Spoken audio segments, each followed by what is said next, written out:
Janvi Parikh હતી ને જે first presentation was by Janvi Patel. Okay, સારું. Good morning to all the faculties and my dear friends. Myself, Dr. Niyati, second year PG resident. I'm going to present a case of a successful near-term vaginal delivery in naturally conceived triplets. Okay, ma'am.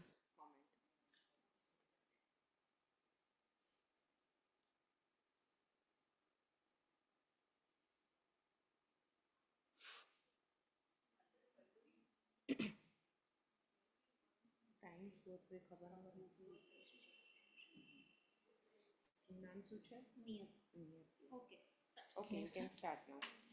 A rare case of successful near-term vaginal delivery in naturally conceived triplets. Triplet pregnancies are rare and high risk, the incidence being 1 in 8,000 to 10,000 pregnancies in case it is naturally conceived, and with assisted reproductive techniques, its incidence has increased over the past decades, 1 in 5,000. Triplet pregnancy has significantly elevated risk factor for both the mother as well as the fetus, and 100% chance of preterm delivery occurring before 34 weeks.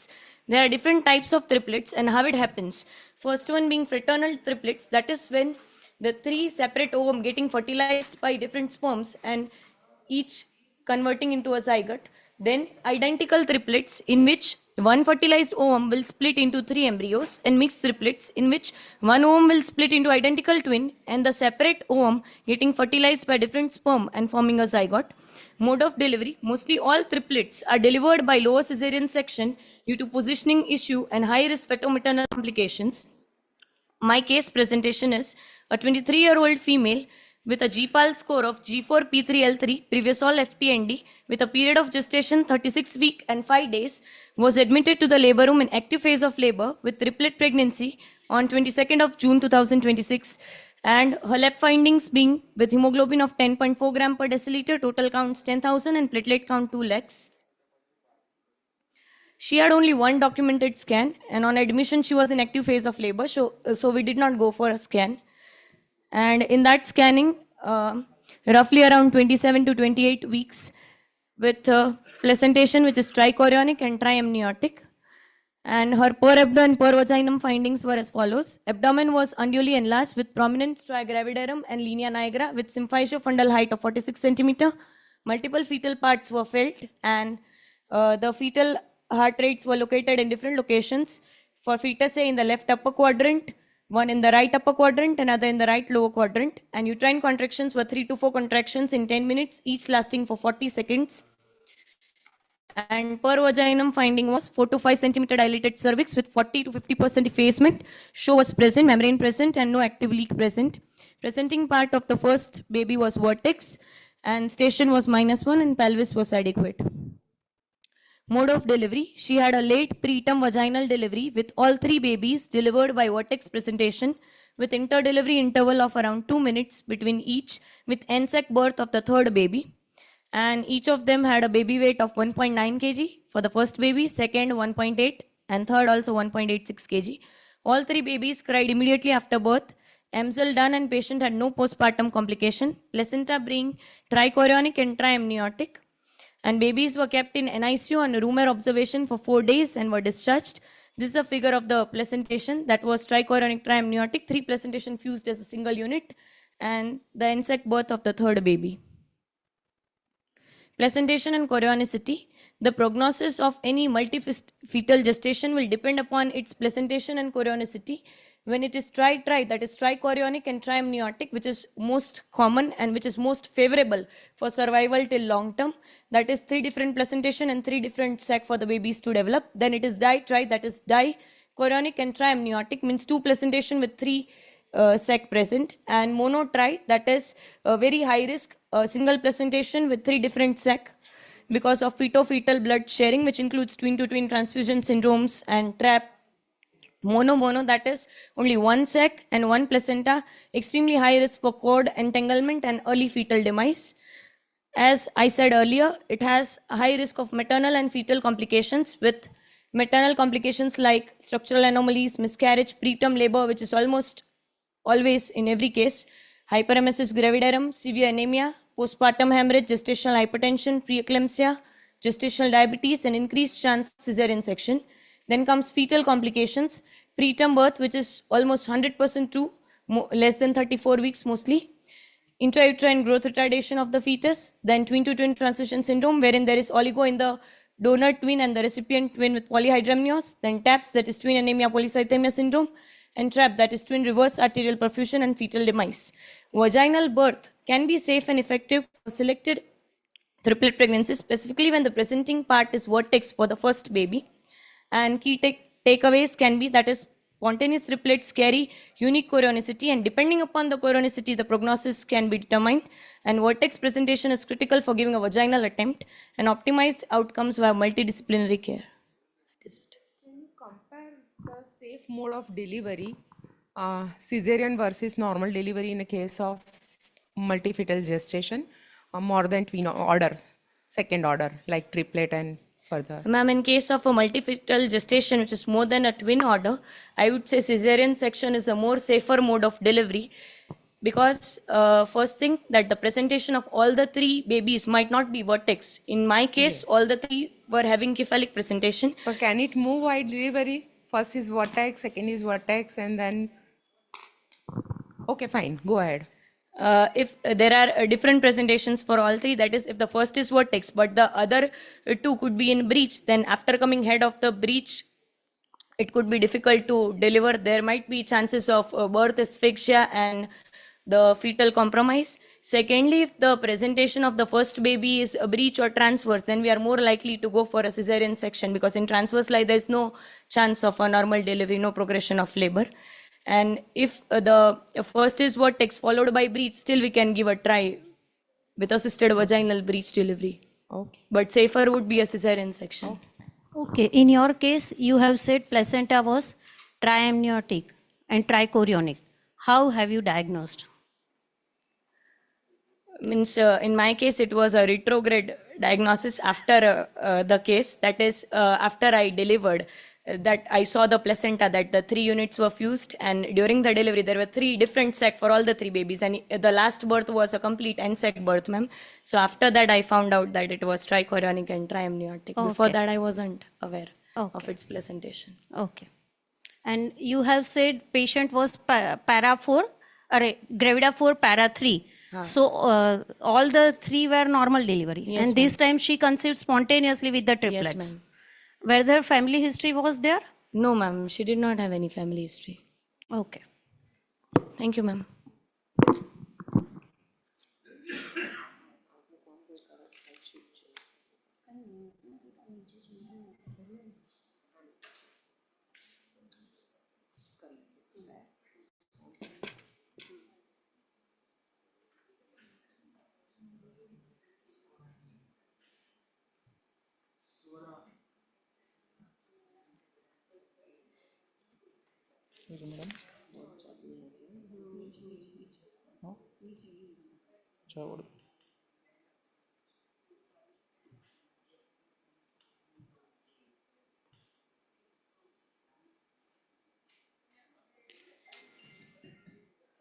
Good morning, respected consultants and my friends. I am Swara Gandhara, second-year resident from MK Shah Medical College, and I am going to present a rare case on incidental finding of placental abnormality and associated partial septum in a known case of gestational diabetes mellitus. Beginning with introduction, placenta sexcenturiata is a morphological abnormality of placenta where there is one or more accessory lobe that develops from the membrane away from the placenta and is connected by a vascular stalk of fetal origin, and the accessory lobe is developed from the activated villi known as chorionic levee, and its estimated incidence is almost around 3 in 1,000 pregnancies, and approximately 50% of which is associated with vasa previa. My case vignette includes a case of 36-year-old female, a gravida 4 para 1 live 1 abortion 2, presented at 36.3 weeks of amenorrhea.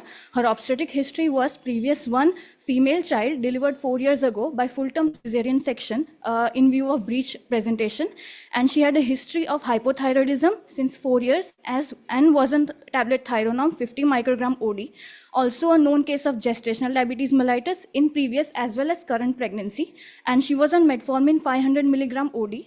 Her random blood sugar on admission was 108 milligram per deciliter, and 2-hour postprandial was 132 milligram per deciliter, with glycated hemoglobin being 8.7. Rest all investigations were within normal limits, with urine routine microscopy showing trace glucose.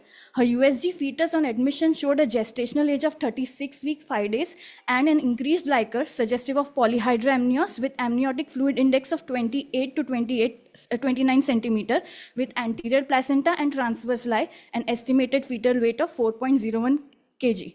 An elective cesarean section was planned in view of transverse lie with polyhydramnios, with previous one cesarean section in a known case of GDM.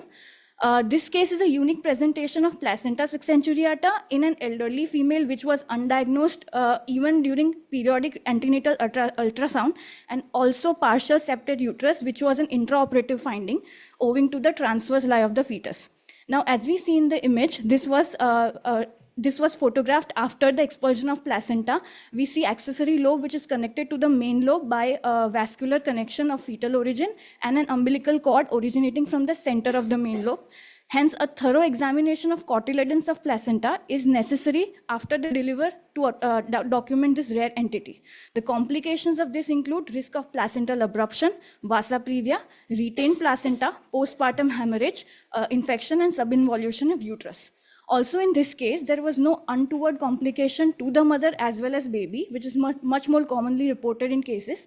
And it is a known case of GDM owing to the presence of polyhydramnios antenatally, which is explained by rising insulin levels both during pregnancy and worsening insulin resistance. It is at its maximum at the third trimester, necessitating a threefold rise in maternal insulin output to maintain euglycemia. And poorly controlled diabetes before and during the first trimester can lead to major birth defects, stillborn, and congenital anomalies. And in this presentation, we see macrosomia, malpresentation, and polyhydramnios. Coming to the conclusion, the succenturiate placenta is a rare morphological abnormality, the antenatal diagnosis of which is very important to avoid complications like postpartum hemorrhage and retained placenta. And gestational diabetes mellitus often leads to maternal complications like transverse lie and malpresentations, and other complications like large for gestational age and fetal hypoglycemia. Timely management and intervention, along with the administration of oral hypoglycemic agents and regular blood glucose monitoring both antenatally and postnatally, is important. Thank you. How can you diagnose antenatally such rare entity? During antenatal examination, usually on ultrasound, a separate lobe along with the main lobe is seen, but it is often overlooked because of there are different, the placenta can be big or the presence of membranes, and not because of the clarity. It is almost always a postnatal, after expulsion of the placenta, it is diagnosed. She is having septate uterus, right? Partial septate. Partially septate uterus. Wasn't it diagnosed in the previous pregnancy? Because previous is also a breech presentation, right?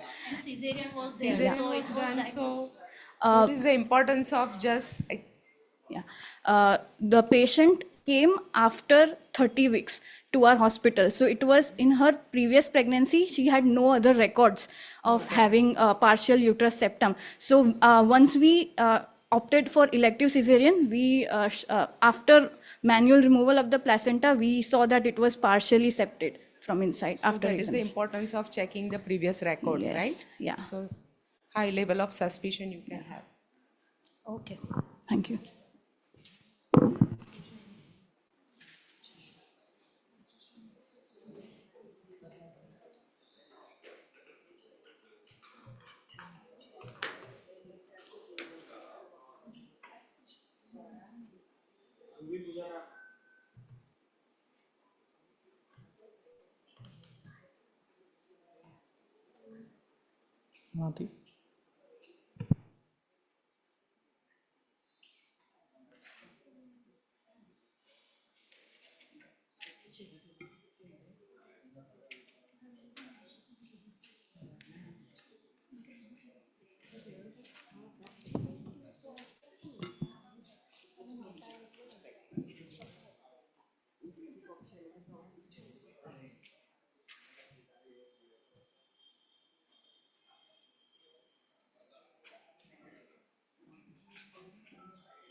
Good morning, respected faculties and all my dear colleagues. My name is Dr. Dhruvi Pujara and I am from Swaminarayan Institute of Medical Sciences and Research, and today I am presenting a poster titled Heart, Brain and Womb in Conflict, Managing a Suspected Invasive Mole in a High-Risk Patient.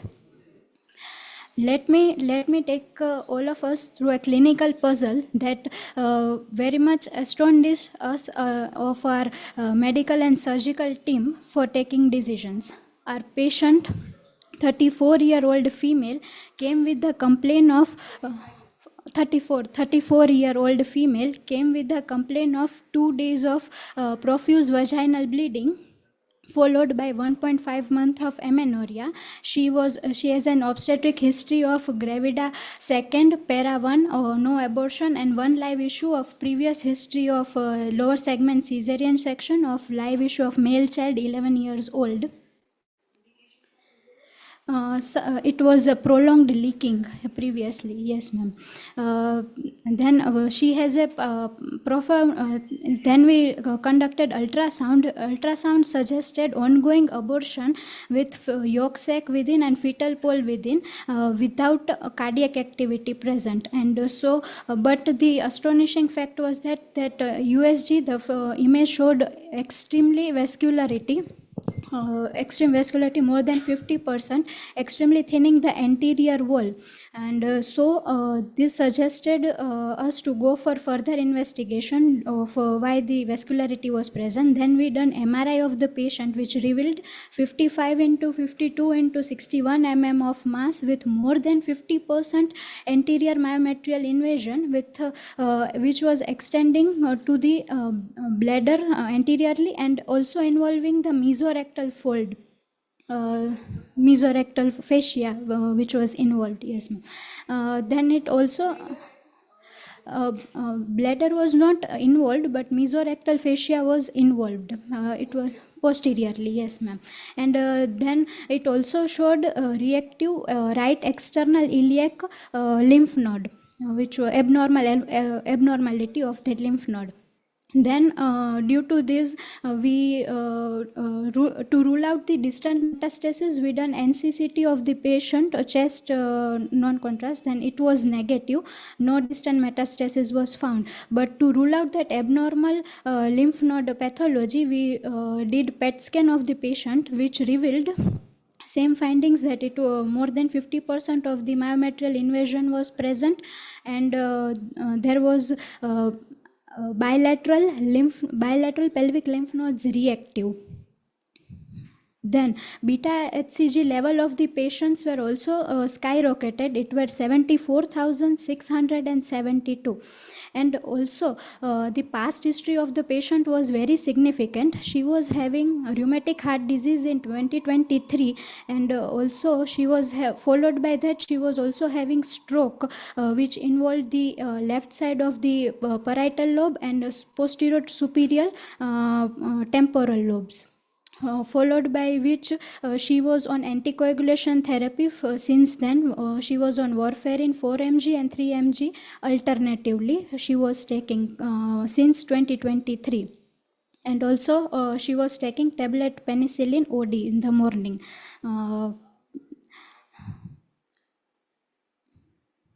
Due to this, we planned along with the cardiologist, neurologist team, and also our gynec team, we planned laparoscopic bilateral internal artery ligation followed by hysterectomy. Internal iliac artery ligation bilateral, and then followed by hysterectomy. This decision was taken with due that patient's safety. We did not wanted to go for very high risky conservative management for the patient, and also patient was explained about all the risk benefits ratio, and patient also wanted that they wanted very safe approach for the treatment, and therefore we take this. And as soon as we know find out that we would go for intervention, we shifted her to low molecular weight heparin from warfarin. followed by histopathological examination. In that, it was found that chronic cervicitis with squamous metaplasia and retained products of conception was found, and there was focal exaggerated placental site reaction. And then beta HCG levels were drastically reduced from 74,672 to 2,869, and on last follow-up she is having 6 beta HCG levels. Thank you so much.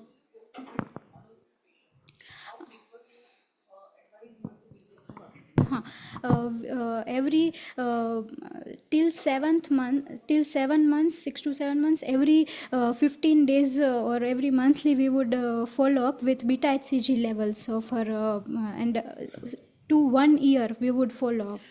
In this patient, uterus is already removed. Yes. Then what is the role of why we are doing the beta HCG follow-up in this patient? We are doing a follow-up for beta HCG to rule out any distant metastasis. If any foci of any lymph node that is remained, then or any local site invasion has happened due to invasive. Local site we have already removed the local. Right? But due to any metastasis In this patient, PET CT is showing bladder and rectum involvement. So if there are any foci present, then it suppose would, this patient is not having no live issue and she wants to preserve the uterus. Is there any difference in the follow-up? We are preserving the uterus, then is there any additional treatment required or anything else? Change of the treatment? normally in any patient we would like to do chemotherapy by FIGO or WHO scoring system, whether it is low risk or high risk. According to that we will go for single agent chemotherapy or multi drug regime. But in this patient, due to it is due to her heart related issue, rheumatic heart disease and past history of stroke, chemotherapy is also to be very scrutinized.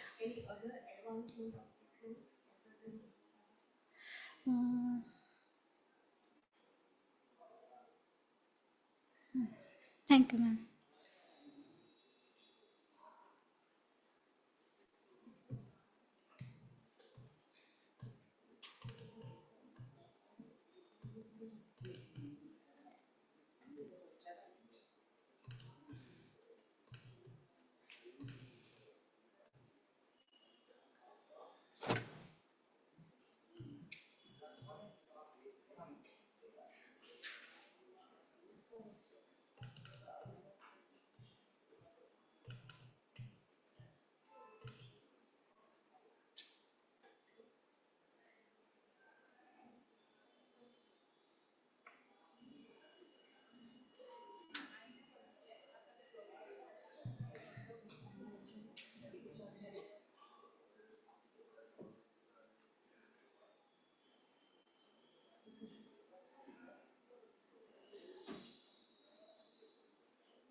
क्या છે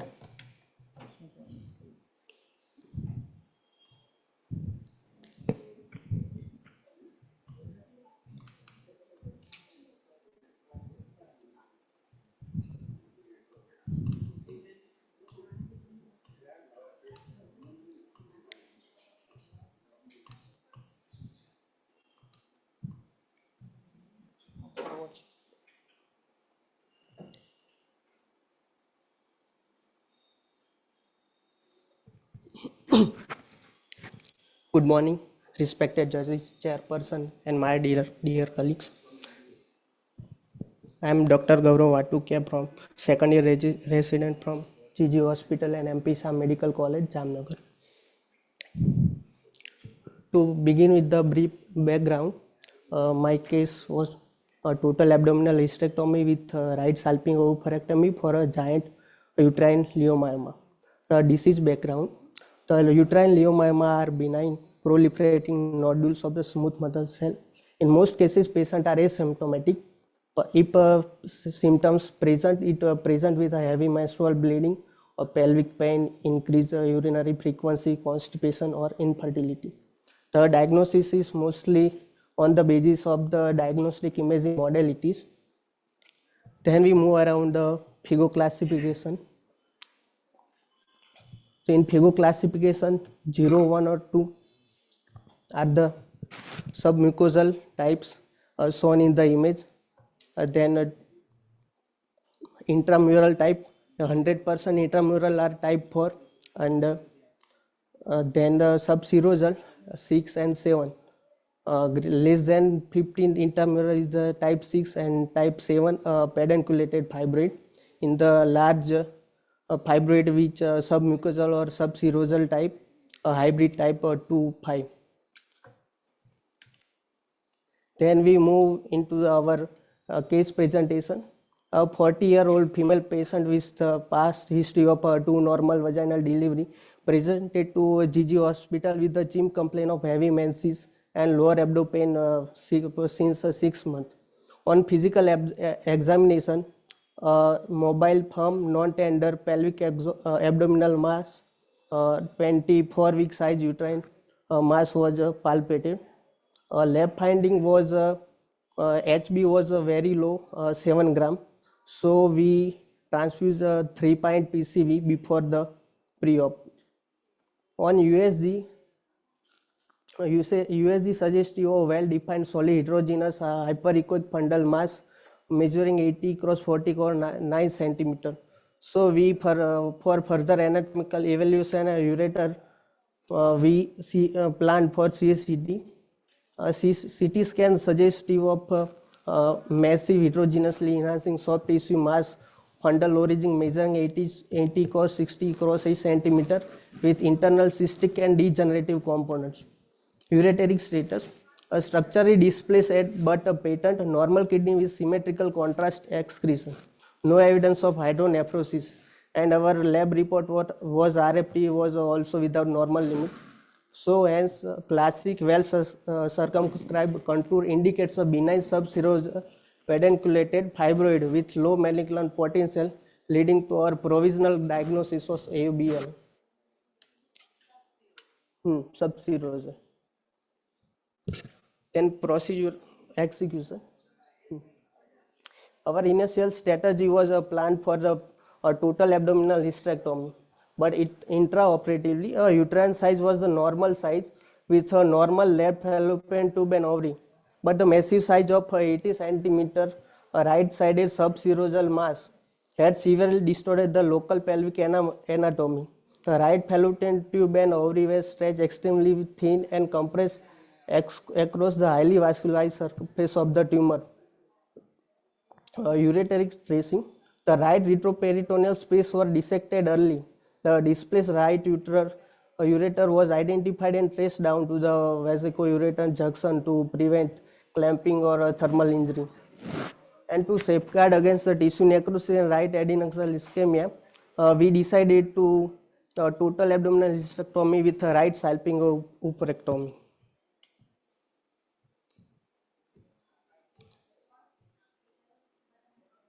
Then a histopathological review.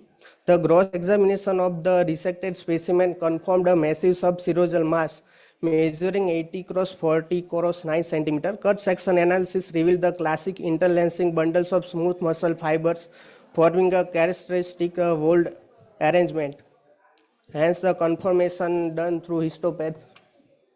Conclusion: uterine leiomyoma are benign proliferating nodules of the smooth muscle cell. Symptomatic patients tend to be reproductive age, presenting with symptoms of heavy or prolonged menstrual bleeding, pelvic pain, increased urinary frequency, constipation, or infertility.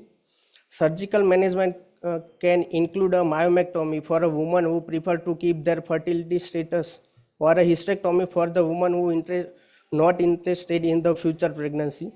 This patient was having a big side fibroid and she had tried medical management for a few months, but symptoms were not relieved. So hysterectomy was chosen as the best treatment modality. Thank you. Oophorectomy. Uh, why you have left the ovary and tube on other side? Ma'am, because the patient was a 40-year age and so we not remove. Anatomy was also normal and patient was not a menopause. Okay. Uh, anything else you can done on the left side? No, ma'am. You can do salpingectomy, no? Is it advisable to do salpingectomy? Yes, ma'am. This patient presented with menorrhagia, Yes, ma'am. and you said it's a subserous fibroid. Yes, ma'am. So what are the common symptoms of subserous fibroid, and why this mass is not diagnosed till it is 18 centimeter? Was she presented and medical management tried? She tried medical management for What is the this big yes. size medical management is appropriate or? Not appropriate, ma'am. Patient mostly other symptoms of subserosal fibroid, and in this large giant fibroid can be urinary symptoms, frequent micturition or boil or blood. Is she noticed a mass means Yes, enlarge of abdomen or enlargement of abdomen? she was noticed, ma'am, but she was regularly visiting the PHC or sub center. So when she come to our hospital first time, already mass was 24 Okay. size. When you are just dealing with such a big mass, what are the pre-operative evaluation of the patient? What are the investigation which required before proceeding for the surgery? One is you have gone for CECT. Then tumor marker was also advisable, but in this patient, Before performing the hysterectomy, any other things you have to done in the 40 years of experience before hysterectomy? Pre-op. sorry, You are performing a Yes. hysterectomy 40 years of age. So what are the other clinical examination and investigation on OPD based you have to do? What other investigation you have to do on OPD basis clinically? Patient આવે 40 years તો શું કરવાનું ઓપીડીમાં? Basic basic to ma'am, have you done pap smear pap smear, ma'am. EB? Yes. It is also advisable. Okay.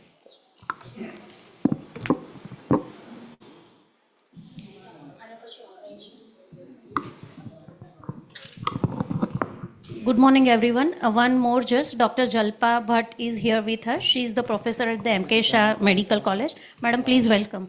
Now, Dr. Janvi Parekh, she is supposed to present offline, but due to certain circumstances, not available, so she will present online.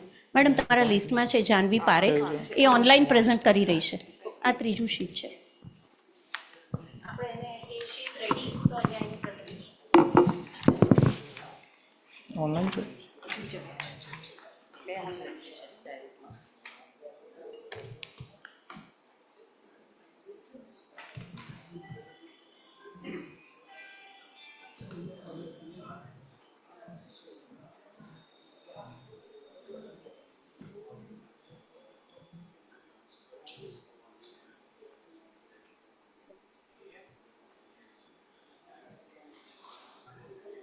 Hello. Good morning, everyone. Am I audible? Good morning. Hello. My case is ovarian ectopic pregnancy. Ovarian ectopic pregnancy is extremely rare condition, accounting for 0.5% to 3% of all ectopic pregnancy. Reported incidence varies from 1 in 2,000 to 1 in 60,000 following the natural conceptions. It poses significant diagnostic and management challenges due to its rarity and similarity to other adnexal pathologies.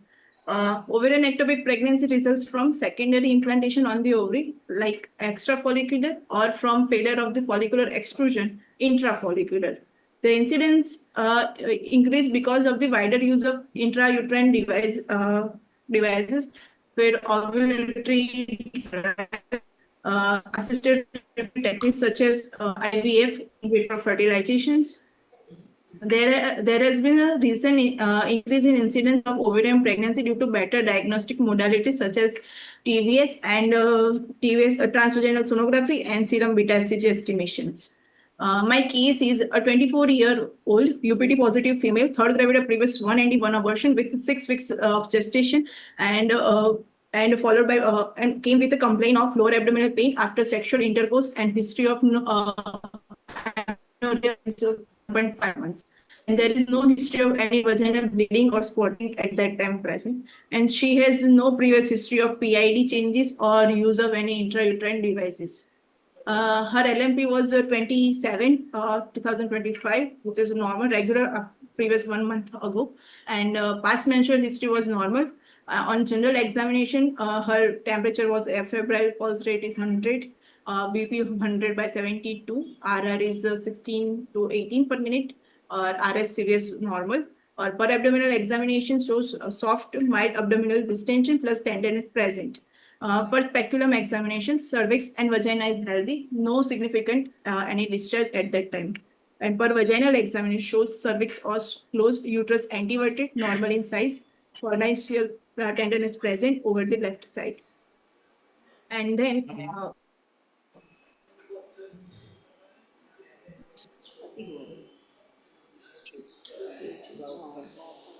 her investigations are HB 12.6, TLC 11.6, 600, platelet 2 lakh 15,000, blood group A positive, RBS normal, triple H markers negative. Serum beta HCG on admission is the 7,500.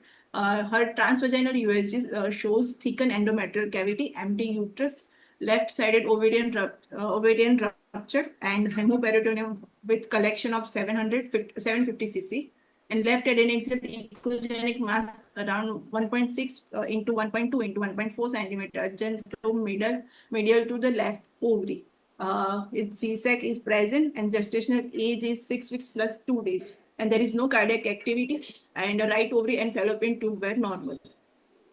And my differential diagnosis is left-sided, either ruptured ovarian ectopic, either ruptured corpus luteal cyst, or ruptured tubal ectopic pregnancy. Our intraoperative finding, enlarged and ruptured left ovary appears grossly hemorrhagic along with the hemoperitoneum around 800 cc and found with 375 cc clots were removed, and the fallopian tube appear normal. And there is no evidence of endometriosis and pelvic inflammatory changes. And we perform left-sided ovarian wedge resection and send for histopathological examination. And our histopath, yellowish to grayish, grossly yellowish to grayish, irregular, soft to firm tissue structure present, which is a 3.5 to 3 centimeter, and microscopic examination shows multiple large area of hemorrhages with inflammatory infiltrates in fibrocollagenous and fibrofatty stroma of the ovary, and the presence of the sheaths of the residual cells in between ovarian stroma. And our post-operative course, there is uneventful recovery, and post-op day 3, beta HCG is 526, and which is decreasing trend, and further after 48 hours, which is again in decreasing trend, and discharge on post-op day 7 with normal USG findings, and complete SR done on POD 12. And discussion, ovarian ectopic occur by fertilization of ovum retaining peritoneal cavity leading to implantation on ovarian surface. Siegel criteria suggested that fallopian tube on affected site intact. Second is the gestational sac in normal position of the ovary. and the ovary connected to uterus by utero-ovarian ligament and ovarian tissue in a sac wall. There is delayed diagnosis of ovarian ectopic pregnancy can be fatal with massive hemorrhage and carries a risk of the oophorectomy with subsequent reduced fertility. And as demonstrated in case earlier, preoperative diagnosis of ovarian ectopic can be challenging as symptoms are non-specific and ultrasound diagnosis is difficult. In our case, the patient is 24-year-old third gravida para 1 L1, even with 6 weeks of gestation, who presented with acute abdomen and no suggestive history. Preoperatively, the diagnosis was suspected by clinical features, ultrasonography, and raised serum beta HCG levels, and later confirmed by histopathology. Conclusion, ovarian pregnancy should be entertained as one of the important differential diagnoses in the female of the reproductive age group presenting with acute abdomen, which is help with early diagnosis and better management and good prognosis. Thank you. Can we differentiate ovarian ectopic from other adnexal pathology preoperatively, or it's a we always have to put differential diagnosis? Yes, ma'am. There is a three differential diagnosis is corpus luteal cyst. Generally, there is a 70% chance of corpus luteal cyst or hemorrhagic cyst, ruptured hemorrhagic cyst, ruptured.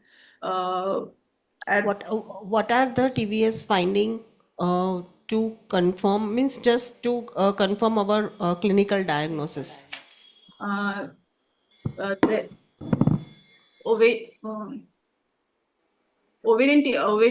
ovary is not detached, matlab, sac is present attached to the ovary and totally adjacent to ovary. Sac is medial to adjacent to the ovary.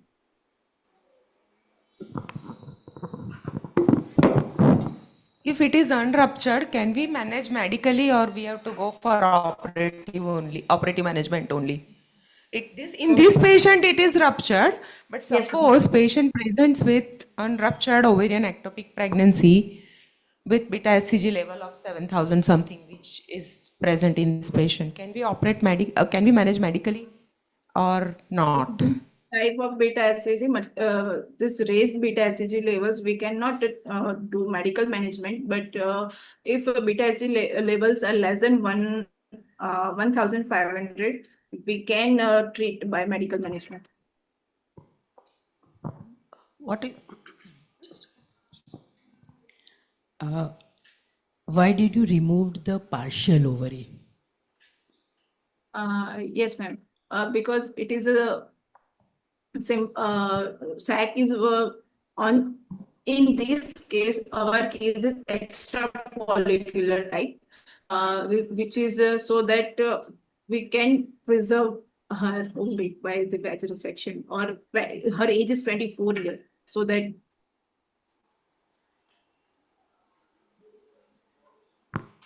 Should you remove the fallopian tube on the same side? yes, we preserve the fallopian tube on the same side.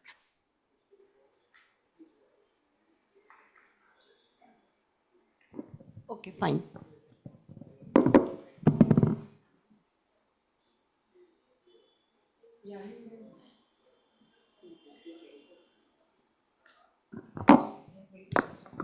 You can leave.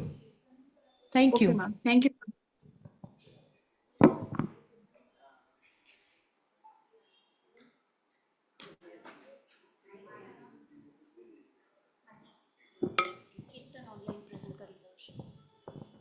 Okay, so next candidate is Dr. Kirtan Ranpura. He'll be presenting online, ma'am.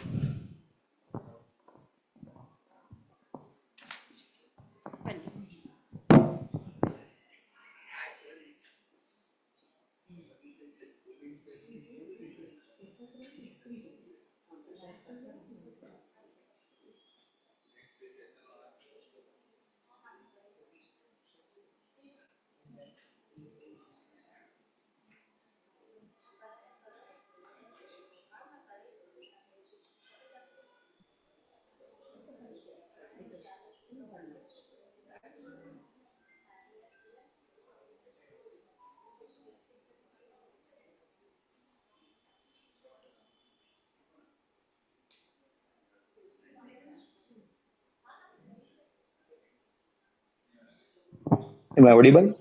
Yes, yes. You can start now. Good morning. Good morning, all of you.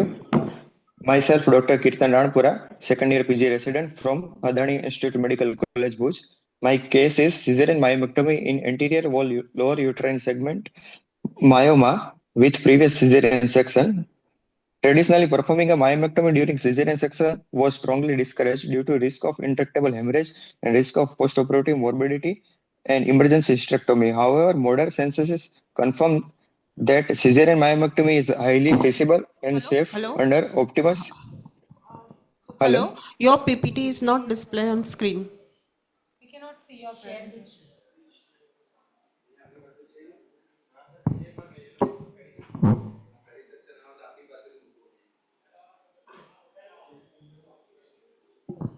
We are not able to see your presentation, so wait for a while. Okay. Please share your PPT. Go on the share option, open your PPT and share.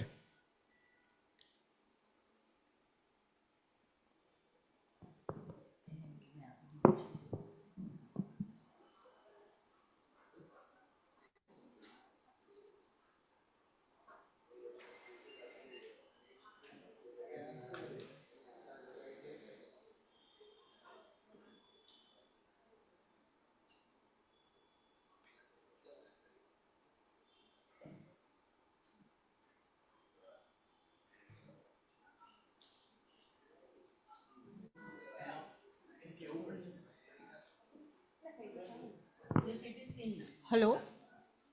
Hello? Hello. You can start now your presentation. Thank you.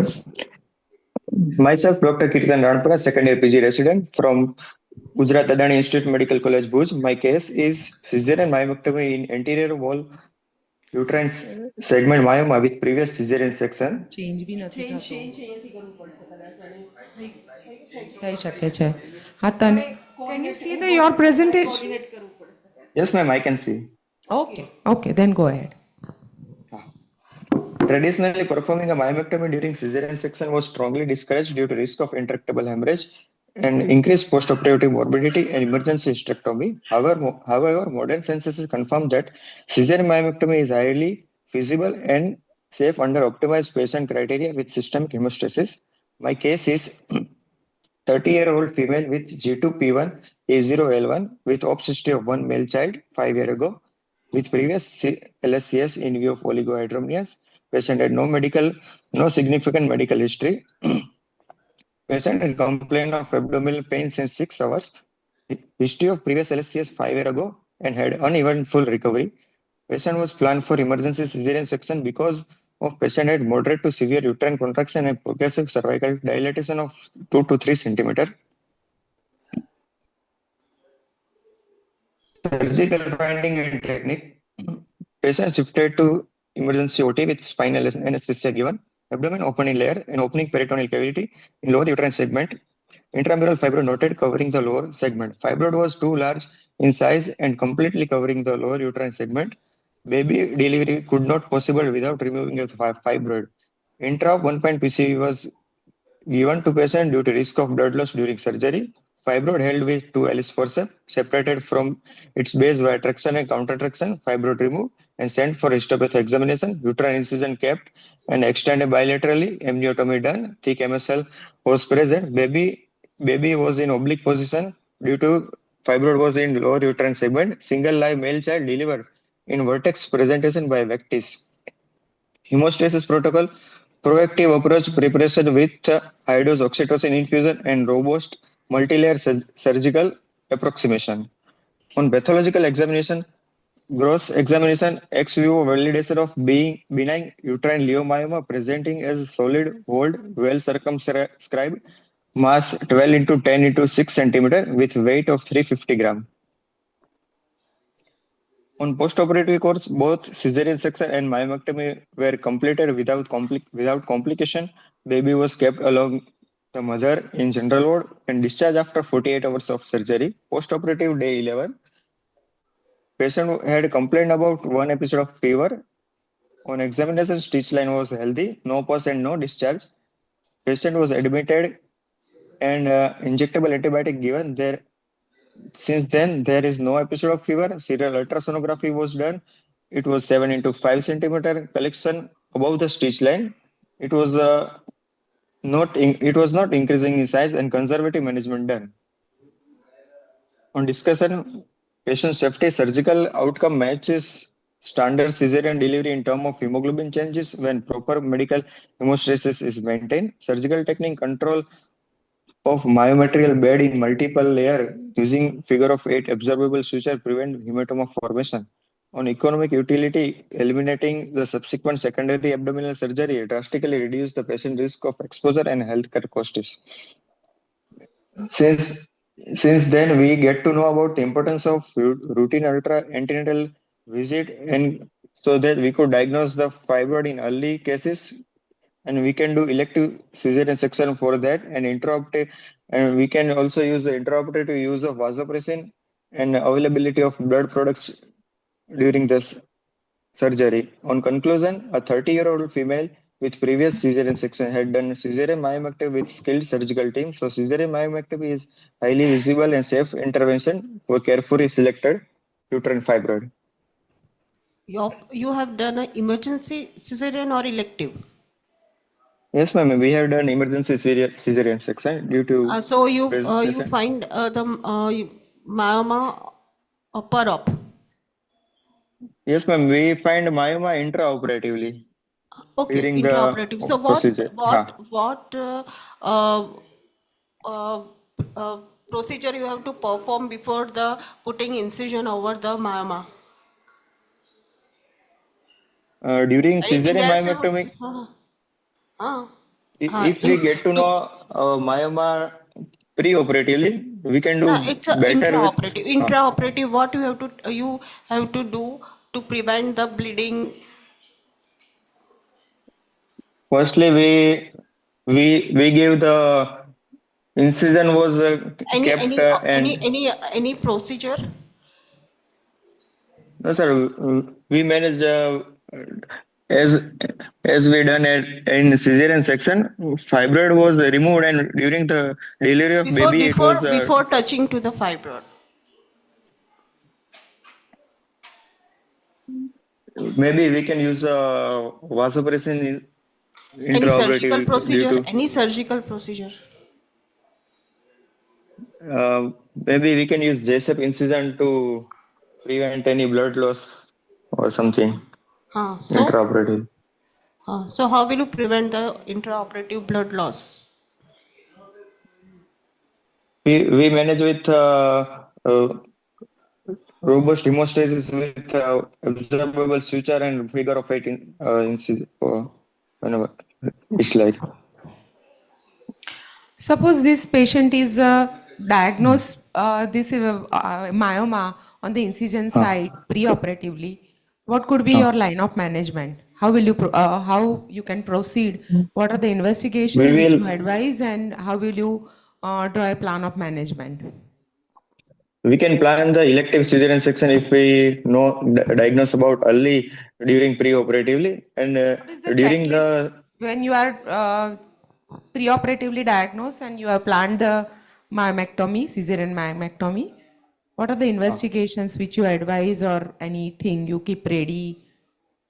firstly uh, it was not confirmed during ultrasound, so we should do MRI of this patient, so we can know exact size about the fibroid or and size and which place it was placed fibroid. So MRI and preoperatively there is more chances of blood loss. So we can arrange more blood products, and intraoperatively also we can use vasopressin so prevent the blood loss. Ideally, baby should be delivered first, or myoma should be removed first? Ideally, baby should be delivered first, but in my case, there is not possibility of baby delivery before removing the fibroid. So we have That's why to you have remove. meconium strain, liker Ha, thick meconium strain, right? yes, ma'am. Ha. Okay. Thank you, ma'am. What are the changes you expect in fibroid during pregnancy? Most probably, mostly there is the not fibroid size is not increasing during the pregnancy, and due to pregnancy is mostly depend on hormonal. Fibroid is a estrogen dependent condition, so it's not increasing size due to. Anything else? No, ma'am. Okay, okay, thank you.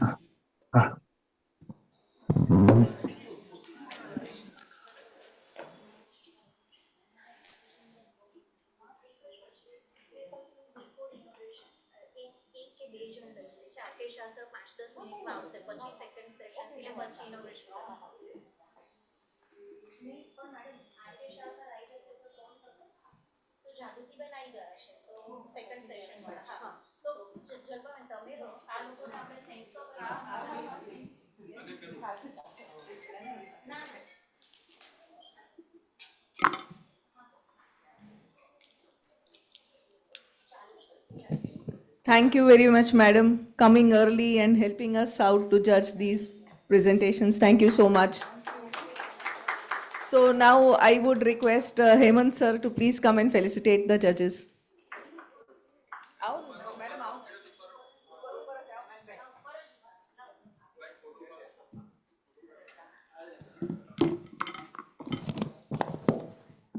It is a very small gift with a meaning because today happens to be Agyaras. તો આ બી એક પ્રસાદી જેવું જ છે કશું. To commemorate your presence. Thank you so much.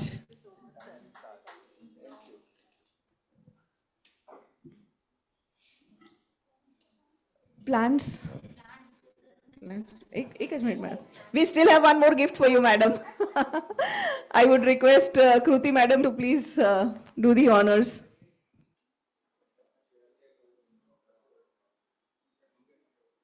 ક્યાં છે કનુભાઈ નથી?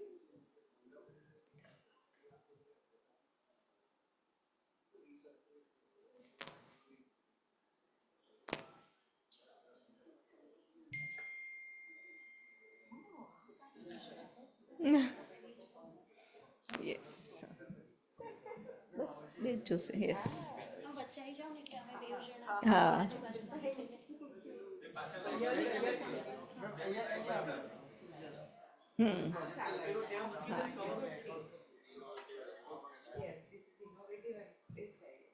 Thank you so much, madam. So it was Dr. Jignesh's suggestion. So Kruti can do the honors. Thank you very much. So we begin with the next session. Okay. Welcome, Jalpa madam. Welcome, Jagruti madam. Please do the honors. Can I have the slide, please, for the judges?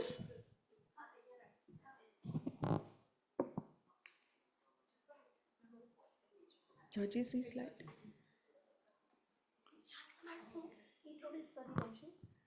Jalpa madam, she is the professor and head of the department in MK Shah Medical College, and Jagruti madam, she is the associate professor in Srimati Anachal Municipal Medical College. Welcome both of you.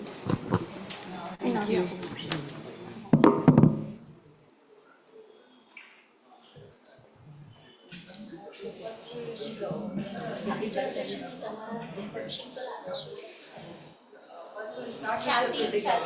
First we'll start with the physical. Kathy Shingala.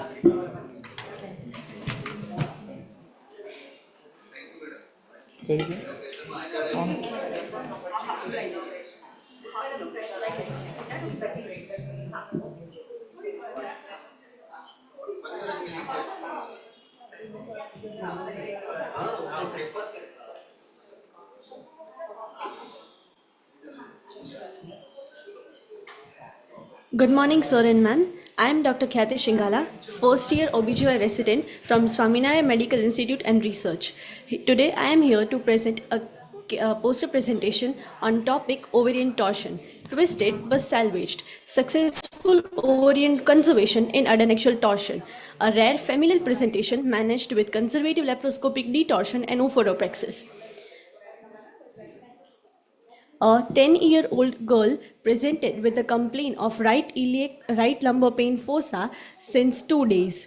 On ultrasound and MRI findings, it was consistent with massive enlargement of right ovary with stromal expansion and peripherally displaced follicles, highly suggestive of a chronic partial torsion. My patient had a similar history for ovarian detorsion in 2022 when she was 5 years old.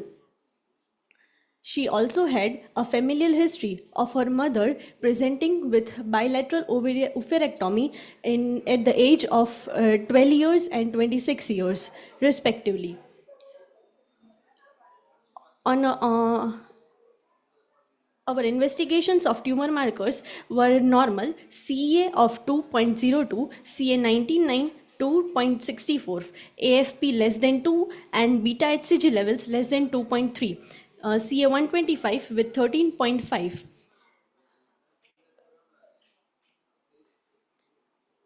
We performed a surgical management for emergency laparoscopic detorsion and right ovarian fixation with a hot dog in a bun stitch known as oophoropraxis. We sent two histopathological samples. One was a peritoneal fluid cytology and other was a wedge biopsy of the right ovary.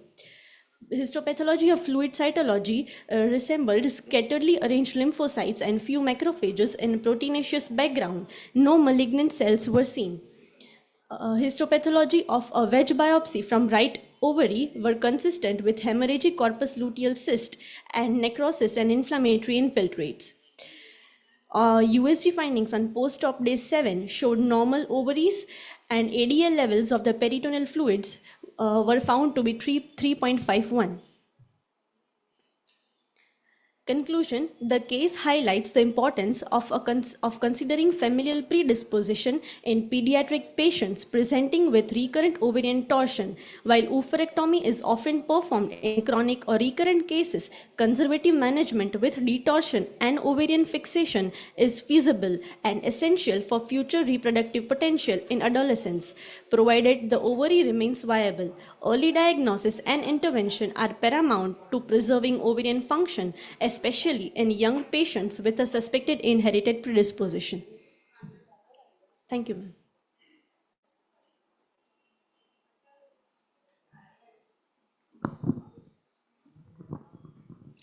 So, when she was presented at 5 years of age Yes, with the ovarian torsion, yes, right? yes. So, what are the chances that you conserve the ovary? What are the indications that the ovary can be preserved?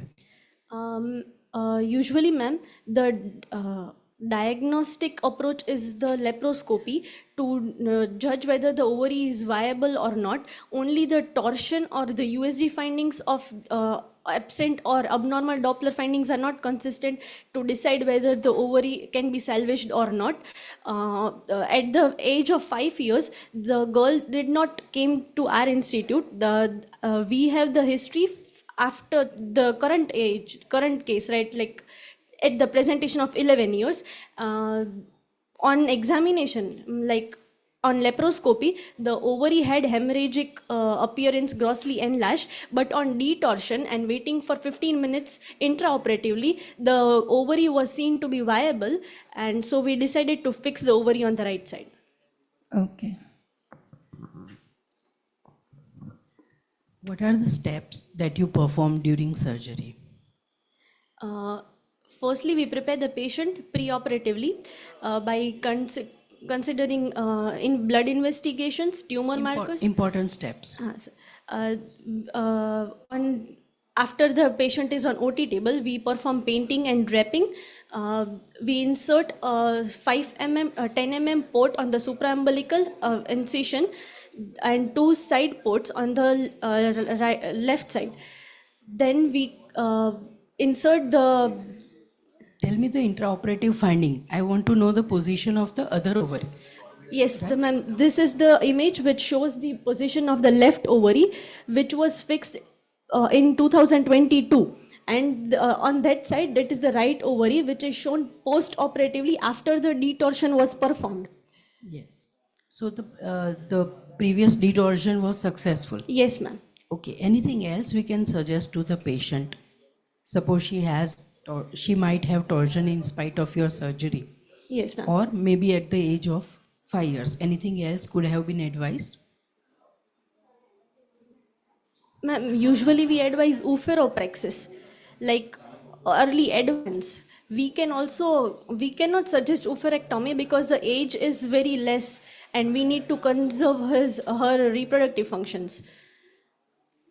So both ovaries can be fixed when you see torsion on one side, and It is not necessarily or not guidelines instructed that we should perform the contralateral oophoropexy, but yes. This case, she had a history in her mother also. Yes, ma'am. And so in this case, it should have been done at that time only. Okay, ma'am. Yes, ma'am. Thank you, ma'am.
Good morning, all. I am Dr. Preksha Jitendra C. Jodha, second year resident at Ops and Gynae at NHL Medical College.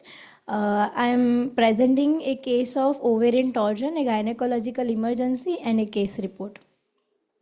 Ovarian torsion is a rare gynecological emergency and being common diagnostic challenge in emergencies, and varied imaging features are non-specific, and symptoms of ovarian torsion can lead to a ovarian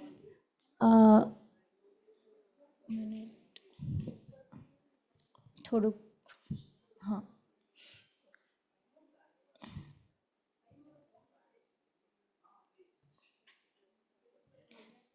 can lead to delay identification, with the base diagnostic being common in patients undergoing emergency surgery for acute pelvic pain, and frequency of adnexal torsion is about 2.5 to 7.5%. Aims and objectives: to highlight the clinical presentation, diagnostic challenges, surgical management, and importance of early intervention in a patient with ovarian torsion presenting as an acute abdominal pain.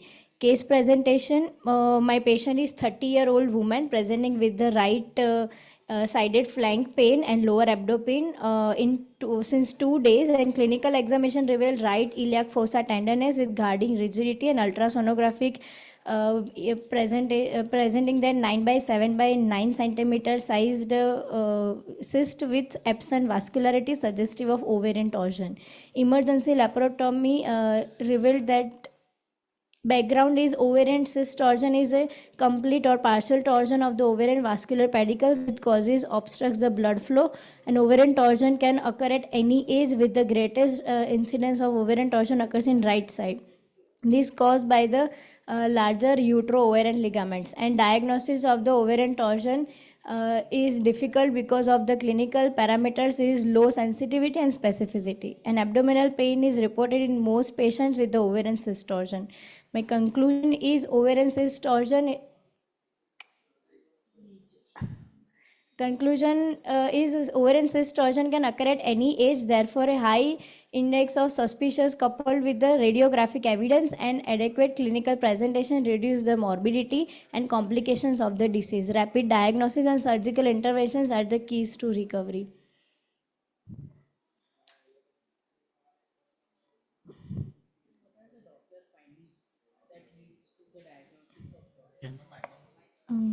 What are the Doppler findings for? In USG, we find rolled appearance, and Doppler is absent Doppler flow in ovarian pedicle. Okay. What is the blood supply of ovary? Ovarian blood supply is ovarian artery and uterine artery. Ovarian artery is a branch of abdominal aorta, and uterine artery is a branch of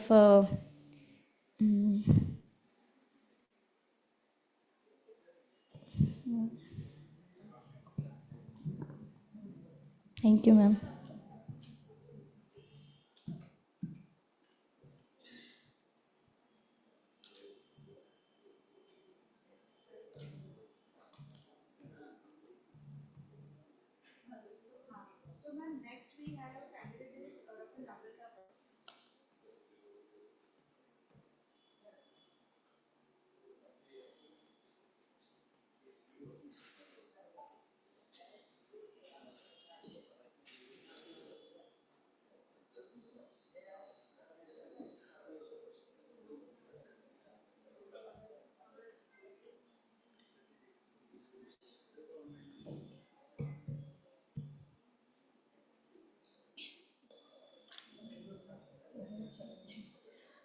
Good morning, everyone. I am Dr. Namrata Booth, Obs and Gynae second year resident at Gujarat Adani Medical Institute of Science, Bhuj.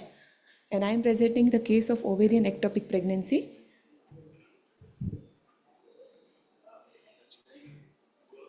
Ovarian ectopic pregnancy is a rare extrauterine gestation in which implantation occurs within ovarian parenchyma, and it is the rare and approximately 1 to 3% of ectopic pregnancies. Diagnosis is challenging because its clinical and ultrasonographic presentation may mimic the tubal ectopic pregnancy or corpus luteal cyst or ovarian mass. Preoperative diagnosis is often difficult and frequently confirmed by intraoperative finding and histopathological examination. Spielberg's criteria remains the classical criteria for the diagnosis of primary ovarian ectopic pregnancy. Ovarian blood supply is abundant, and in case of rupture of ovarian ectopic pregnancy, intra-abdominal hemorrhage or even hemorrhagic shock may occur, endangering the patient's life. Early recognition is important and to prevent morbidity and optimize the surgical management.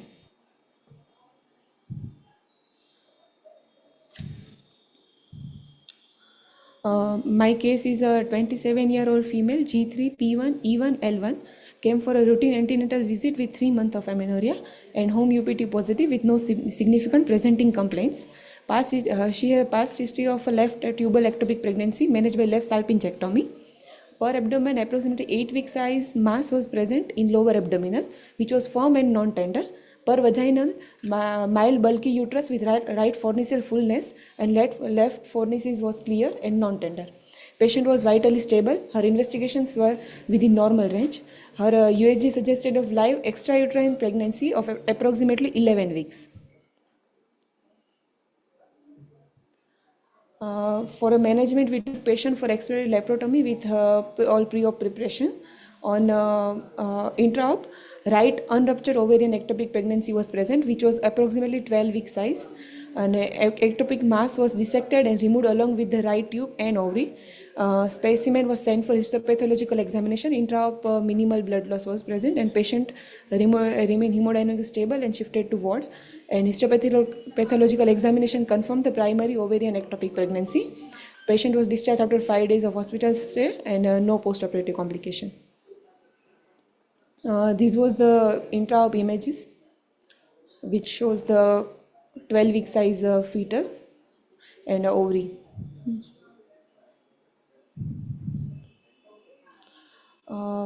Ovarian ectopic pregnancy is a rare but important differential diagnosis of ectopic pregnancy. High index of suspicion is essential, especially when imaging suggests extrauterine pregnancy with ovarian mass.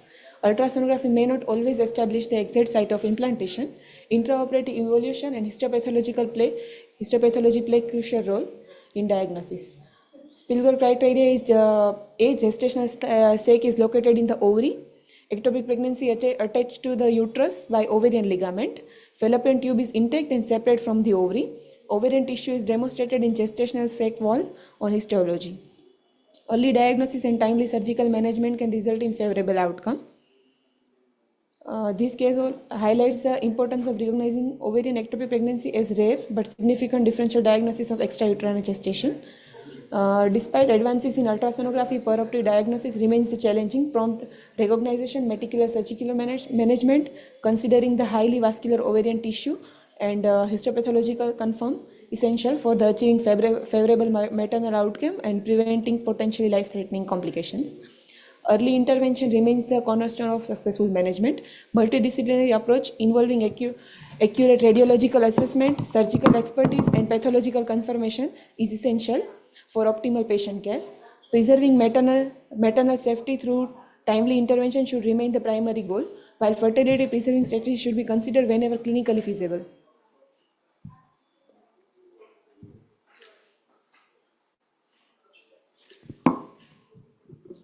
So in your case, was laparoscopic management No, ma'am, feasible? open.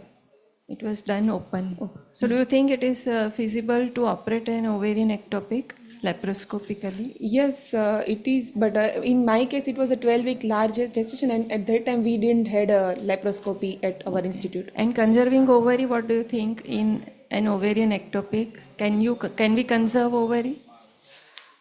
If it is not replacing major ovarian tissue, then we can.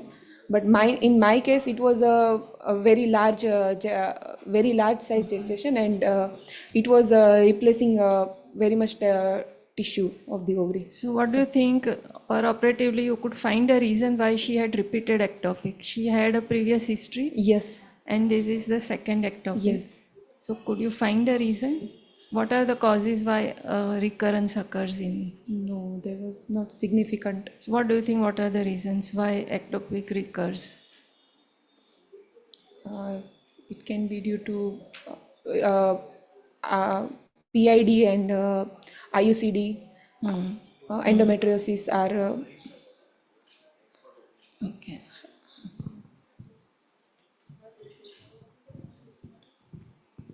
Can we differentiate this from a rudimentary horn pregnancy? Yeah, but our histopath, we cannot confirm intraoperatively that this is surely ovarian, but our histopathological examination shows the primary ovarian pregnancy, ectopic pregnancy, because there is ovarian tissue present in the... Okay. Okay.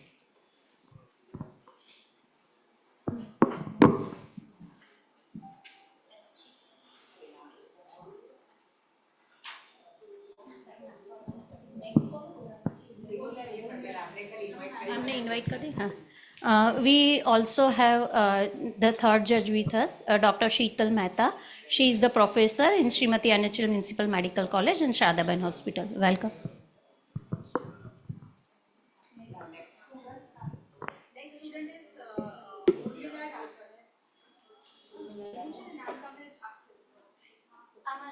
third session.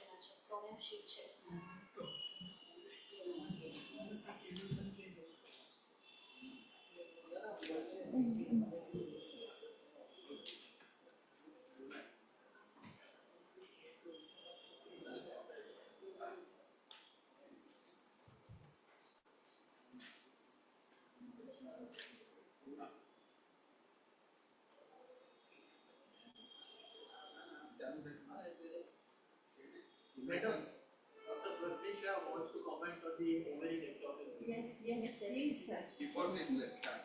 3-4 points I want to just highlight everyone regarding torsion.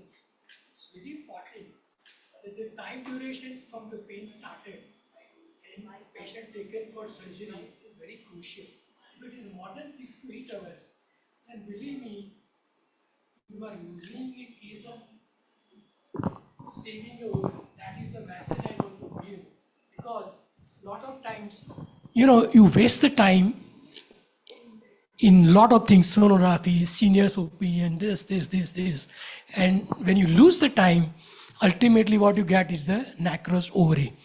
Number two, God is great.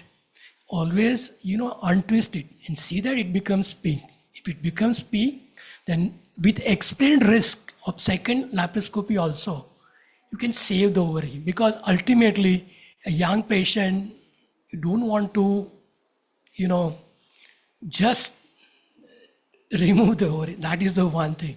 Number two, with the advent of good bipolar, there is always possibility that you can preserve the ovary. See, today, the kind of bipolars available by open or laparoscopy, very vascular, ectopic, believe it, but still you can preserve the ovary. That is the just I want to summarize so everyone can implement this in their future practice. Yes, sir. What are the chances of having adhesions after removing the ectopic mass as well as the part of the ovarian tissue? Are there any chances of adhesions even after using the bipolar in laparoscopy? Clear-cut advantage is laparoscopy over laparotomy. Laparotomy, there will be a possibility of adhesions. So if you do it with laparoscopy and do good suction irrigation lavage, you can definitely prevent adhesion. So a good hemostasis with a bipolar and suction lavage definitely prevent adhesion laparoscopically compared to open. So laparoscopically definitely prevent adhesions.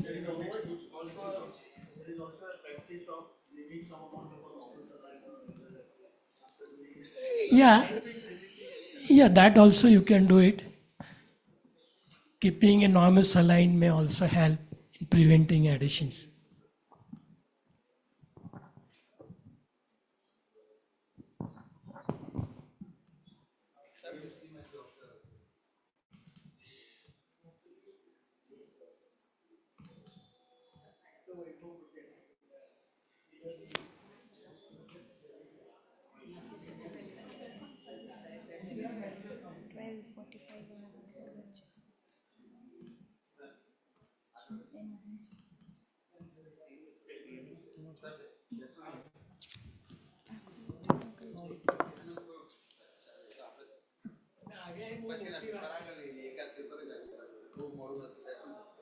Next.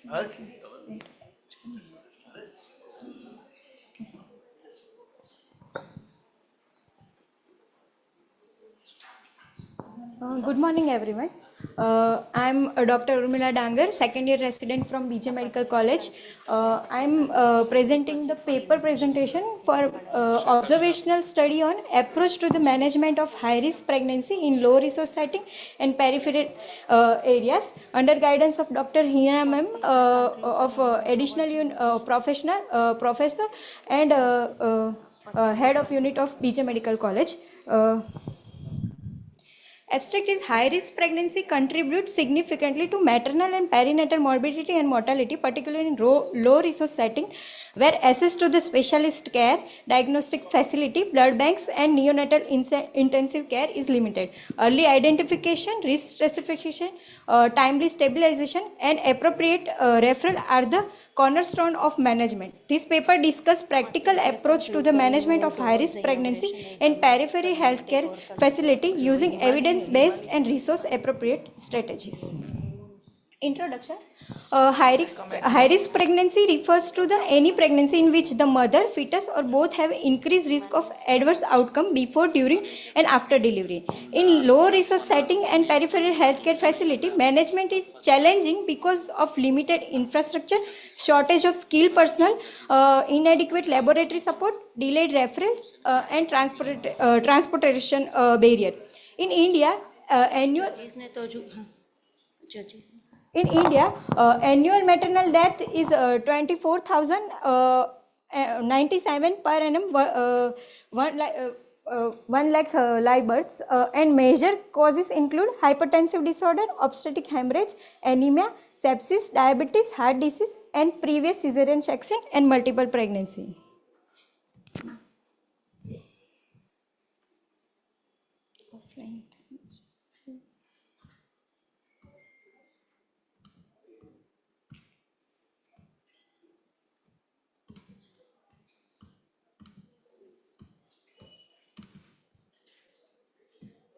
Aims and objective: early identification of high-risk pregnancy, provide appropriate antenatal care, prevent maternal morbidity and mortality, improve fetal and neonatal outcome, ensure timely referral, and optimize available resource.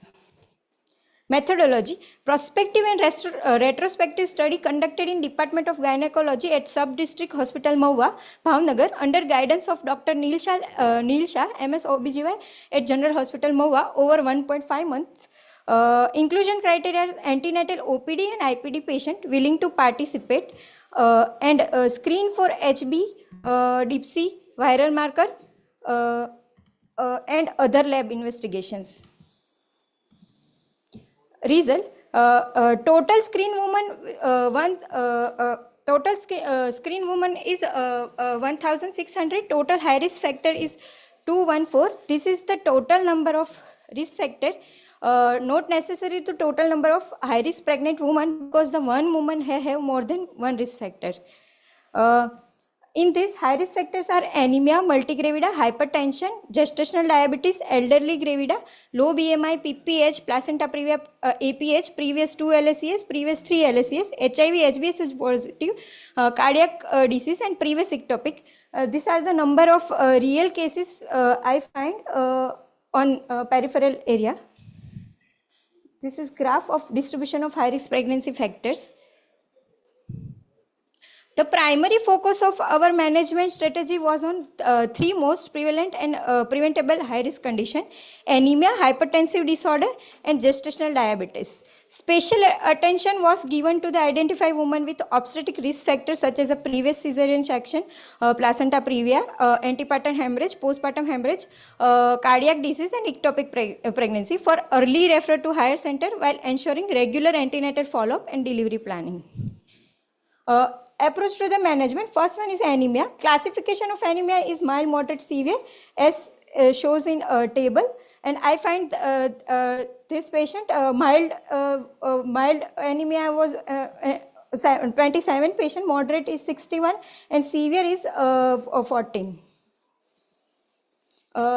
This is the treatment and outcome of this.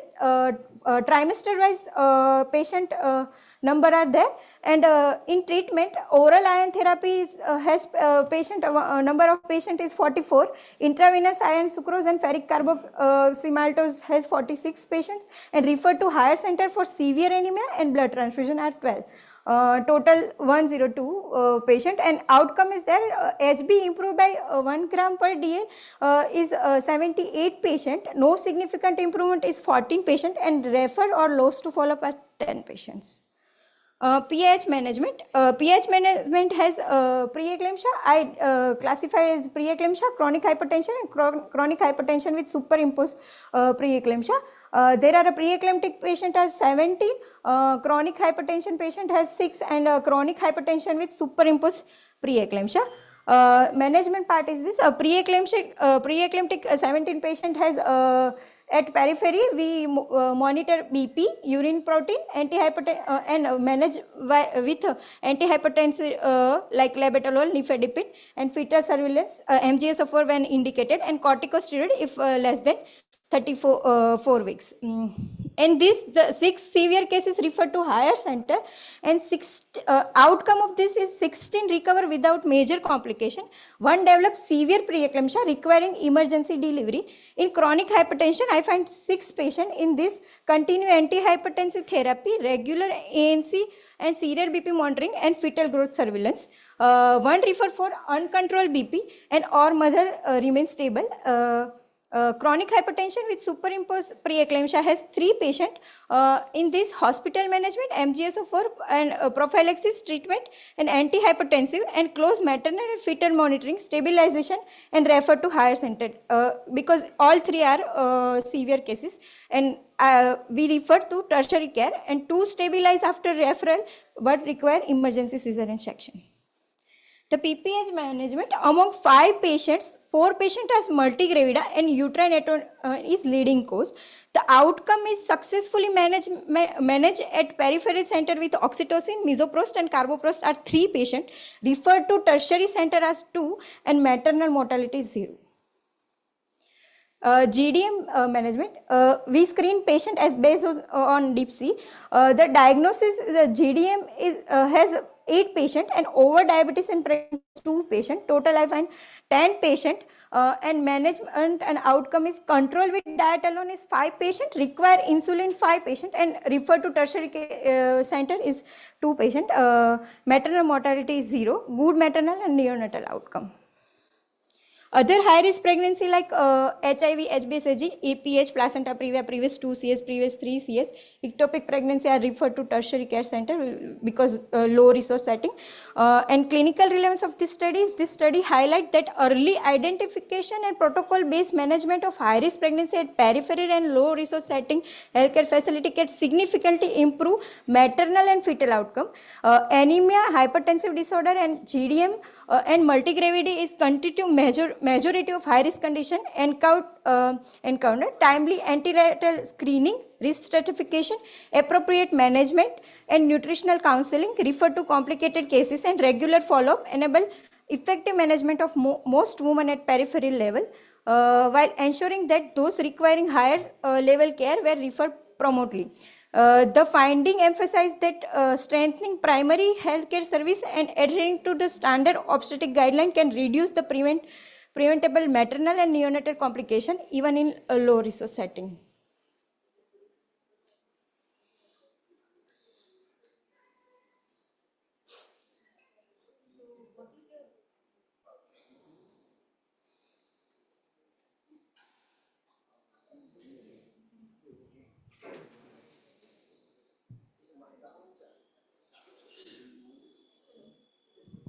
Hello. So, what is your role at Peripheral Center as a medical person? My role is I give a proper antenatal care, nutritional counseling. So what do you mean by proper antenatal care? In low resource setting and peripheral area, patients are not educated at all. So you want to first educate them, right? Educate the patient regarding pregnancy, neonatal outcome, follow-up in antenatal follow-up antenatal care and all. And patient has mainly I saw the patient has anemic because of nutritional deficiency. So where I suggest what will you do in first visit when patient comes for the first time? We do HB. Directly you investigate the patient? No. Then? We first patient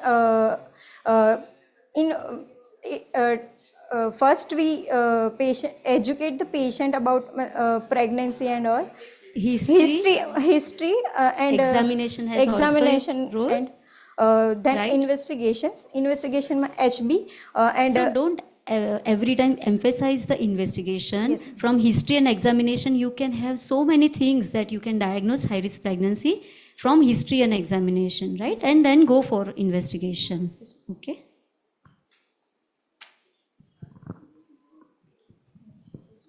Thank you.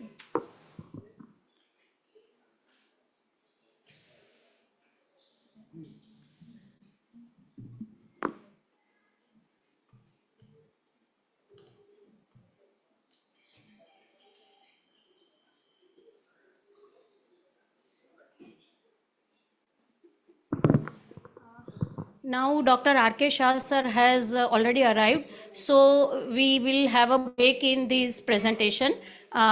We will continue the session after the inauguration, so we will move towards the inaugural function. થોડી વાર બેસો ને inauguration પતે ને પછી ફરી ચાલુ કરીએ. તમારી પાસે જ રાખવું હોય તો હા બોલો તમારે મને કંઈ ખબર નથી. હા, I would like to invite Dr. Hemant Bhai and Dr. Akshay Bhai to carry on the further proceeding.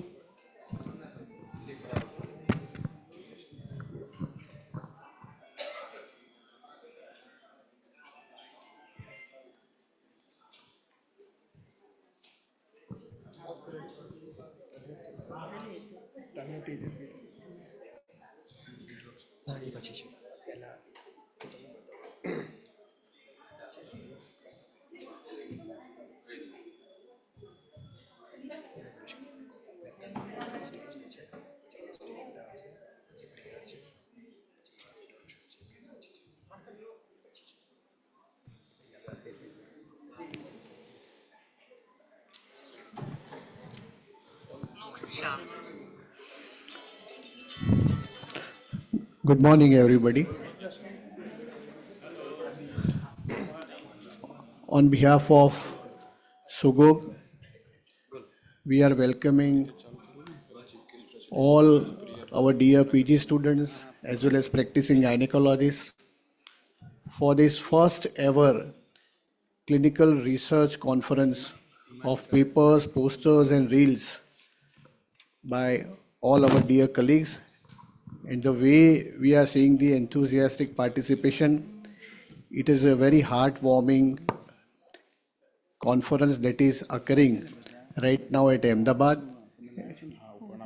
May I welcome our chief guest for the inauguration of this wonderful conference, our revered and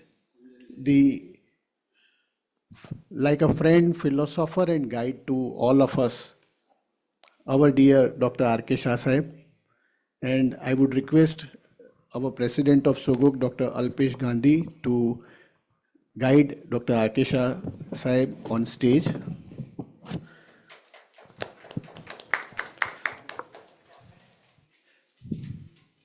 Let us have a warm round of applause for Dr. R.K. Shah Sahib for a very kind gesture to remain present for this inauguration. I also invite our SOGOG office bearers, our two local joint secretaries, Dr. Paj Shah, Dr. Akshay Shah, our treasurer, Dr. Jignesh Deliwala, to kindly come on the stage.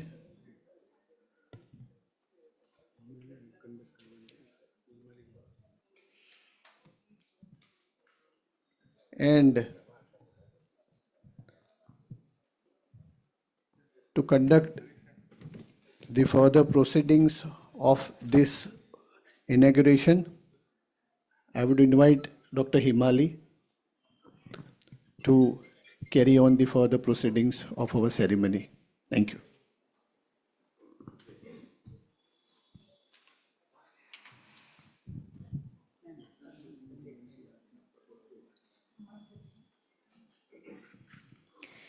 May I request Dr. Hetal Patolia, Madam, please, our Clinical Research Committee Chairperson, to please, and our GMC Observer, Dr. Vaibhav Patel, to please come on the stage.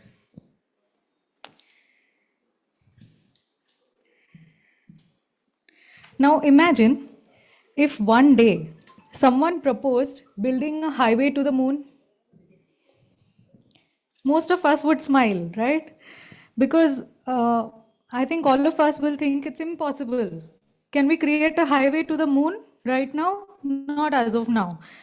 But if someone didn't have this out of box thinking, then do you think IVF would be possible today? If we step down 50 years back, I don't think IVF would have been possible. So every breakthrough in science is somebody's crazy question. If someone dared to ask what if, that's when research comes in. We fail, we try, we retry, and probably we succeed. And I think that is what makes guidelines, because guidelines don't come from heaven. So today is a celebration of those questions. And some organizations organize just conferences, but I think SOGOG, it's a visionary organization. It creates researchers. Today, SOGOG is exactly doing that. A huge round of applause to all the office bearers for doing this.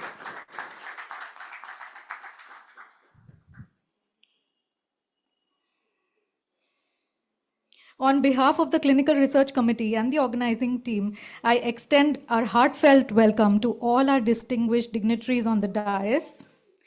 Your presence inspires us and reflects SOGOG's unwavering commitment to academic excellence. We are honored by the gracious presence of our president, Dr. Alpesh Gandhi sir, whose visionary leadership has been instrumental in promoting research and academic growth within our fraternity. A huge round of applause for everyone, please.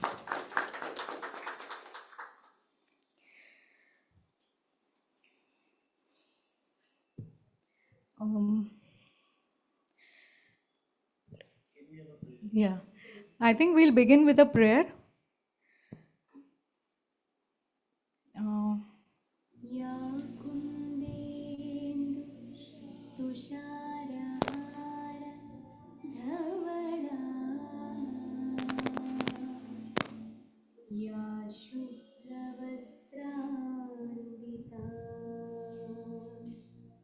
या वीणां वरदण्डमण्डितकरा या श्वेत पद्मासना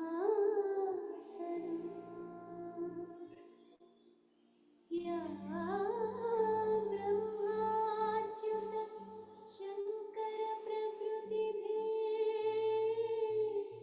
देवैः सदा पूजिता सा मां पातु सरस्वती भगवती निःशेषजाड्यापहा।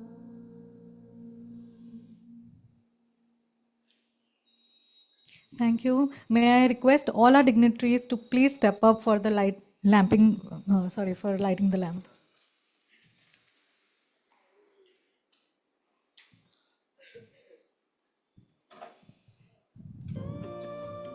शुभं कुरुत्वं कल्याणम् आरोग्यं धनसम्पदाम् शुभं कुरुत्वं कल्याणम् आरोग्यं धनसम्पदः शत्रुबुद्धिविनाशाय दीपज्योतिर्नमोऽस्तु ते दीपज्योतिर्नमोऽस्तु ते दीपज्योतिर्परब्रह्म दीपज्योतिर्जनार्दनः दीपज्योतिर्परब्रह्म दीपज्योतिर्जन दीपो हरतु मे पापं सन्ध्यादीपनमोऽस्तु ते ओ दीपब्रह्मरूपस्त्वं ज्योतिषां प्रभुरव्ययः ओ Thank you, respected dignitaries. Now, I'll begin with a beautiful thought. A good leader shows the way, but a great leader inspires others to discover new paths. And to share his vision for this unique academic initiative, may I now invite our president, Dr. Alpesh Gandhi sir, to please address everyone.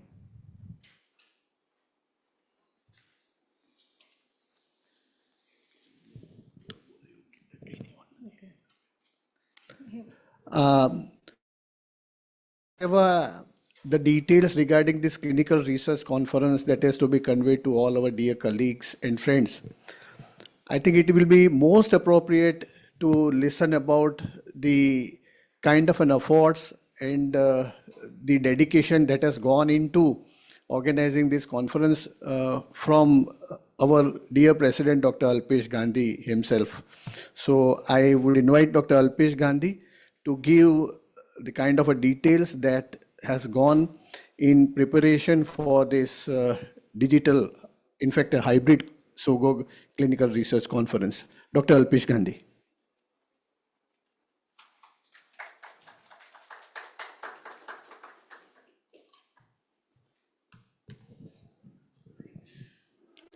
Respected Chief Guest Dr. R.K. Sir, dear GMC Observer Dr. Vaibhav Bhai, respected teachers, judges, SOGOG office bearers, and students and all the colleagues. A very good morning to all of you. Especially, we extend warm welcome to all of you. We are so happy that in spite of red alert and in spite of heavy rains, you all are here for this research work. This year we have started many initiatives at the level of SOGOG. Out of this, we started 12 subcommittees of SOGOG. There are a lot of many initiatives, but because of time, I will not go in other initiatives. But we started 12 subcommittees of SOGOG, like we have 30 subcommittees in FOXY. And out of these 12 subcommittees, one is Medical Education Committee, another is Clinical Research Committee, one in Fetal Medicine Committee, Imaging Science Committee, Gynec-Onco Committee, Safe Motherhood Committee. So many committees are there, Adolescent Health Committee, Midlife Committee, Sports Committee, so many committees are there. Out of them, one is Clinical Research Committee. And Dr. Hetal Patolia is the chairperson of SOGOG Clinical Research Committee, and we congratulations Dr. Hetalben for this excellent work. When we started this committee, Hetalben was, what to do, sir, why I am there? So many questions were there in her mind. Gradually, work started. We initially formed a team of advisors where most of all the head of the departments, we invited them in the WhatsApp group. And so many judges, so many faculties of colleges were also invited. With lot of discussions, we started these activities. And this is for the first time, first ever we can say hybrid conference. Hybrid conference means it is physical as well as simultaneously online conference is going on. We have 3 halls and we intentionally kept name of 3 halls after the names of great scientists of India who have done lots of research for our country.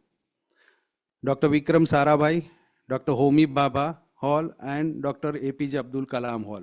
So this is symbolized and to give respect to all those researchers, we kept those names. In 3 halls, simultaneously online as well as physical presentation of paper, posters and videos are going on.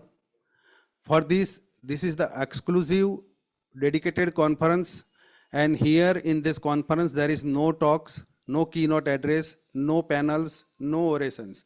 Only papers, posters, videos are there to showcase your work, and purpose is to develop aptitude for research not only in our postgraduate students as well as in our private practitioners also, because we have seen that usually paper posters are presented by postgraduate students, but we also wanted to give opportunities and encourage our private practitioners also. And we are happy to share that we have received 100 and nearly 130 paper posters and videos for this conference of one-day conference, and many private practitioners have also applied and they are going to present their work. So ultimately our interest is to develop aptitude of research, to support research, to encourage research work, and we have also decided to organize many such events, exclusive webinar or a physical program on how to write paper, how to select journal, how to publish article. So many other things will be included in this program. For this is the beginning, we can say, of this our clinical research work activity. And for that, we are thankful to all the head of the departments across Gujarat, all the medical colleges, all the teachers for guiding us. We are also thankful to clinical research committee members, and we are thankful to 40 judges. Those all are working as teachers, senior teachers in their medical colleges, for sparing your valuable time coming here or on online and guiding our students as well as private practitioners. Thankful to all the coordinators, Dr. Sonal Ben, Dr. Nisarg, Dr. Kunjan, Viral, Snehal Kale, Santwan, Kamlesh, so many, Dr. Forum, Dr. Kruti Ben, all the coordinators for making this conference successful. And of course, without support of our Sogog office, Dr. Heman, Dr. Jignesh, Dr. Parth and Dr. Akshay Bhai, this would not have become possible. They all have worked a lot of. જેવી રીતે સોગોગ કોન્ફરન્સની ડિસેમ્બરમાં preparation કરતા હતા, એવો માહોલ છેલ્લા અઠવાડિયા 10 દિવસમાં ફરીથી એક ઊભો થયો હતો અને મજા આવી કામ કરવાની બધાની સાથે. Once again, congratulations Dr. Hetalben, and we have lot of expectation throughout these 2 years during the tenure of clinical research work. Thank you very much for giving this opportunity and listening.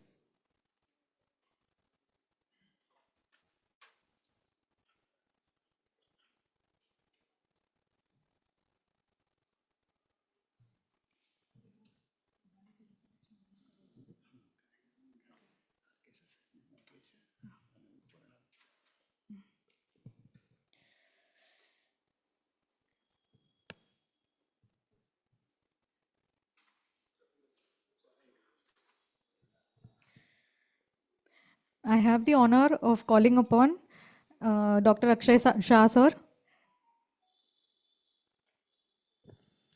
I am honored as I will be speaking regarding Dr. R.K. Shah sir, a senior consultant gynecologist of our city. He worked as an honorary professor in the OBGY department at Srimati Sarabhai Hospital till he retired. He was an honorary judge at State Consumer Protection Court. He is chief trustee at Sanskardham School, deemed university at Bhopal. He worked as a treasurer for more than 10 years at Sogog and AOGS. He was a board member of VS Hospital. In nutshell, I would like to say, since years together I know him, he is like an umbrella to our OB&GY society to provide a shadow in all odds. Thank you for blessing us, sir. It really means a lot. Thank you, sir. I welcome R.K. Shah, sir. Please shower blessings on us. Few words of blessing, sir.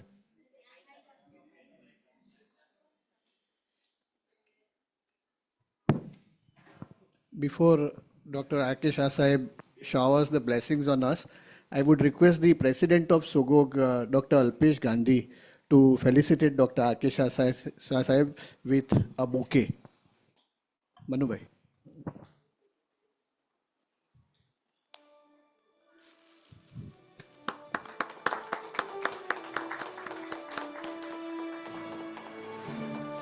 આજે દેવપોઢી 11 છે, તો ઈશ્વરના નામ સ્મરણ સાથે એક ઉપવસ્ત્ર ઉપરણું પણ અલ્પેશભાઈ R.K.. Shah સાહેબને આપીને એમનું સન્માન કરશે.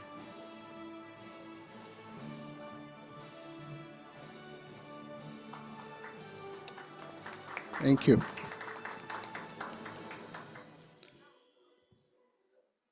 We are also welcoming our GMC observer, Dr. Vaibhav Patel, and let us have the felicitation with this sacred cloth.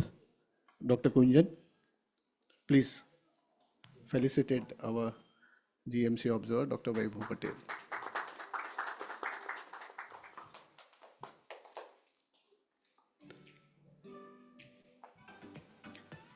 I think we office bearers will receive our felicitation after the speech of Dr. R.K. Shah Sahib.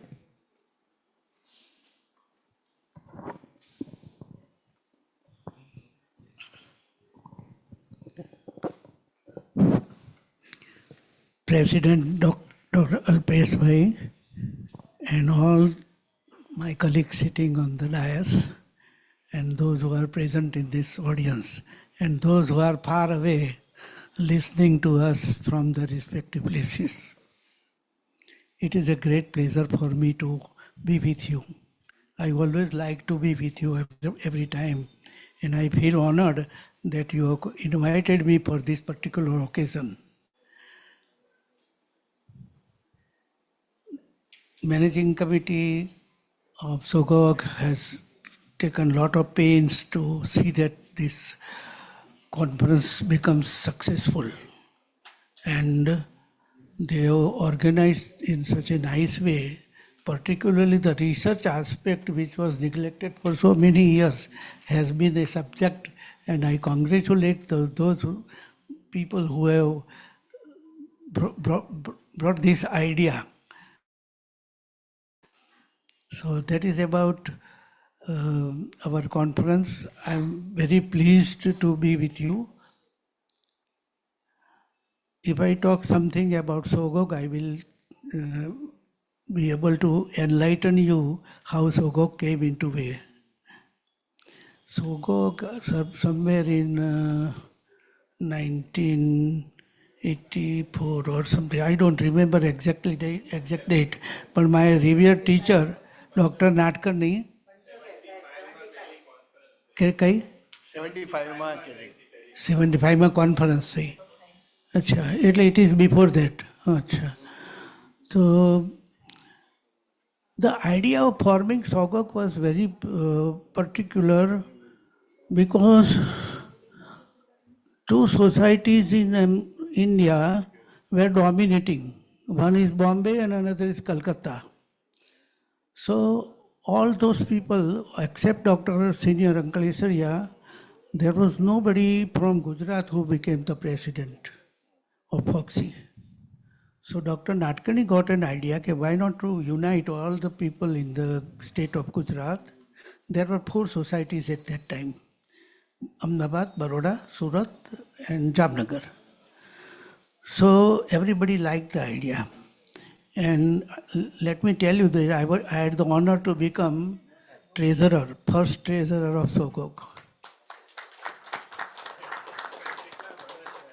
But without treasure. We had no money.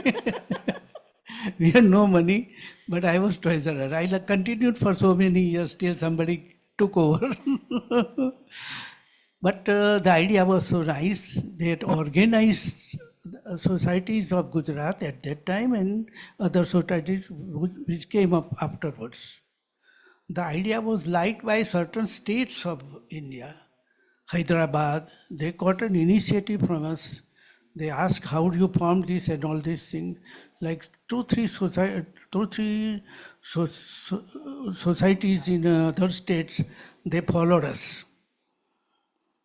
And then regularly the SOGOG had all the activities all the time, and I am very much impressed by the way the SOGOG is brought to such a high position and high occasion.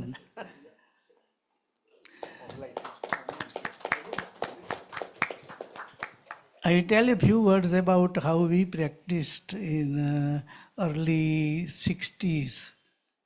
Early 60s. There were no tools excepting X-ray, plain X-ray, IUP, and hysterosalpingography. No tools. Laboratory, primitive, very primitive tests in laboratory. Histopathology was there. And all the cases were being diagnosed clinically. So we had a very, I'm proud to tell you, very high sense of clinical diagnosis. And we used to diagnose pregnancy without, ectopic pregnancy without any tools, And most of the time we were correct. So all these things were ultimately, and lot of tremendous emergencies were coming. There are no more hospitals. In Ahmedabad, only 2 hospitals, BJ Medical College and Civil Hospital and VS General Hospital. Other hospitals were just for the name of the hospital. And all the rural territory around Ahmedabad district and beyond, the emergencies came to VS Hospital. I remember on Diwali day, one Diwali day, we had 3 rupture uterus in one day. You can imagine what type of obstetrics was there in those days. Three ruptures in one day. So, and scanty blood and lot of PPH and all these emergencies, because there were no qualified obstetricians, not even qualified dyes also. They were just on the Bhagwanna bharose બધું ચાલતું હતું. Pregnancy test was even not possible on those days. Rabbit પર કરતા હતા test. જ્યારે બહુ જરૂર પડે તો rabbit ઉપર ટેસ્ટ થાય, pregnancy test. Now you are having such a nice sort of tools and very modern sort of investigative measures. But we used to diagnose ectopic pregnancy by clinical test, and if necessary, if we are in doubt, અમે colpopuncture કરતા હતા, colpopuncture. And colpopuncture કરી, and if the blood comes out, it is ectopic pregnancy. The chronic ectopic and hematocele were very difficult to diagnose, But it's, in any way, we had to open the abdomen for them, no. Laparoscopy was a dream at that time, no.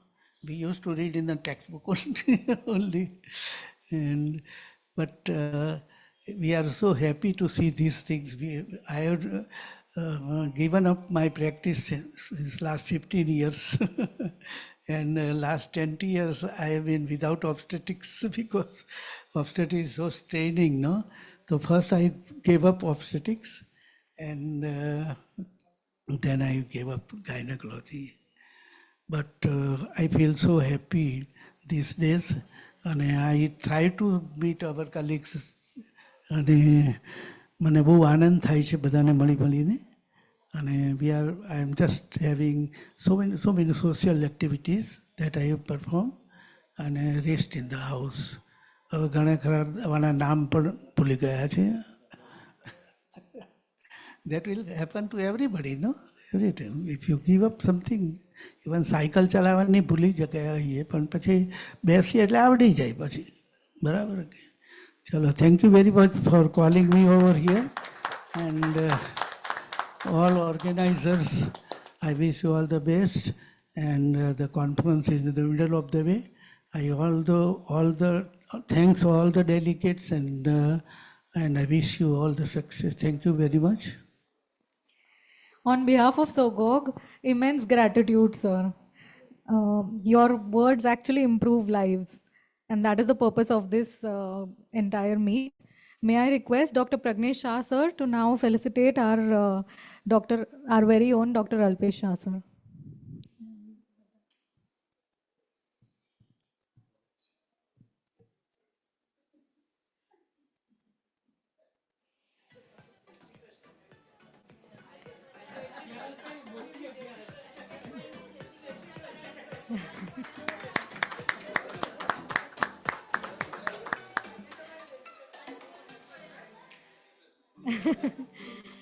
Dr. Kruti Deliwala to Hetal Padolia, madam.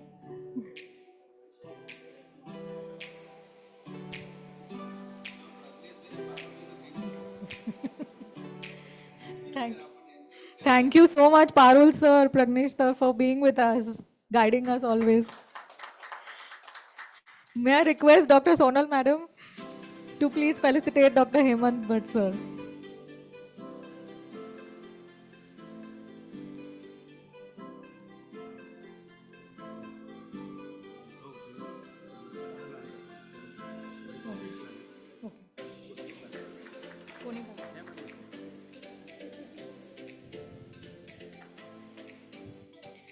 Dr. Santwan sir to Dr. Jignesh Deliwala sir.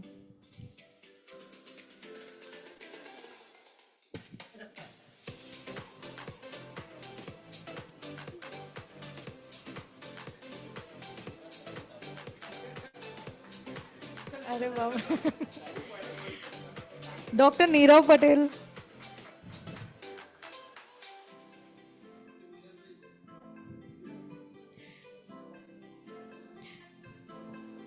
Dr. Akshay Shah sir.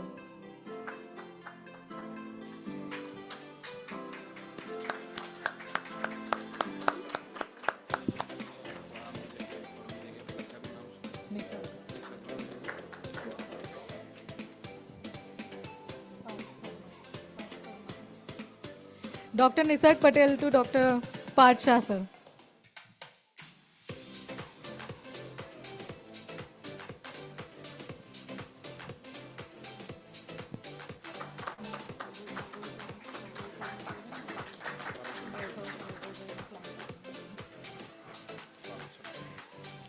May I request Parul sir to please felicitate our GMC observer.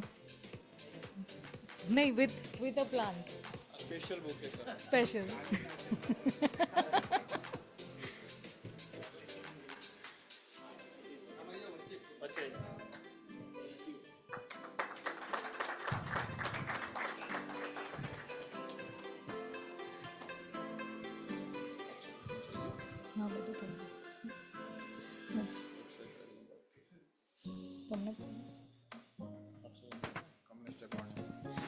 Dr. Kamlesh Jagwani sir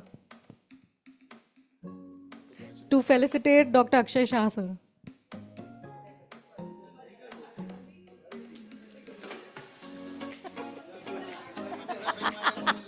લાગણી છે વધારે.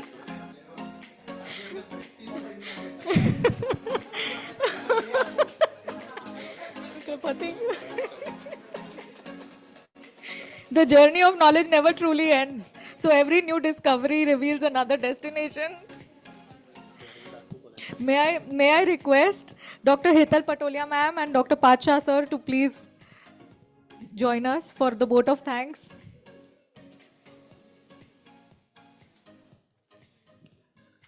I would request Dr. Kamlesh to felicitate Dr. Sonalben and Dr. Kruti for their wonderful active participation for this conference. Kruti, you have to be felicitated along with Sonalben.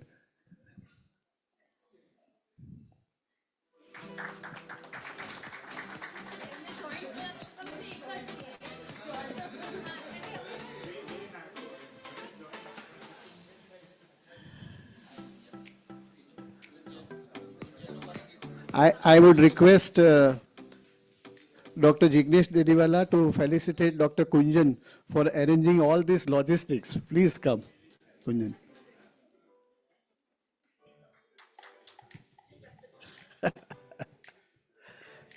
Thank you, Kunjan, for all the help.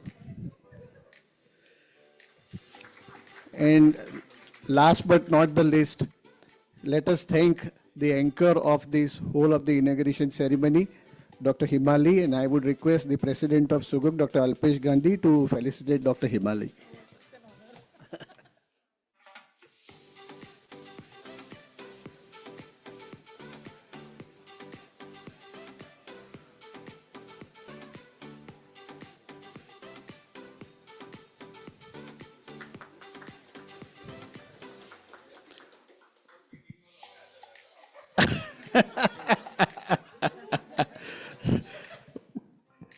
But you allowed your better half to remain present at the inauguration. So,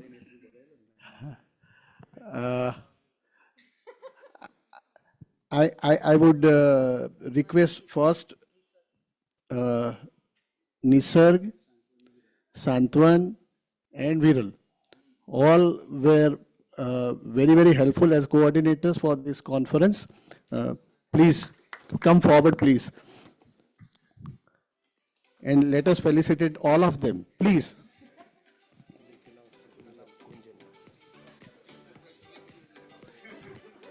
Daily.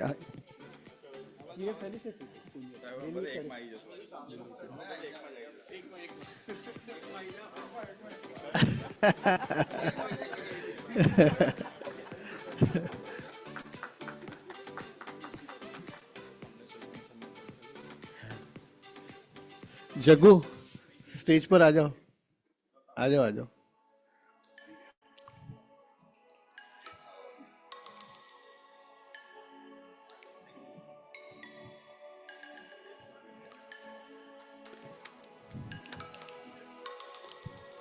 And let us have a word of thanks from our own Dr. Hetal Patolia and Dr. Padsha.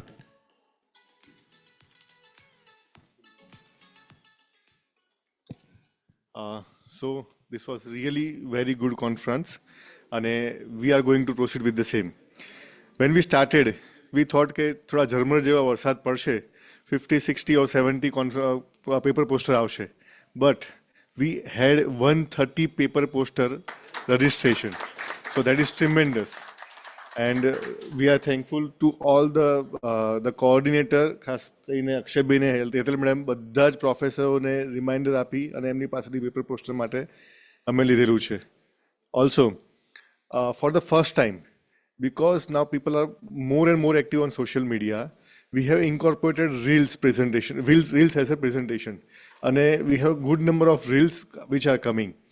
Now perhaps Reels are going to be a new way of communication with the patient in their own language.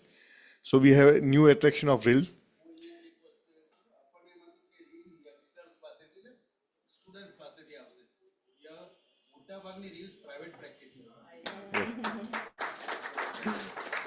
And we are going to have prizes for paper poster as well as Reels. Paper poster my first prize is going to be SOGO conference registration for the next conference, and we are hoping for a very exciting venue in the next conference, and the results will be declared at the valedictory function. So please be all on the online also, be there at the valedictory function. And I am thankful to AOGS because they, our own society, let us to use the hall as well as office. So we are thankful to AOGS.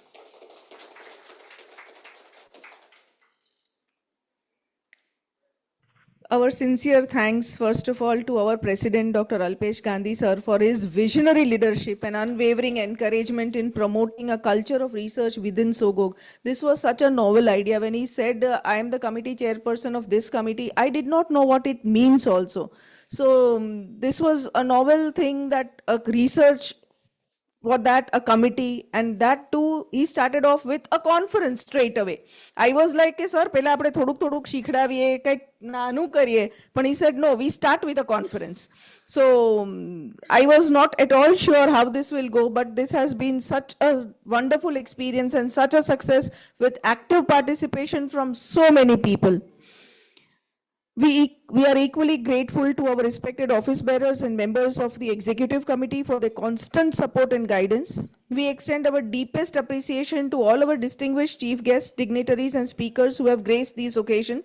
Your inspiring words have reminded us that research is not only merely about publications, but about asking meaningful questions, generating evidence, and ultimately improving patient care.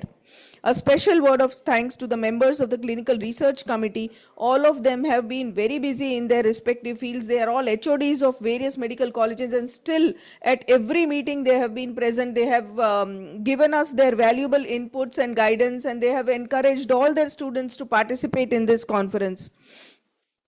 It was countless hours of planning that have gone this into making this conference possible today.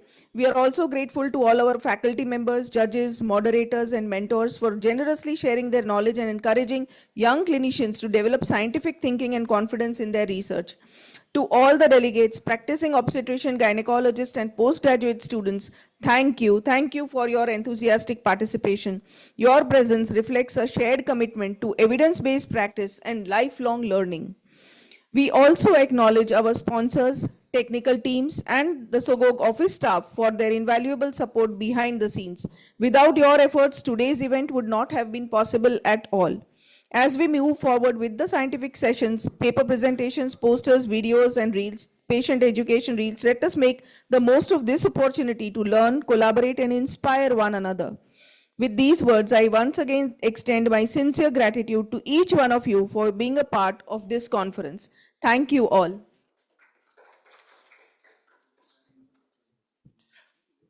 Special thank to Corona Remedies for sponsoring this wonderful event of a hybrid conference.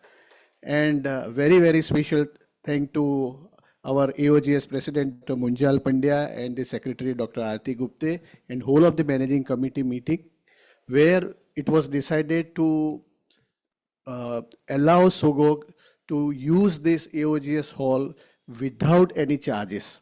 So we are very, very thankful to AOGS for such a wonderful gesture. Thank you. Thank you very much. Thanks for the nice function. May we take a leave from the stage so as to proceed for the hybrid conference. I would invite everybody to please come up on the stage for a photo session. Oh, sorry.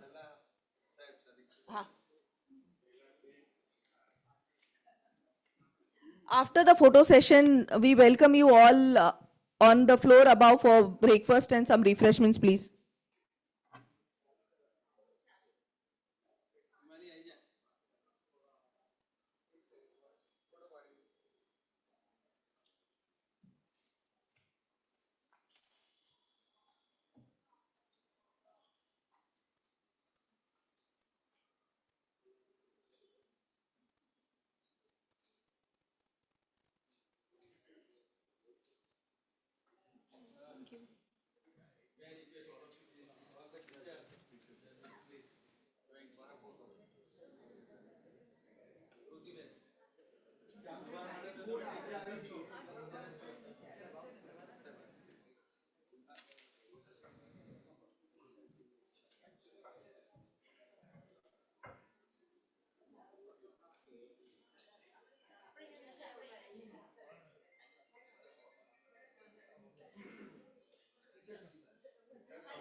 Student દેખાય નહીં પછી આપણે student દેખાય નહીં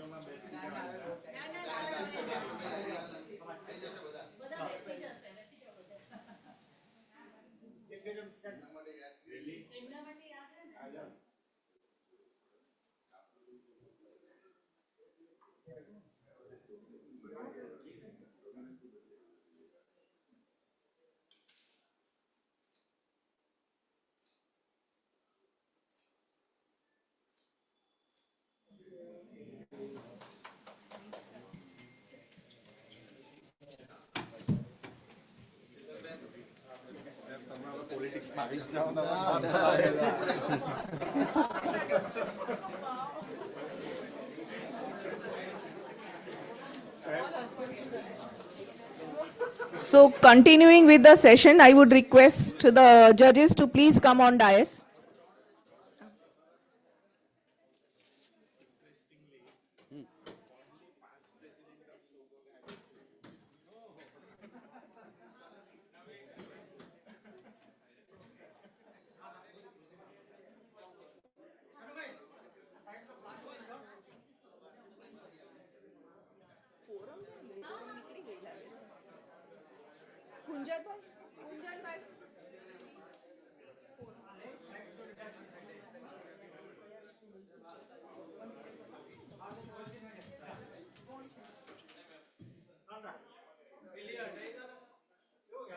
રાખ્યું તું ને એમ જ રાખી દો.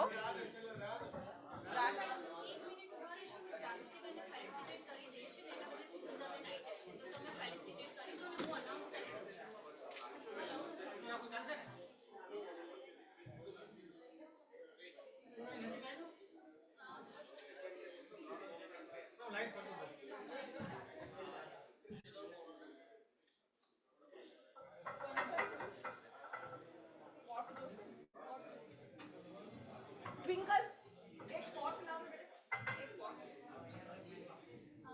I would like to thank Dr. Jagruti madam.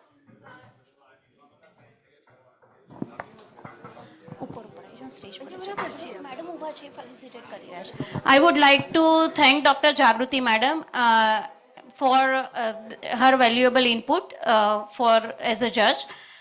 Thank you, madam.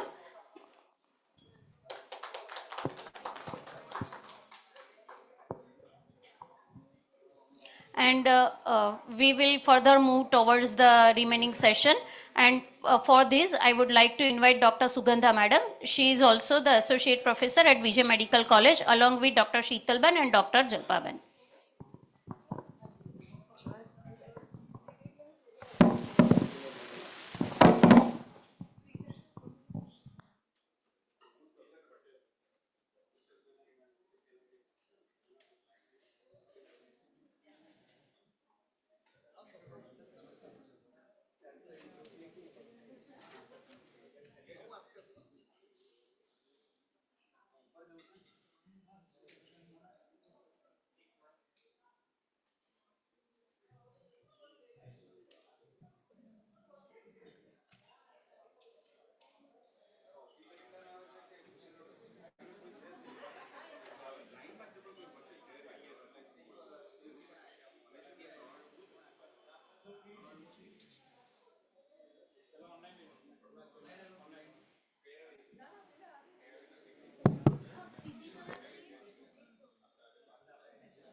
Vishal Patel.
I'm Dr. Nisarg Patel, working as a consultant at Nisha IVF.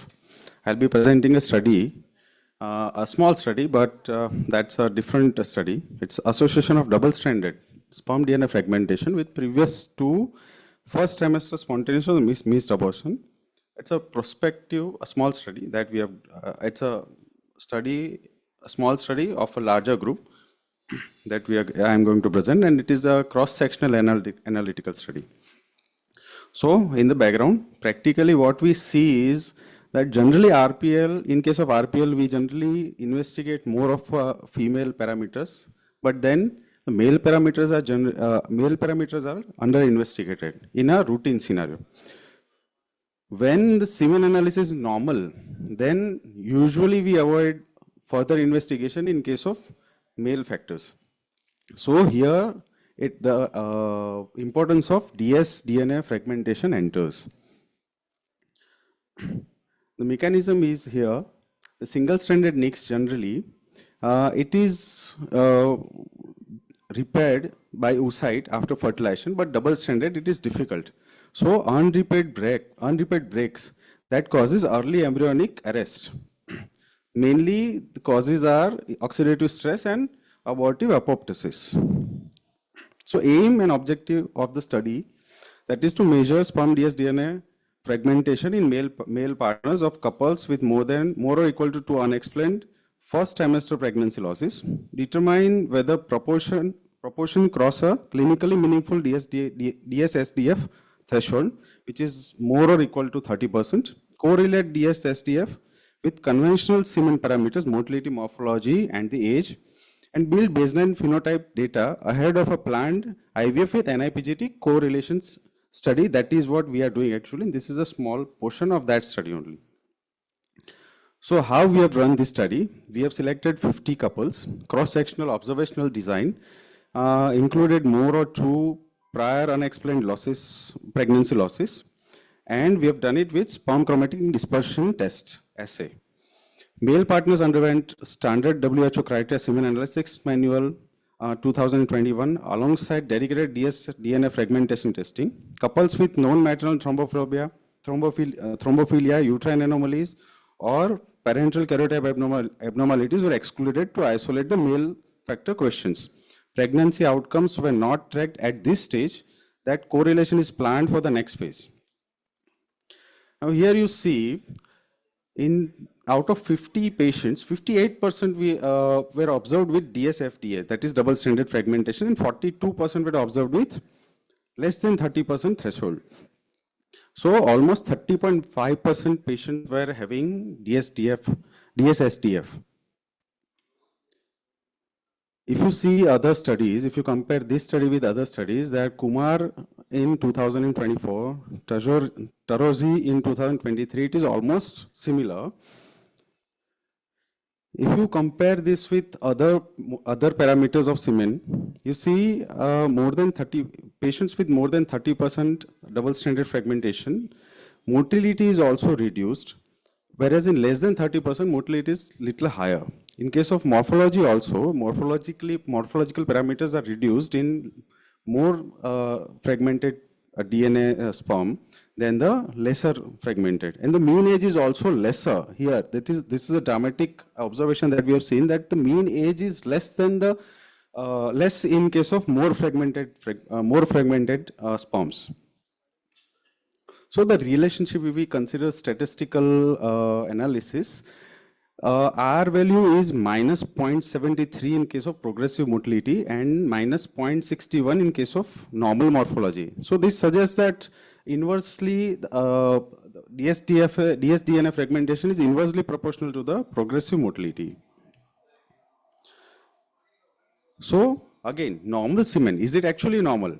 See, it is a misleading parameter because actually there are many other tests that is to be performed ideally even after the semen is normal in case of RPL. Younger patients are always normal than the aged patient. It's not like that. Even younger patients are also having the same issue. One test, two damaged domains.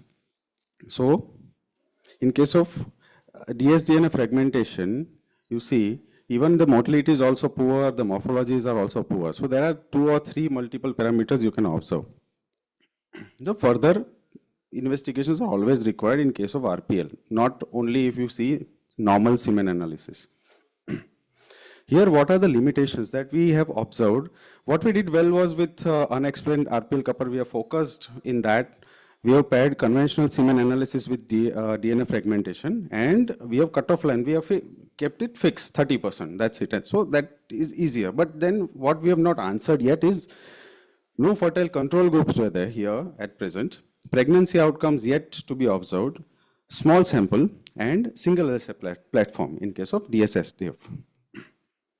Future directions, what we observe is expand this, what we are doing is expand with actual pregnancy outcomes. We are going to compare it with NIPGT and explore the treatment modules with antioxidants and varicocele corrections, if that is there.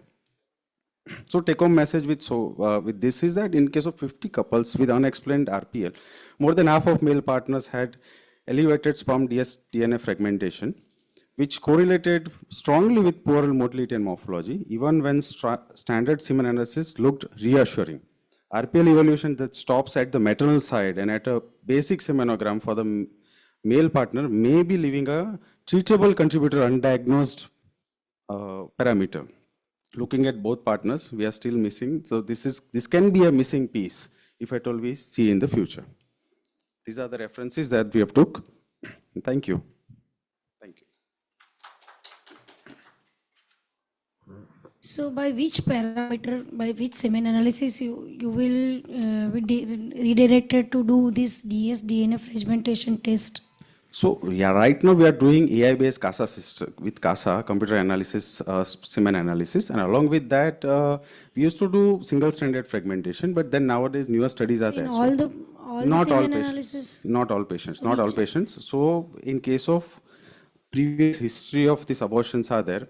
Then in case of patients with poor morphology, but single-stranded DNA is normal. So in that case also we do this. In case of aged patients with more than 45 years of age, with poor semen morphology, again, there we perform this dsDNA, and then we have seen, yet the observation is going on.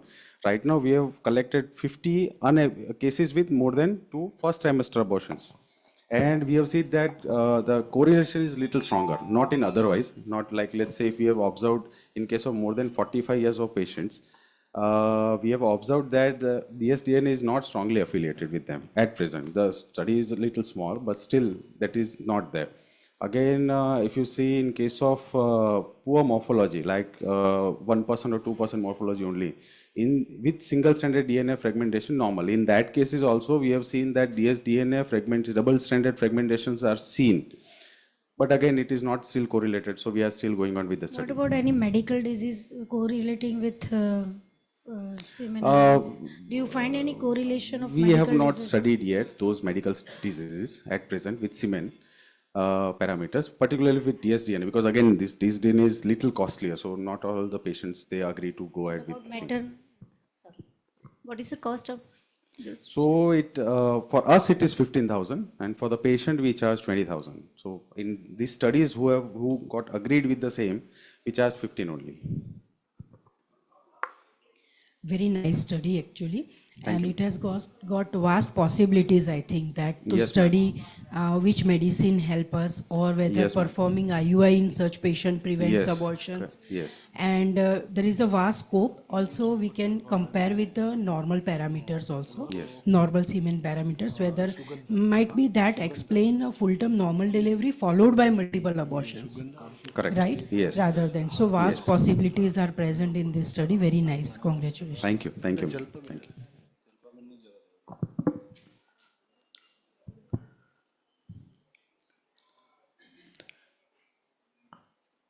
I think we have taken an extended services of Dr. Jalpaben as the judge and the chairperson. So we are thankful, Dr. Jalpaben, for your services. And we are inviting our two more judges, Dr. Hafsa Vora and Dr. Amrita Patel, to please come on the dais. And I request Dr. Himali to felicitate Dr. Jalpaben.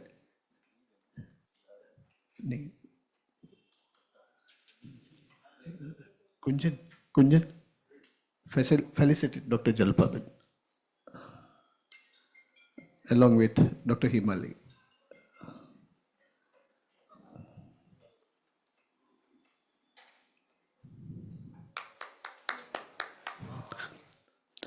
Kindly give the bouquet of our caricature plant to Dr. Jalpaben.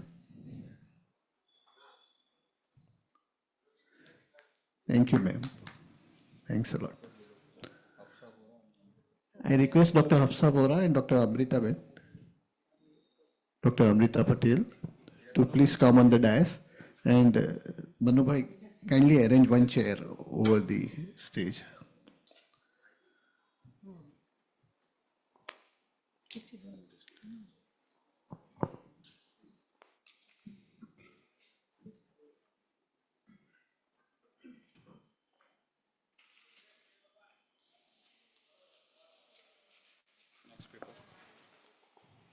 Yes, Dr. Himali.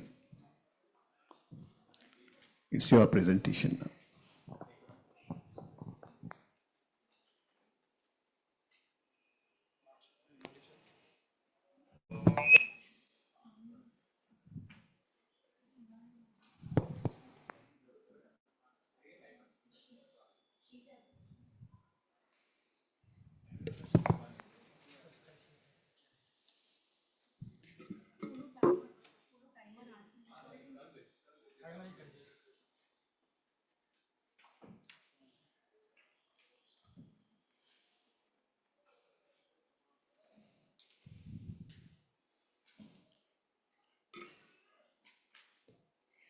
Now, once upon a time, a fox saw a bunch of grapes hanging on a vine.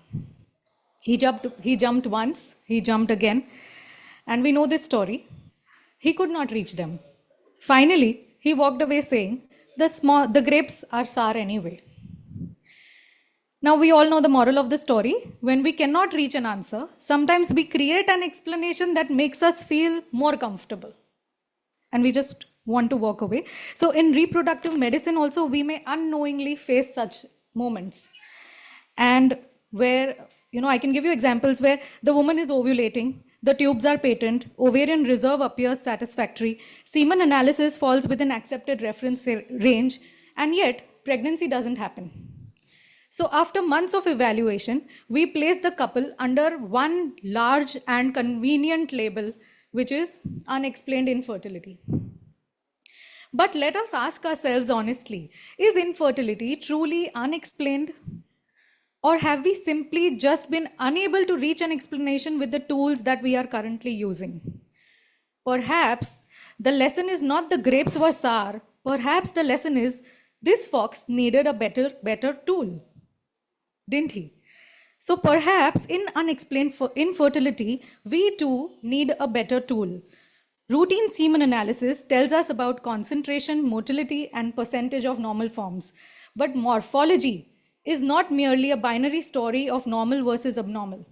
One sperm may carry one defect, another sperm may carry two defects. The third sperm may carry three defects with the midpiece, the head, and the tail.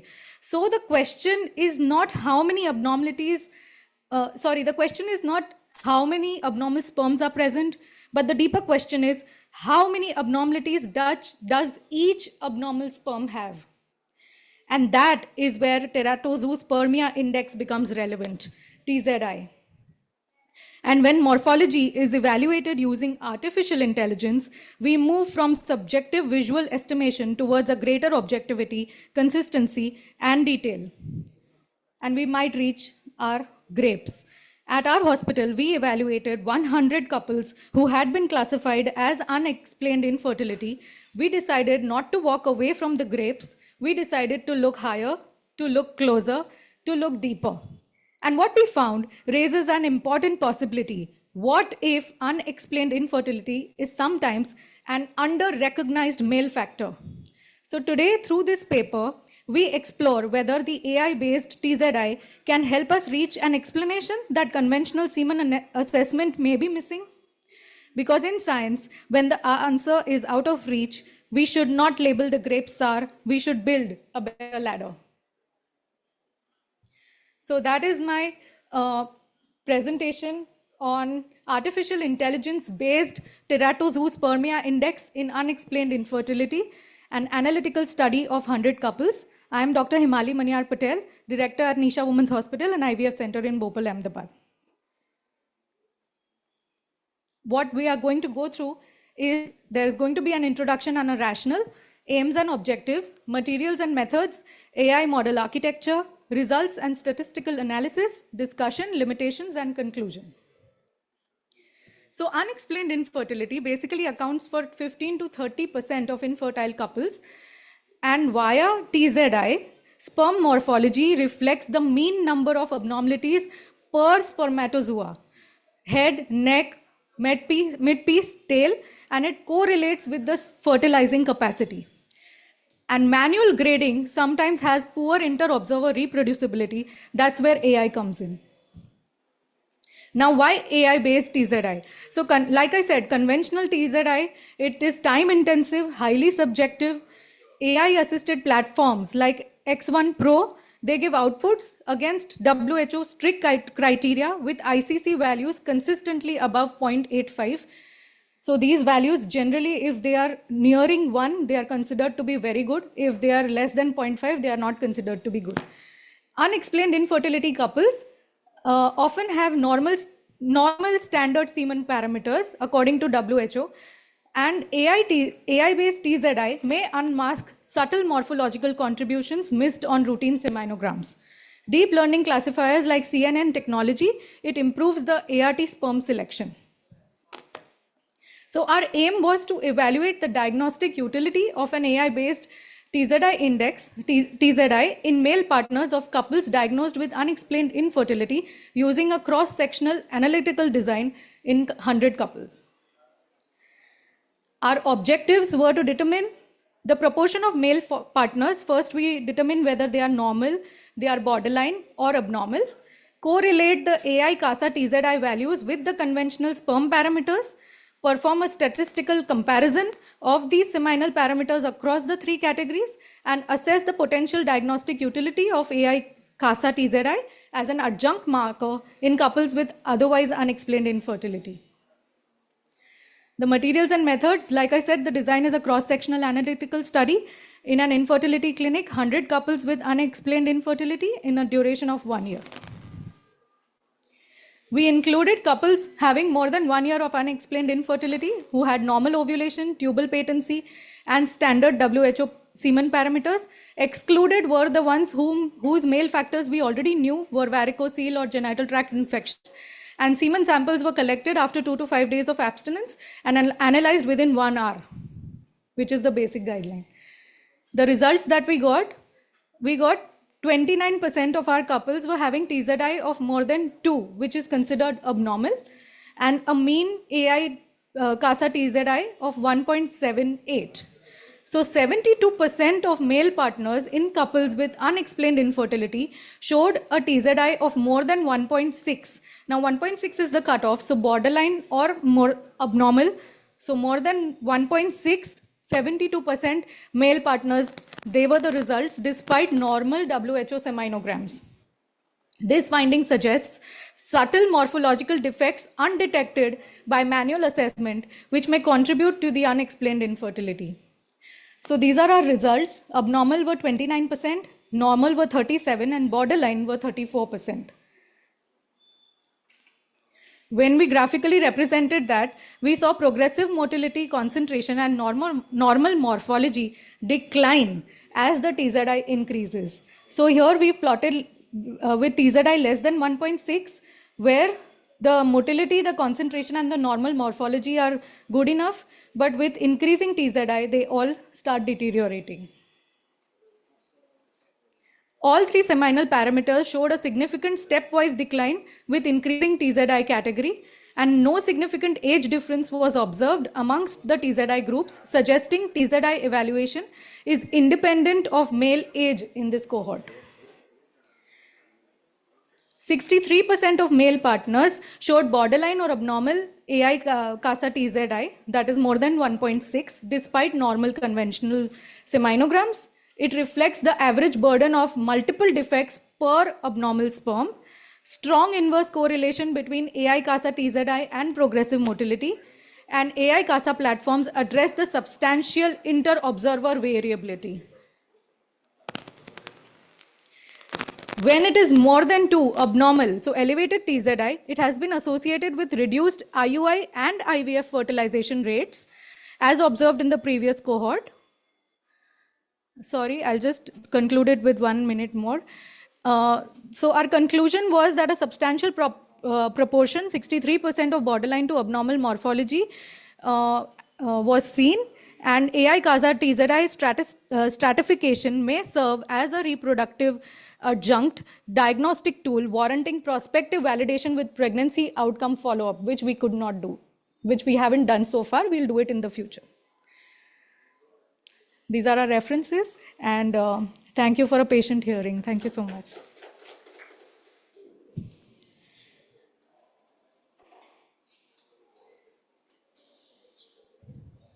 It's a very nice study. Thank you so much, ma'am. My question to you is, as you had stated that in the patients with abnormal semograms, still they were subjected to the AI cassette. We do it for every patient because we have our AI-based system. So we do it for everyone who is in the hospital. It's a screening test. Even as a preconceptional checkup, we do it. So do you recommend that in all cases of unexplained infertility? So as of now, because we have not correlated it with the pregnancy outcomes, I think we should do that study further and then we can take it up. It will require further studies. Thank you so much, ma'am. Thank you.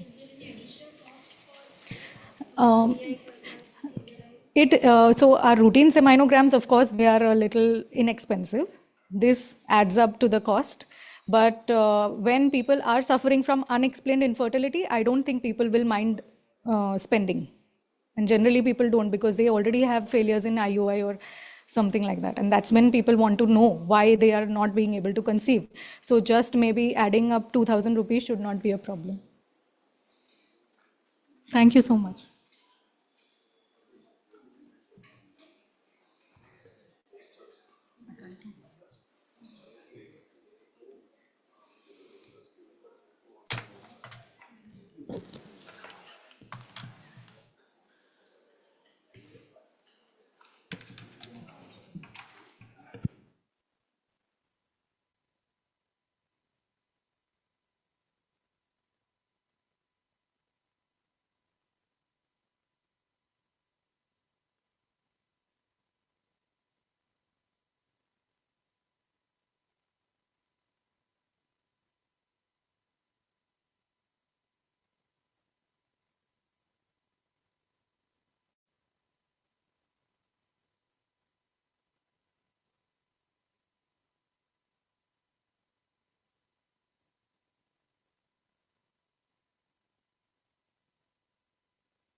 Good evening, judges. Good morning, everyone.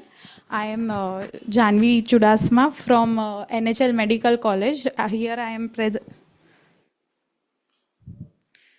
Here I am going to present my poster on early diagnosis and conservative surgical management of a first trimester cesarean scar pregnancy. Cesarean scar pregnancy is a rare and potentially life-threatening.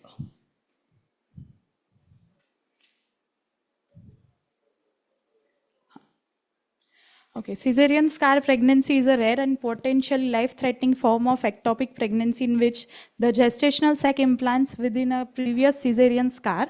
As early diagnosis is essential to prevent severe hemorrhage, uterine rupture, and the need for hysterectomy.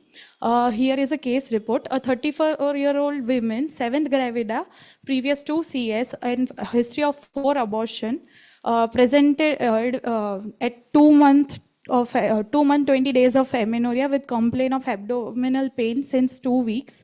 Her obstetric history was of previous 2 cesarean. First having a male born 12 years ago and a 9-year-old male child 2 years ago. Both were taken for leaking per vaginum, premature rupture of membrane. She also had history of 4 abortions at 1.5 month of amenorrhea 3-4 years ago within 3-4 months apart.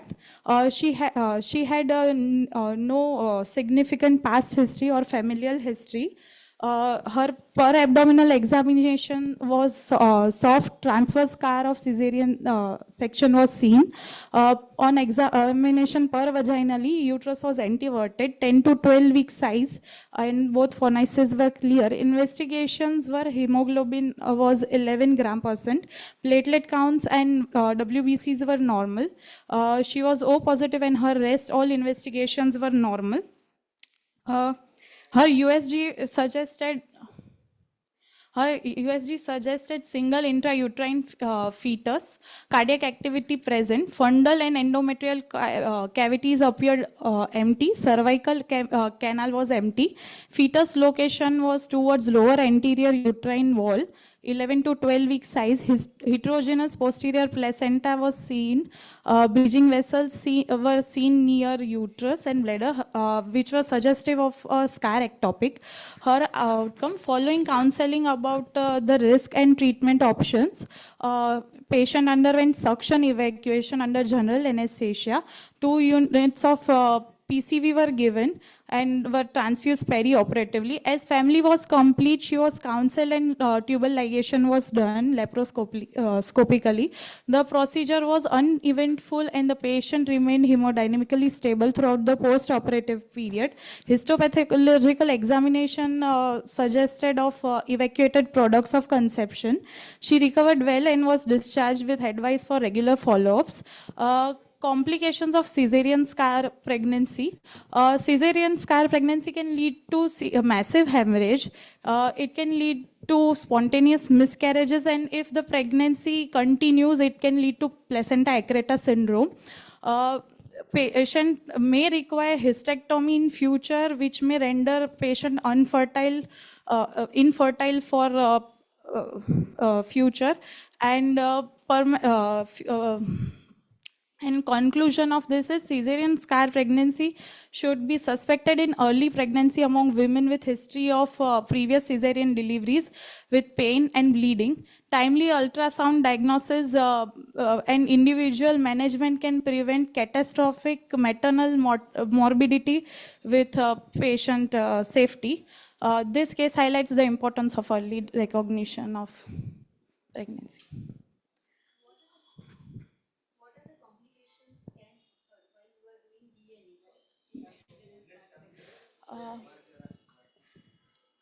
Ma'am, Massive hemorrhage can occur. Also, scar rupture can occur during evacuation of this pregnancy, because placenta usually is present in the niches of previous scars, and as that area is mostly fibrous legs muscle, so sometimes while evacuating, contraction won't happen, and that can lead to lot of bleeding during suction and So evacuation. how will you decide to go for DNE or laparoscopic management of scar ectopic pregnancy? Ma'am, first of all, because it is 12 weeks yes, and ma'am. it is situated in the scar, right? Yes. So you were very fortunate to Yes. do DNE and there is no complication. Yes. But yes, how can you decide? Ma'am, first of all, residual myometrial thickness should be seen in ultrasound. RMT, residual myometrial thickness more than 2.5 mm is what we require. Patients' vitals should be also seen, that patient is not in a stage of shock or something. We should also see the site.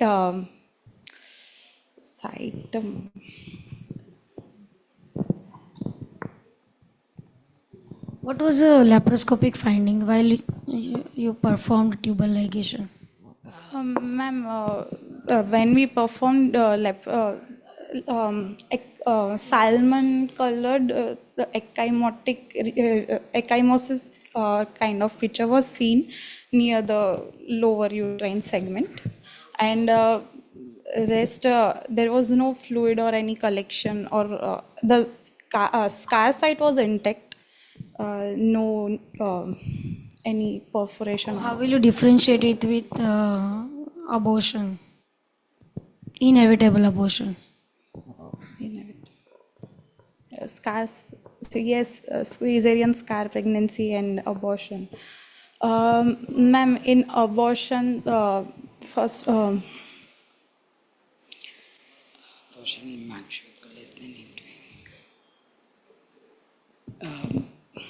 ma'am, during USG, if we do, sliding signs are seen in pregnancy that is uterine. CSP doesn't generally elicit sliding sign positive. While we insert the TVS probe, a normal intrauterine pregnancy moves with the probe, but CSP doesn't. That is one thing we see in abortion and CSP.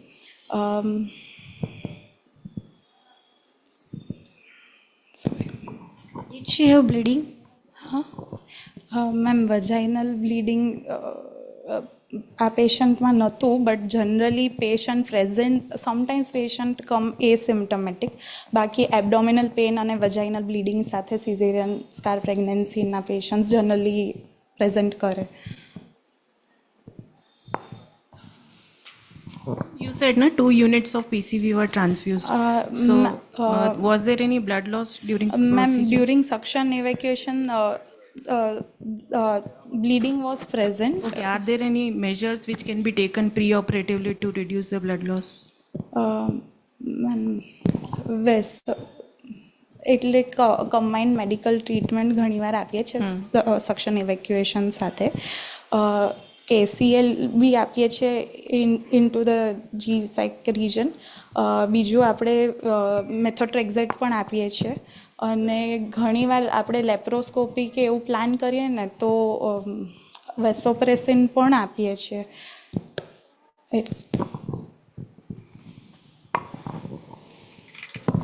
Thank you ma'am.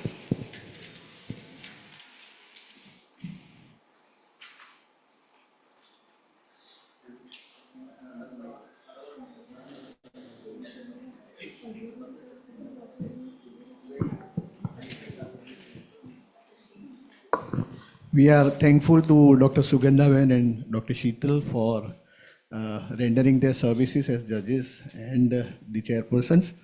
And may May I request Dr. Kunjan and Dr. Nisarg to felicitate both of the judges with the caricature plant.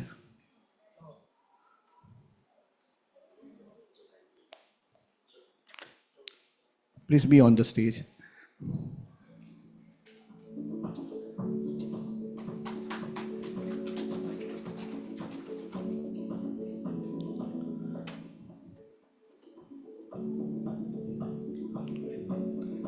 Thank you, ma'am.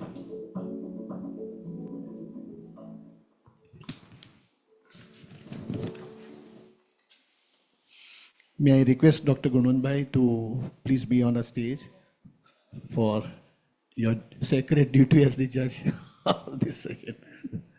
Thank you, sir.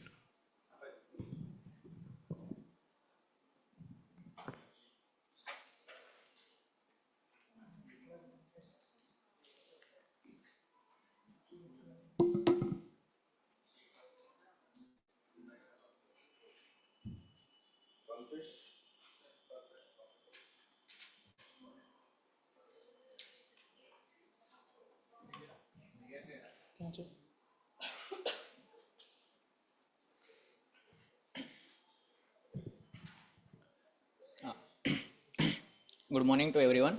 Myself Dr. Kalpesh Kaklotar, second year resident, NHL Medical College. Today's my topic is diagnosis and management of large uterine fibroid,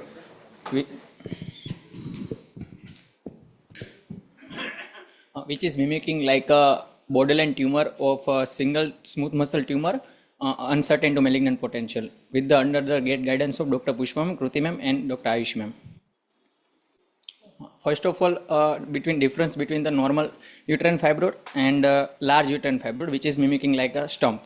Normal uterine fibroid cellular uniformity is a regular uniform cells with low proliferative index and absence of any necrosis.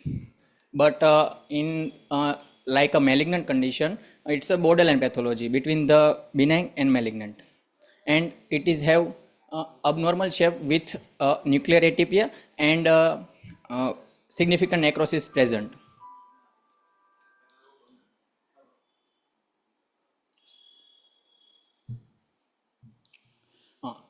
Case presentation of 64 years old postmenopausal female present with 6 months of history of chronic abdominal pain with progressive abdominal distension and severe pelvic pressure and abnormal uterine bleeding. Which physical finding of this patient have firm palpable midline abdominal mass which is extending up to the umbilicus and 14 to 16 weeks gestation like a size.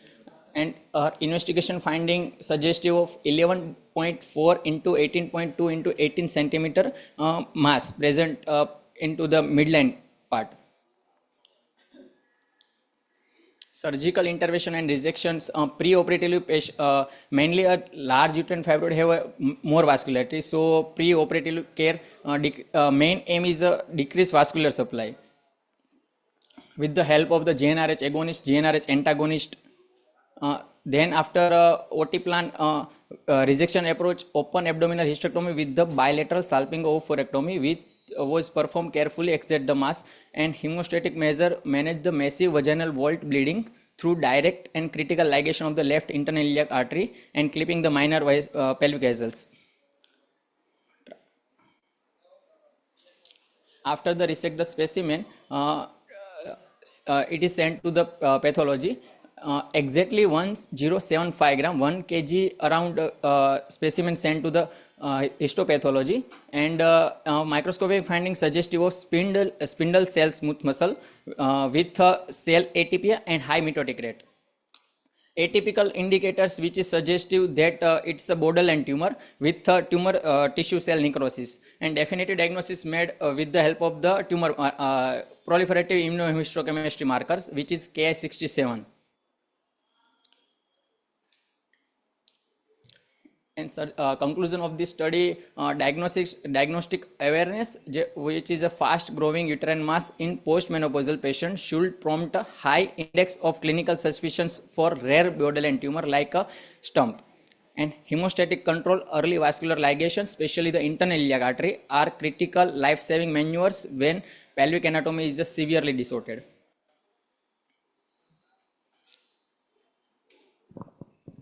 It's a very rare and a very good case. So, what investigations preoperatively would you like to concentrate on prior to submitting this patient for surgery? Yes, ma'am. Ma'am, first of all, it's a large tumor mass which is highly vascular in postmenopausal female, and patient age is high, like that, 64 years. So it is mainly diagnostic towards the borderline or malignant potential. So first of all, we try to identify the normal basic investigation like complete blood cell count, which is identified by the CBC and HB. Specific to the growth. USG. Expert USG scan, CECT abdomen, and higher magnetic resonance imaging. So, in your case, what were the specific findings which led you to this surgery? Ma'am, first of all, size of the fibroid, and first, mainly, ma'am, size of the fibroid and postmenopausal bleeding. So. How will you select pre-op G and RH? In which patient you will give? And what are the disadvantage of it or the advantage of it? Ma'am. Sir, GnRH agonist is when will it's administrative, it is a continuously administrative. And it's priorly it is give a flare reaction like LH and RH significantly rise. After, how will you select in which case you will give and in which case you will not give? Sir, GnRH agonist is anti-estrogenic drugs, so it is decrease the blood supply, vascularity of the tumor mass. So in such case, when vascularity is higher, then we try to decrease the size and vascularity of the fibroid. So we will apply this.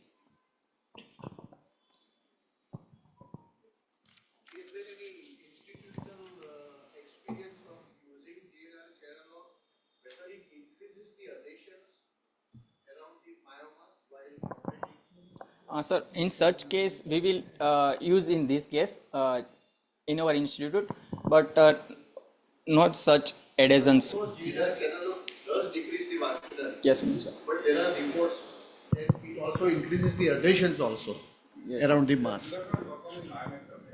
No, sir.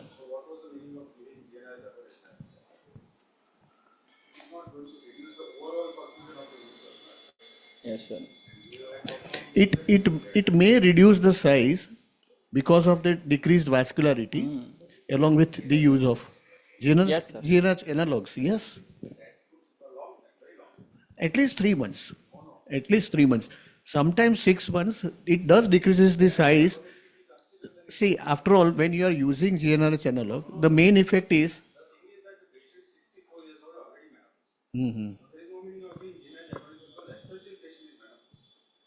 I think if you are doing an endoscopic surgery with the advent of bipolars and the harmonics, there may not be a need of a GnRH analog. I do agree.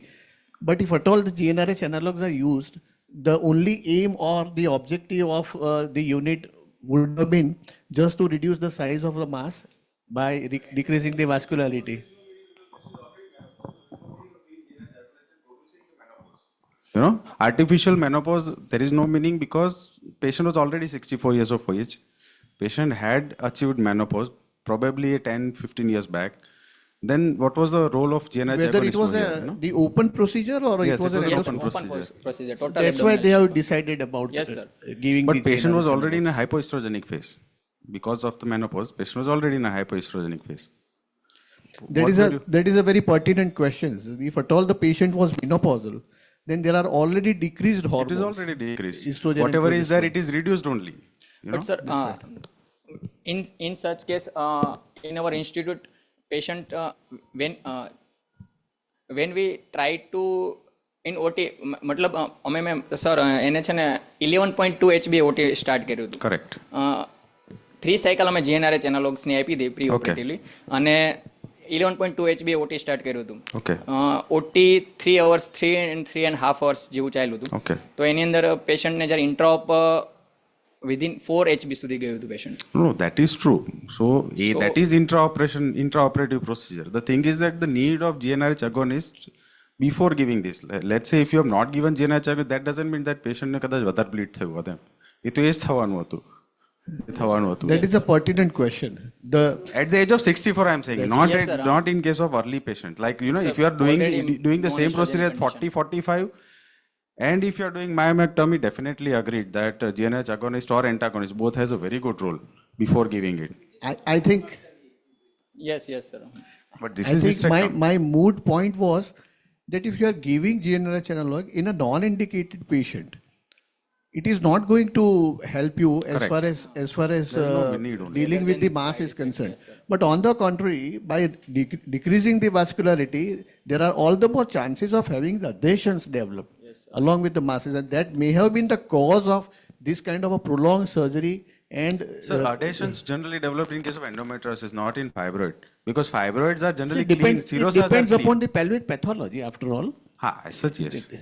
And one more thing is I want to add is whether you did pre-operative tumor markers for this to decide what was the MRI finding and what was the vascularity, or what was the lymphatics. Sir, MRI in MRI finding, it is a clearly mentioned the size of the fibroid and clearly mention the anterior, posterior and transverse the diameter fibroid and no other significant.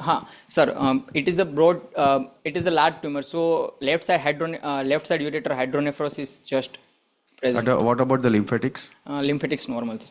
That was normal. Preoperative evaluation of any mass, that includes everything with regards to the lymphatics, the infiltration and everything. It just doesn't end up with the size.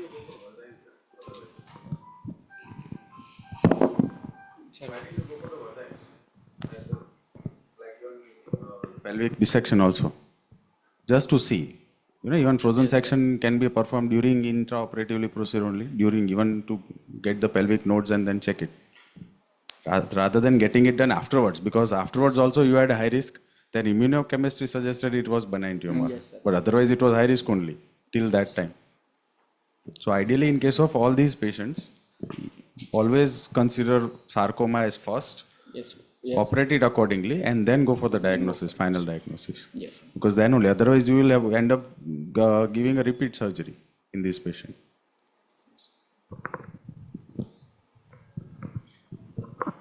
Mr. Viral is there or he has left? I was interested in knowing the findings of MRI, whether they differ as far as the mass, whether it is sarcoma or a benign mass. So if MRI would have been done preoperatively and if the findings are suggestive of a benign mass, and if the routine tumor markers, if they would have been done preoperatively, I think you can safely go for the surgeries for the benign masses as such. If at all there is a suspicious, then of course there is a role of Verdheim's.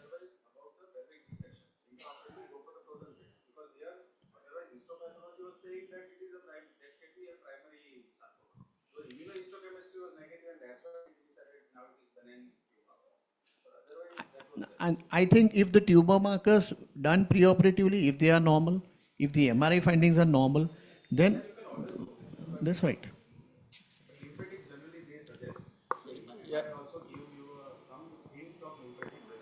Yes, sir.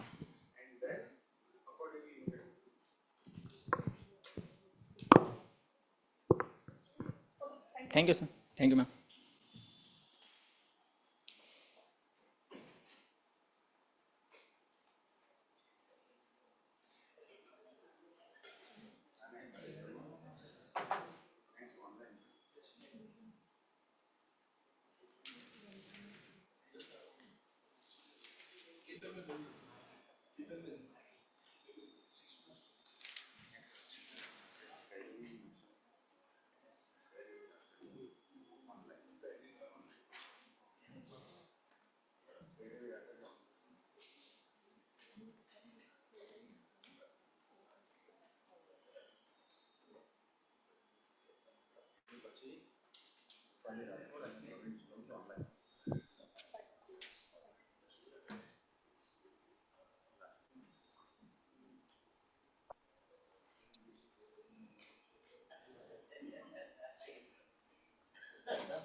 Good afternoon, everyone. Myself, Dr. Kairavi Acharya. Sorry, I was about to attend this physical, but I could not attend because of the rain. Today, I'll be presenting my poster over Association of Interferon Alpha and Dendritic Cell Subsets in Gestational Hypertension under guidance of Dr. Rohit J. This study was conducted by P.G. Vaidya under guidance of R.C. Sundaranjan at Nirma University. According to this study, uh, I'll be talking about how interferon alpha and dendritic cells play role in immune dysregulation and systemic inflammation, causing gestational hypertension or carry forward to Hello, preeclampsia. hello. Excuse me, Dr. Kair, your voice is not audible. Actually, it's cracking. Would you please, I should change my setting. change your Network. mic or something? Okay, just let me see.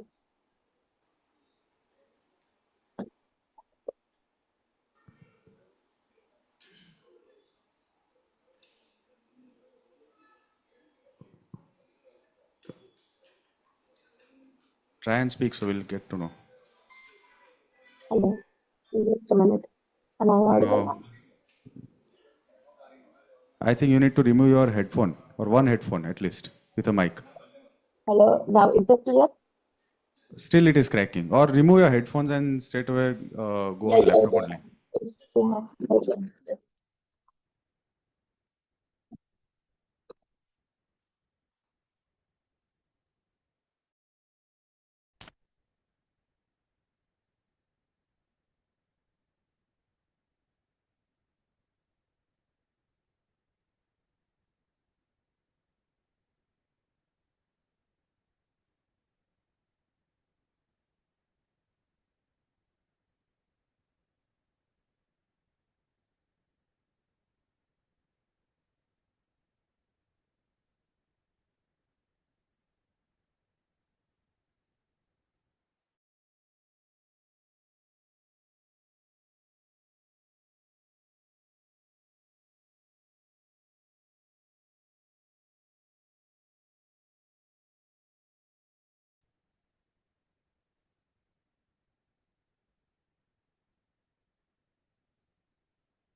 Hello, Dr. Kairavi. It was disconnected from our end only, but now I think it's connected, but still your voice is cracking only.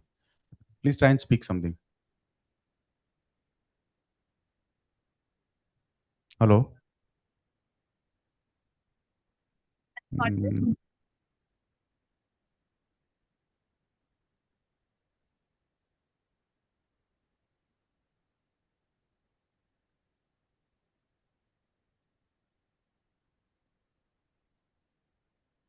Hello?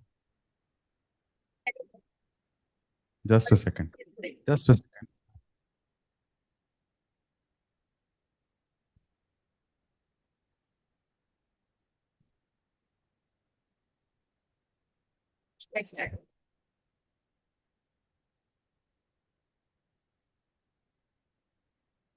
Yeah.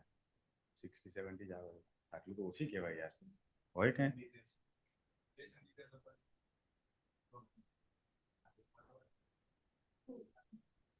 2 and fro માં voice ઓવરમાં નહીં થાય 100 માં તો ક્યાંથી ભેગું થશે? Hello, Dr. Kairavi? Yes, I can. Can you speak clearly?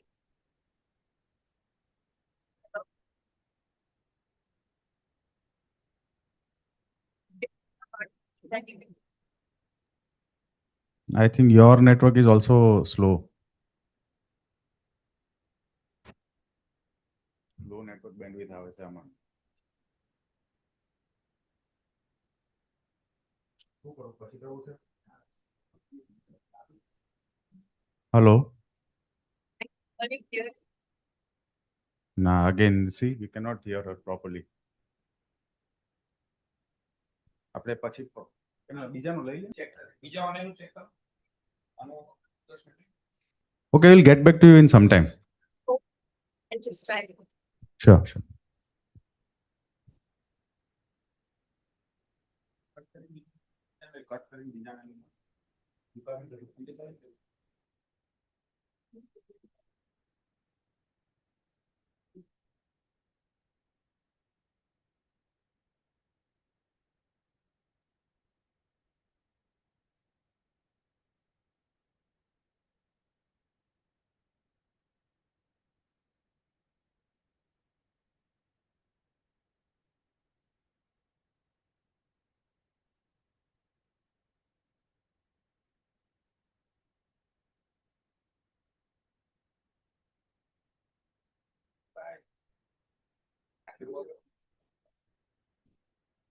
Hello?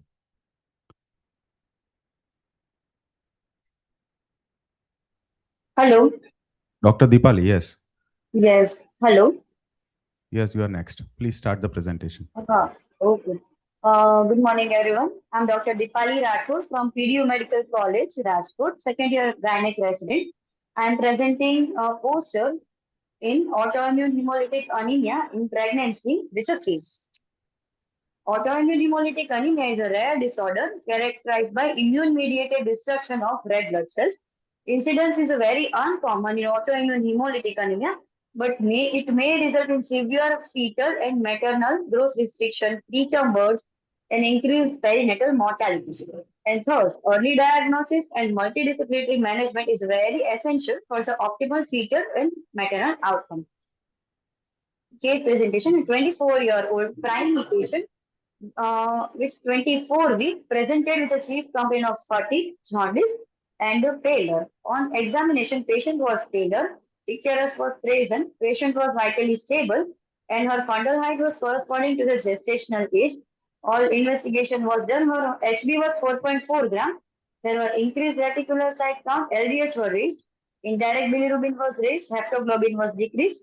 Direct Coombs test was positive and peripheral smear done that was suggestive of spherocytes and polychromasia. All the findings are correlated with immune-mediated hemolysis. And thus, the diagnosis of warm autoimmune hemolytic anemia was made. Management was done by multidisciplinary approach by obstetrician, hemato-oncologist, physician, and a neonatologist. PCV transfusion was done. Corticosteroids were prescribed to increase the hemoglobin and to decrease the effect of autoimmune-mediated hemolysis. Injection rituximab was given. Folic acid supplementation was given. Fetal growth surveillance was done via serial USG and Doppler. Serial monitoring of CDC reticulocyte count, LDH, and bilirubin was done, and delivery was planned according to the maternal and fetal condition. Outcome. Hemoglobin was improved. Hemoglobin was increased from 4.4 gram to 8 gram. Symptoms were resoluted and patient is now stable. Discussion. Autoimmune hemolytic anemia during pregnancy is a very rare. It is nearly 1 in 50,000 pregnancy. Most commonly, it is warm autoimmune hemolytic anemia, that is IgG mediated. Diagnosis was made by direct Coombs test. Corticosteroids are the first line management of the autoimmune hemolytic anemia. Blood transfusion is to be given when clinically there is severe anemia. And maternal and autoantibodies, IgG, that can close placenta and may cause fetal or neonatal anemia. And that's why close fetal monitoring is very necessary. Learning points. Autoimmune hemolytic anemia is unexplained hemolytic anemia, and that's why early diagnosis can improve maternal and fetal outcome. Multidisciplinary care is important. Thank you.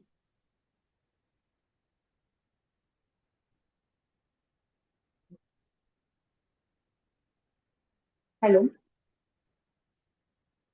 Hello.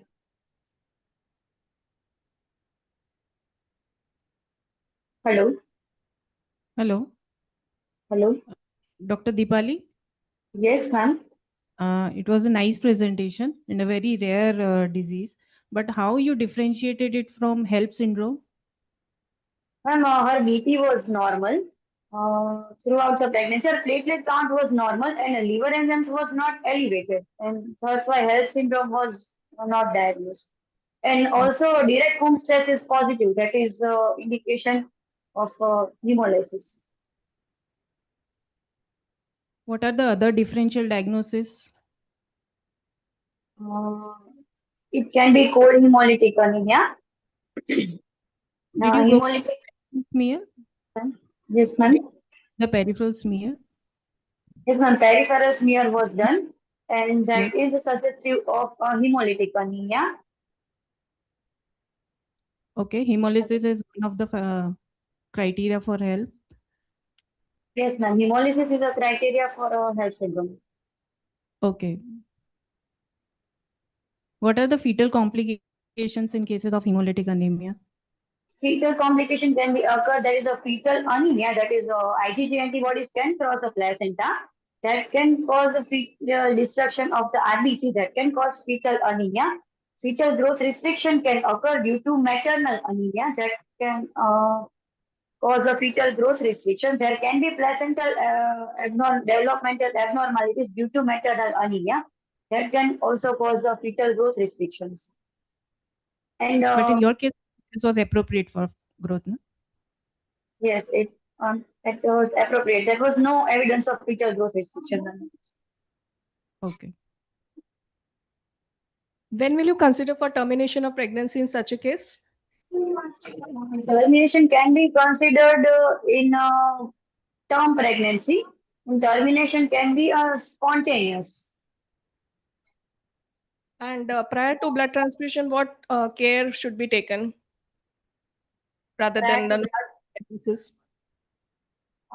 Prior to blood transfusion, should be consent should be taken for any adverse reaction that can be occur in hemolytic anemia. So the prior to blood transfusion, every Dexona should be given. Blood transfusion should be given slowly, and because adverse reaction, there are more chances of adverse reaction in autoimmune hemolytic anemia in a blood transfusion. Anything else specific to hemolytic anemia? Specific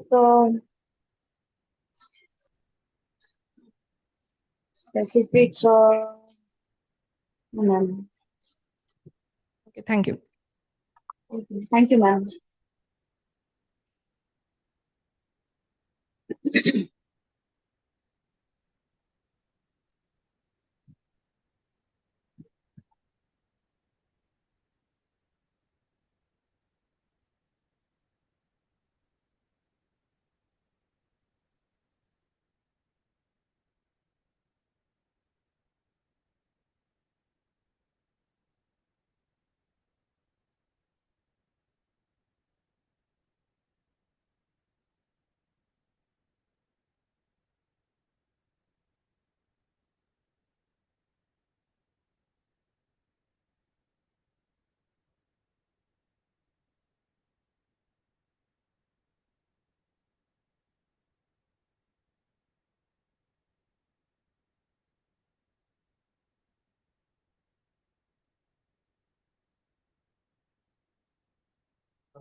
Hello.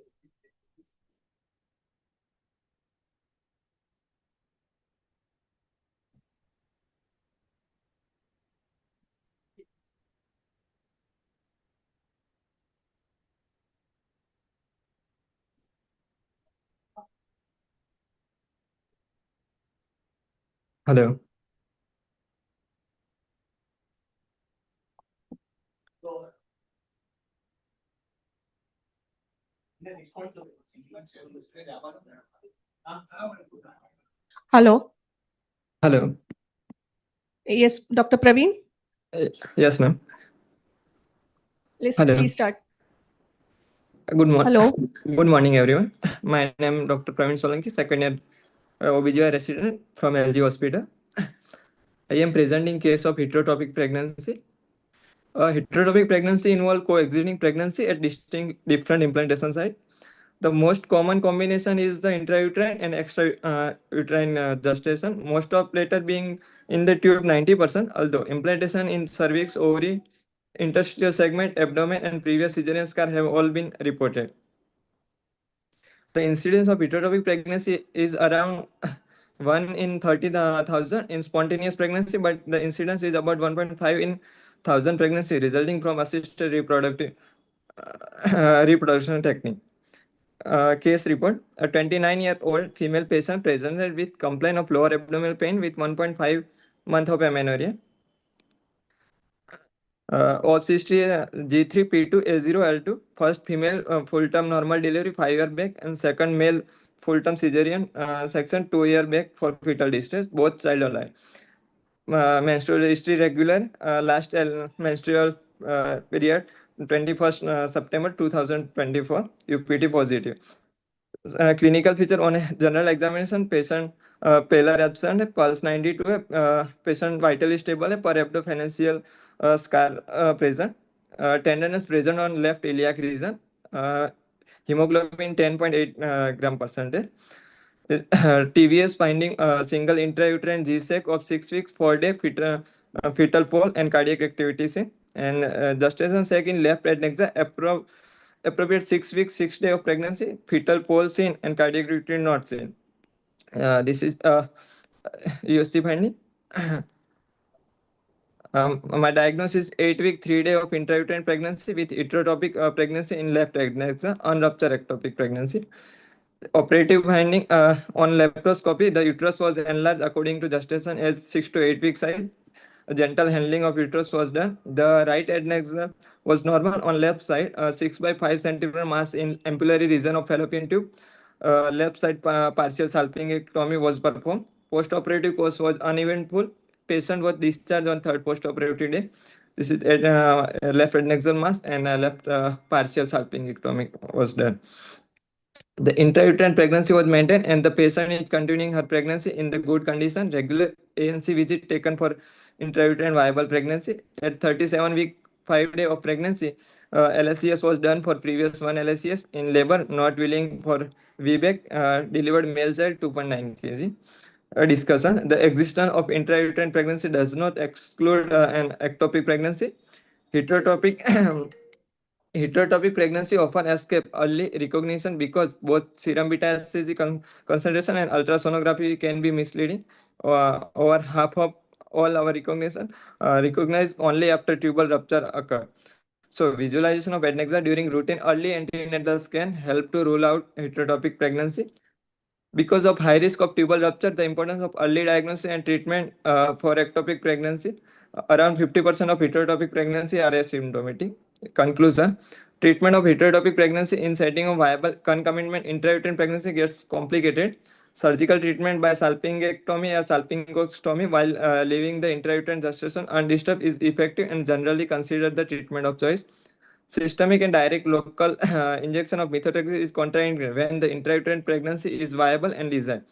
Selective embryo reduction by direct local injection of potassium chloride or hyperosmolar glucose into ectopic gestation sac is another viable treatment option. However, reported 55% of may require additional surgical treatment. This is my references.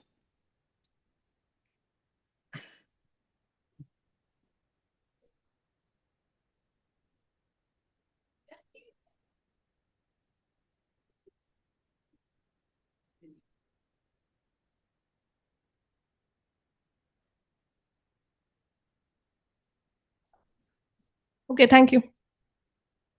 Thank you, ma'am.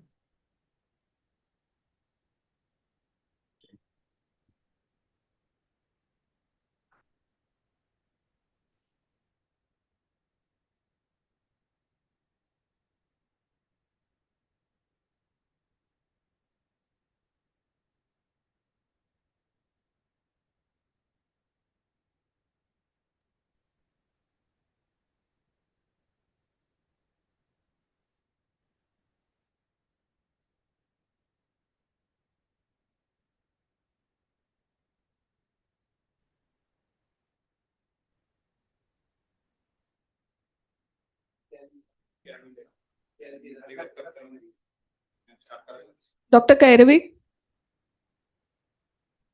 Hello, am I audible now? Yes, you are audible.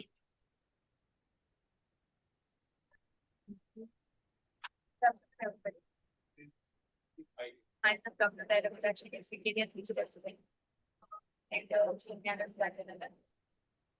I'll be presenting a poster on association and writing cells with gestational writing cells and cells with gestational hypertension under guidance of the Not audible, excuse me.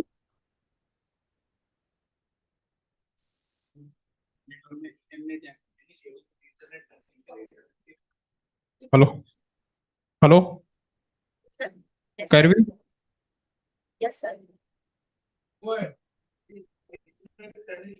Yes, Please sir. check your internet connection. It is unstable.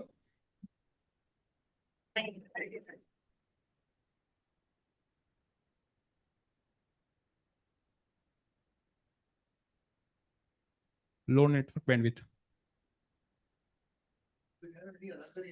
Hello. Can you please accept my post from another device?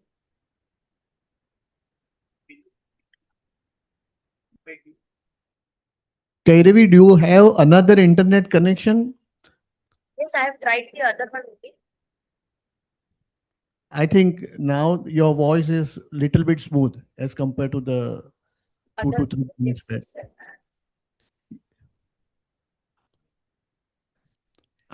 Are you getting our voice? Yes, sir, I'm able to hear everything. Okay, your voice is okay now. You can go on with the presentation. Please start.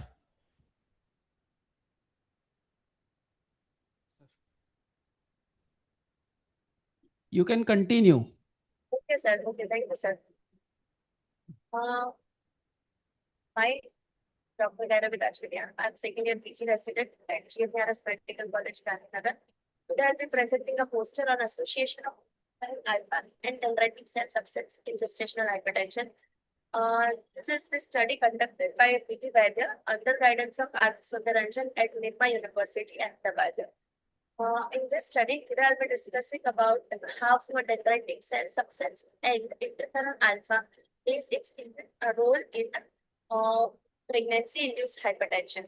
We'll be studying how circulating cytokine profiles are dysregulated in gestational hypertension. In this study, our main objective is to prospectively evaluate plasma interferon alpha and dendritic cells in third trimester of pregnancy, that is at 29 to 34 weeks of gestation, for early identification of gestational hypertension and to quantify and profile the plasma interferon alpha in normotensive and hypertensive pregnant women and later phase of labor versus in labor phase. Study design has been done in such a way that we can prospectively study the normotensive women who are converting into hypertensive at the time of labor, and along with that is done.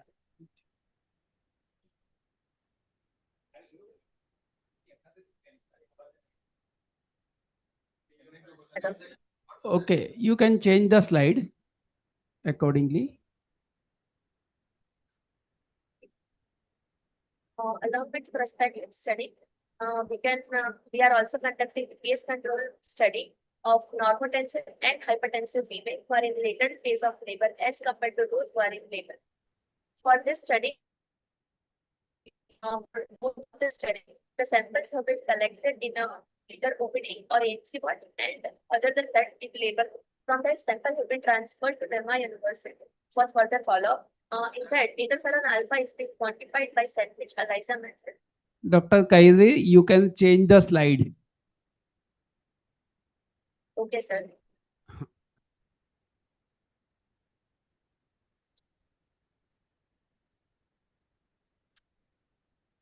Sir, we have been studying interferon alpha and dendritic cells.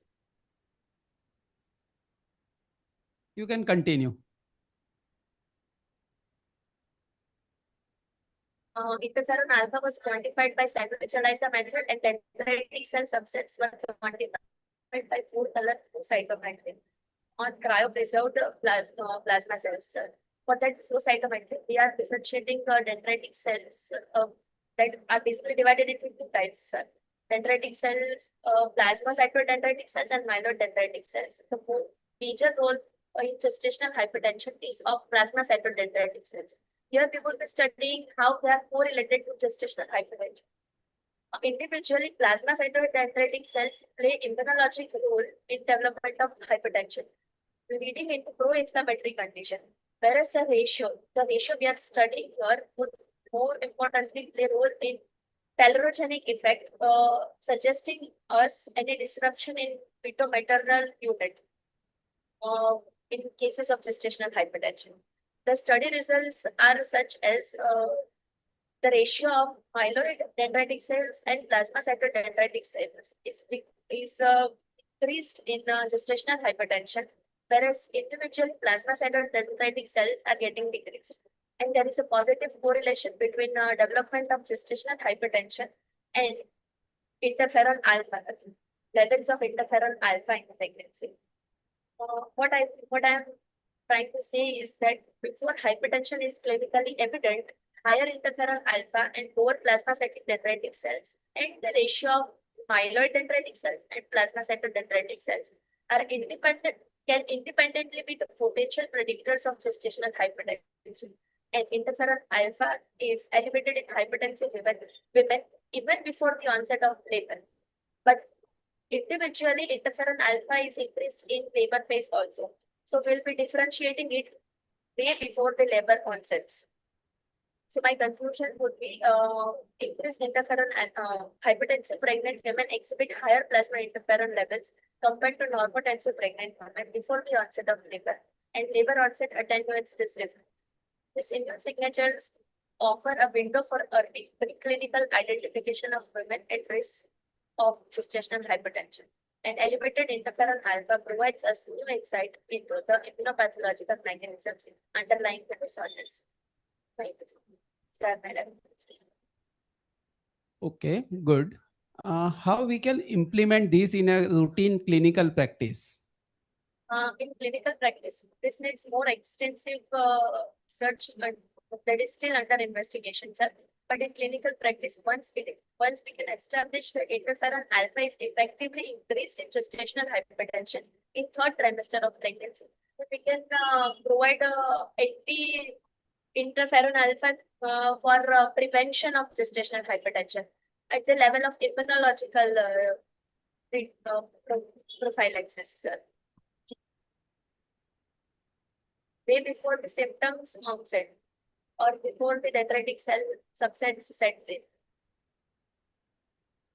What is the cost for these tests? Interferon alpha and dendritic cell substrate. At this level, as we are using ELISA in small scale, it is a little bit costlier. But as it is under investigation, when it comes to the market, we are not sure, but it would be a little costlier once we hire because of How side is is it more efficient than SFLT PLGF ratio? Sorry, ma'am. Is this test more efficient than SFLT PLGF ratio? Are you comparing? It is still under investigation because these tests will provide us early diagnosis as compared to SFLT because these cells are those cells which are going to release the SFLT molecules, and it will provide us early diagnosis. Then. And are you performing these tests in target population or in all patients? All Not pregnant? in all patients, on the selected population. Target those who are not having those population which are included in the inclusion criteria, the females who are normotensive in third trimester who are coming to OPD, having history of preeclampsia or gestational hypertension in previous pregnancies and that. And Is there we any are score excluding. calculating to Yes, segregate those women? Is there any score you are calculating to segregate those women in which you will perform this? Like ma'am, gestation score or any prediction score? predictions, ma'am. For inclusion of this female, at present we are taking the females grossly from ANC OPD to study whether they are being converted to hypertensive or not. To study the process, we are taking this as a prospective study, ma'am. Whether any normotensive patient is getting converted into Madam is hypertensive. asking how will you decide which patient you will go for, or how will you select the patient? Okay. Sir, all of the patient who comes to our OPD in third trimester of pregnancy, sir, we can go for all the patients like singleton pregnancies, sir, singleton cephalic pregnancies, and those who are normotensive at collection. At any female who is normotensive at the time of collection of samples, sir, is included in the study, and then we are studying whether she is converting into hypertensive or not. Okay, thank you.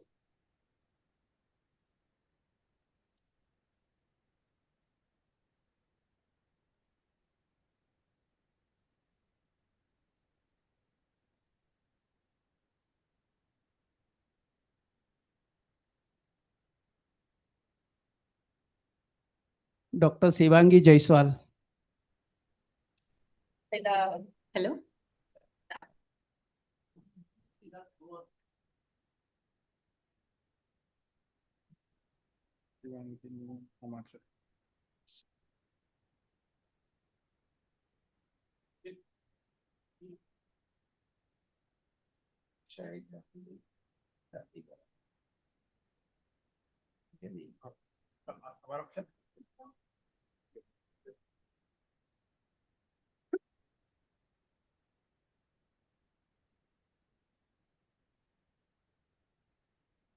Hello.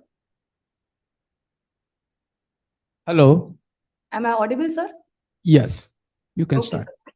sir. Good morning to all the judges. I'm Dr. Shivangini Jaiswal, second year resident from CU Shah Medical College.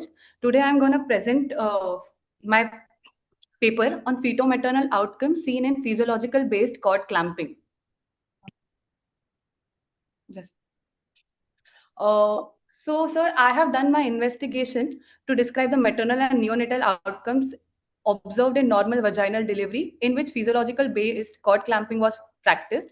This was a prospective observational study which I have done from March 2026 to June 2026.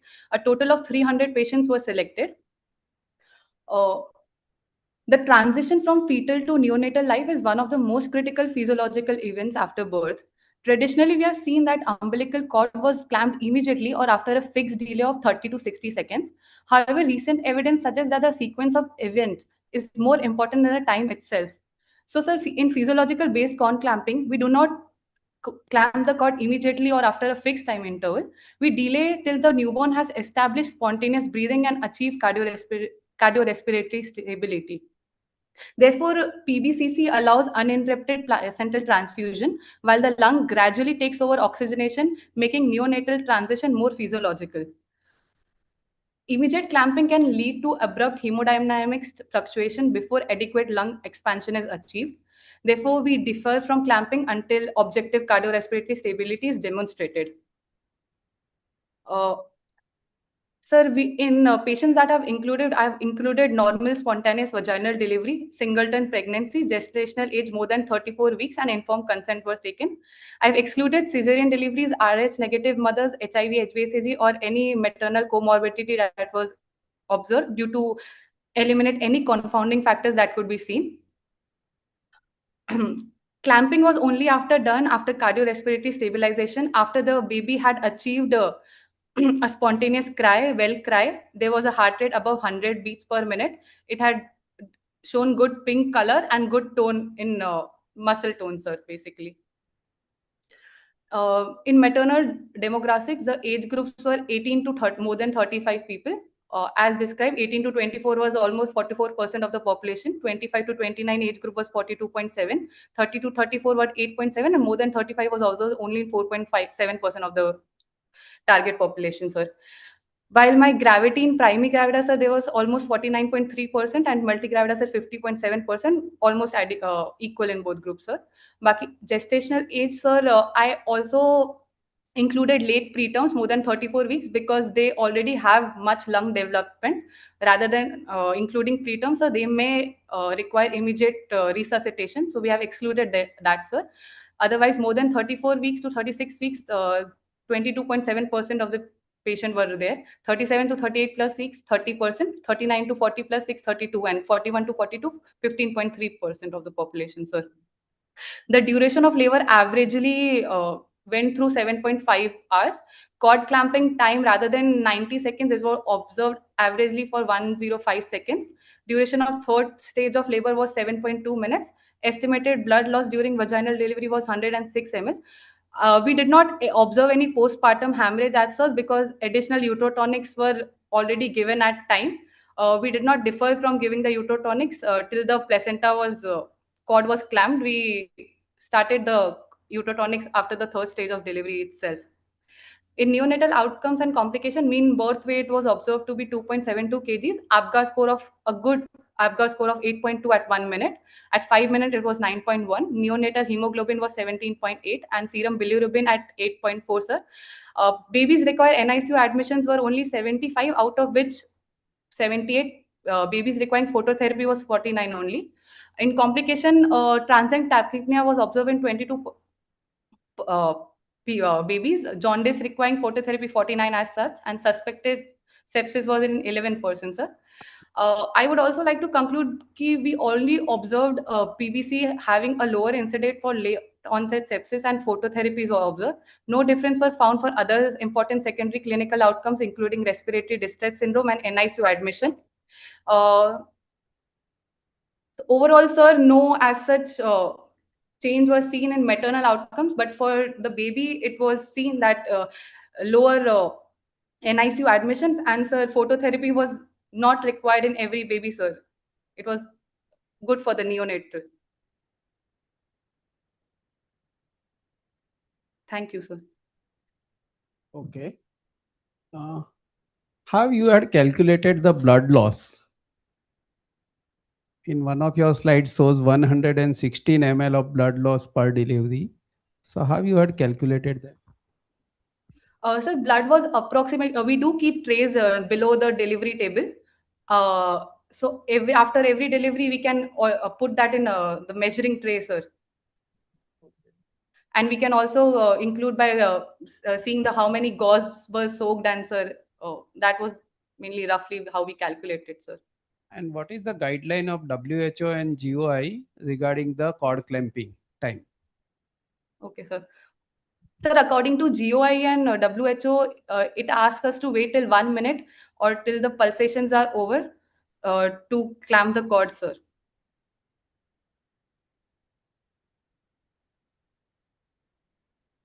Okay, thank you. Okay, ma'am.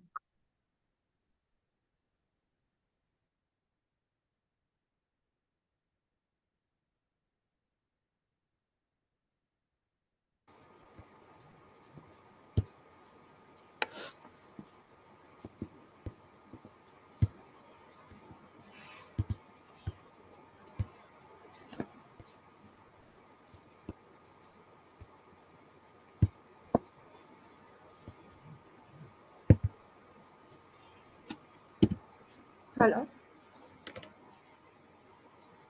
Hello. Dr. Janvi. Uh, yes, am I audible? Please initiate the slide sharing. Please.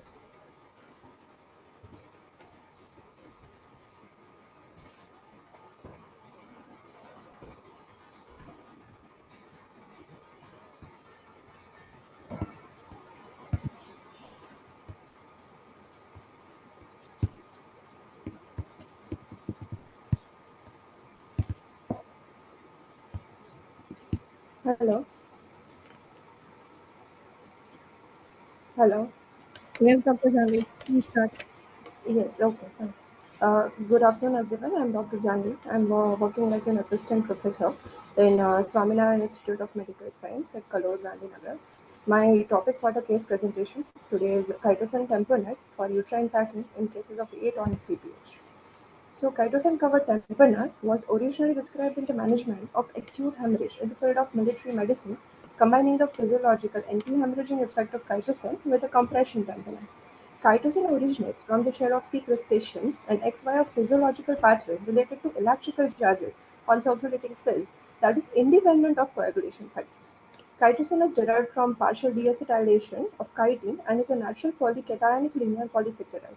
So the chitosan covered tamponade comprises of a base gauze coated on both the sides with a proprietary composition that contains modified chitosan in the form of microgranules with a large surface area and granular flakes that are designed for maximum effectiveness.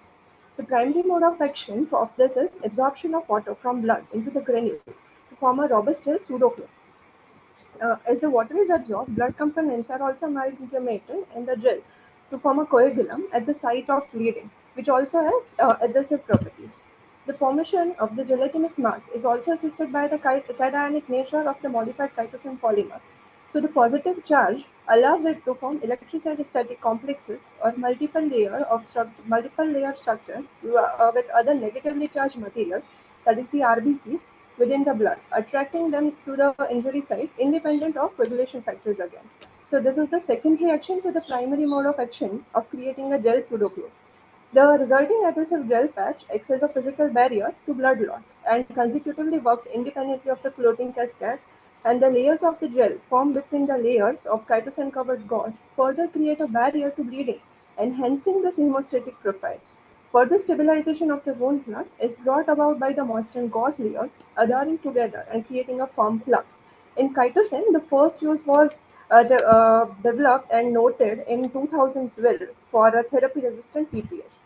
So for my case, I'm going to discuss two cases. First is a 21-year-old primary gravida female was admitted at full term with her labor pain. Her labor procedure was uneventful, and the second stage of labor had lasted for nearly 1 hour.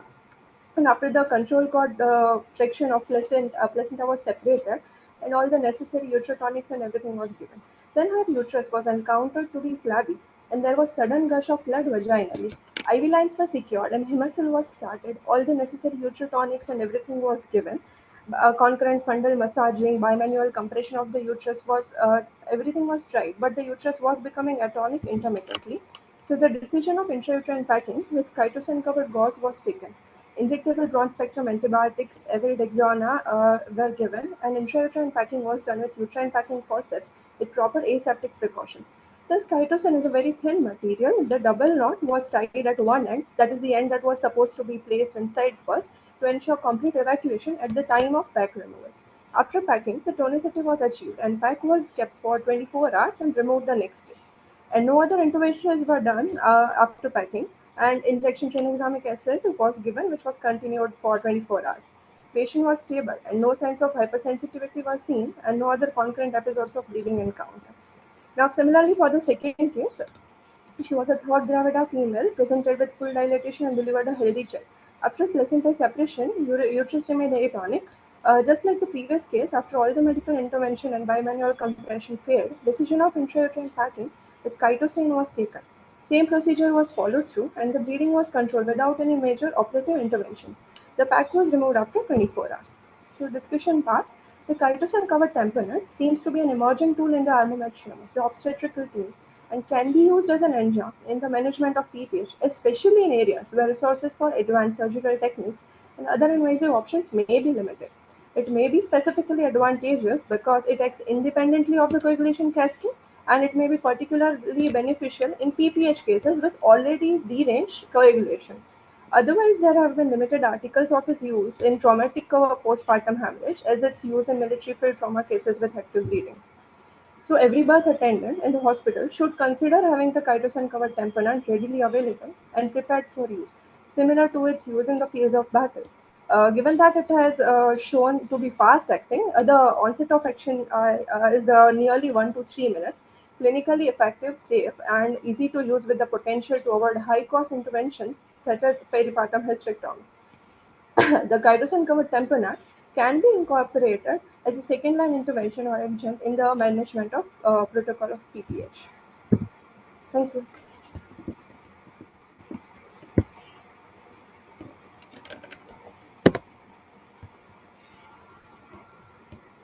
What is the cost of chitosan balloon? Yes, sir. So this was 2,500, the MRP price. Is it available routinely in market? Yes, sir. Actually, I first used it after the PPH conclave that was held in last September. I got it as a sample firstly from one of the companies there, and then I incorporated its use. So it is available from that company itself. Basically, it is because of the chitosan material or because of the pressure effect. How you can say that it is a very effective compared to the normal balloon which or packing what we are doing routinely? Yes, sir. So uterine packing is so during my residency until now, I have encountered and I have done uterine packing in many other cases. This was something even I tried for the first time and then consecutively for the second patient and then few more patients also. So I did find it to be, the faster onset of action was achieved with this. So during the time of panic, even if the uterine packing fails, we are supposed to go for then laparotomy and all. With this, I have not encountered any cases for which I had to go for any surgical intervention.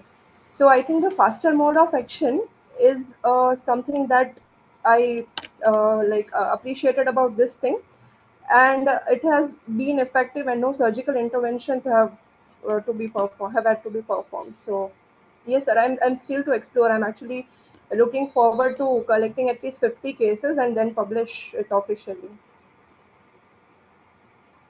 Okay, is there any difficulty while removing the pack? Because you just said the mechanism of action is it makes a gel with the blood and Yes, gets. ma'am. So no, I didn't encounter any difficulties, but the material was thin, not extremely papery thin, but not like the routine gauze. So what I did was that I put 2 knots or 3 knots in the end that was going to go inside to ensure that I've evacuated completely and no bits and pieces are left inside. Because this pack is made of soft cotton like Yes, material. yes, it is soft, ma'am. But as such, it came out without any cuts and bits, and just like how it was placed.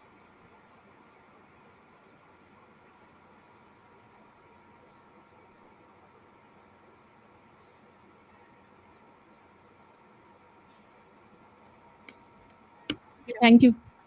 Thank you, ma'am. Thank you.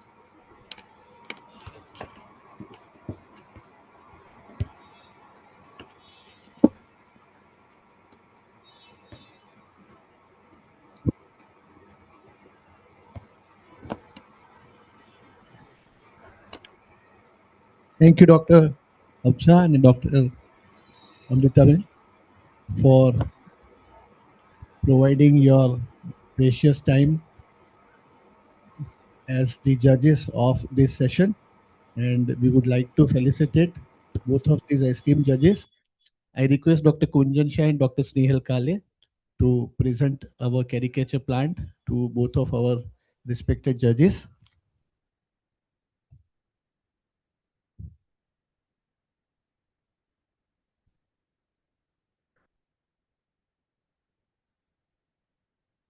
Thank you, ma'am. Thanks a lot.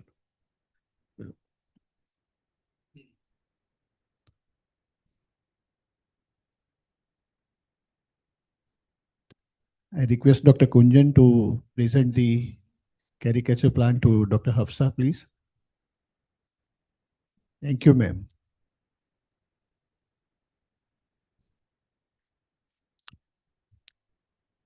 I request Dr. Akash Patel and Dr. Kamlesh Jagwani to share the stage for the next session of our papers and posters. And I would request all the PG students to avail the facility of a wonderful lunch after the end of the session, or whenever it is indicated that the lunch is ready. But do have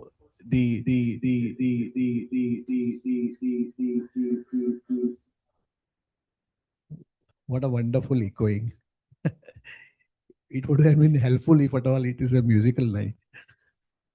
But do avail the facilities of the lunch whenever it is indicated that the lunch is ready. And also,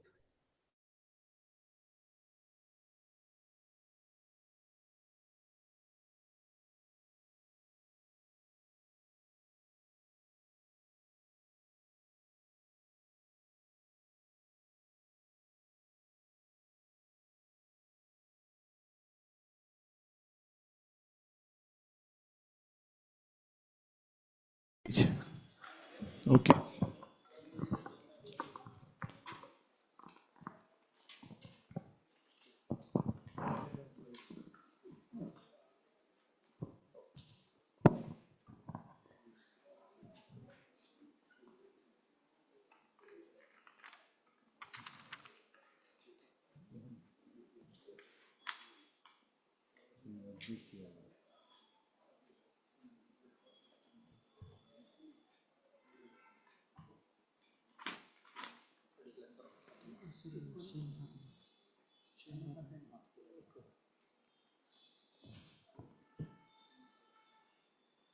Hello, Dr. Shin Fatima.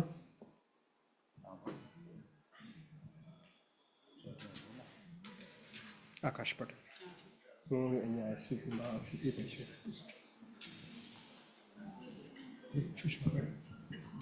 Yes એટલે madam નથી આવ્યા અને second એમનું બી નામ છે એમની અને એમની અંડરમાં સીપી છું.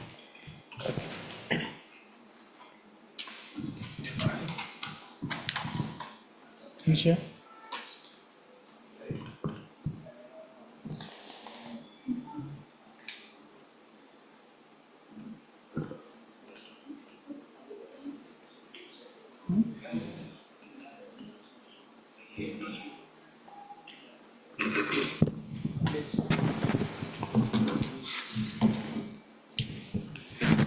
Good afternoon to all the faculty members. I am Dr. Shane Fatima Naqvi, first year resident, Obs and Gynec department at Simsar Medical College, Kalol, and I am presenting this case under the guidance of Dr. Divyesh Panchal, our HOD sir. Uh, uh, I am presenting the case of a 75-year-old postmenopausal female presented to the outpatient gynecology clinic complaining of persistent unprovoked postmenopausal vaginal bleeding approximately for 1.5 months.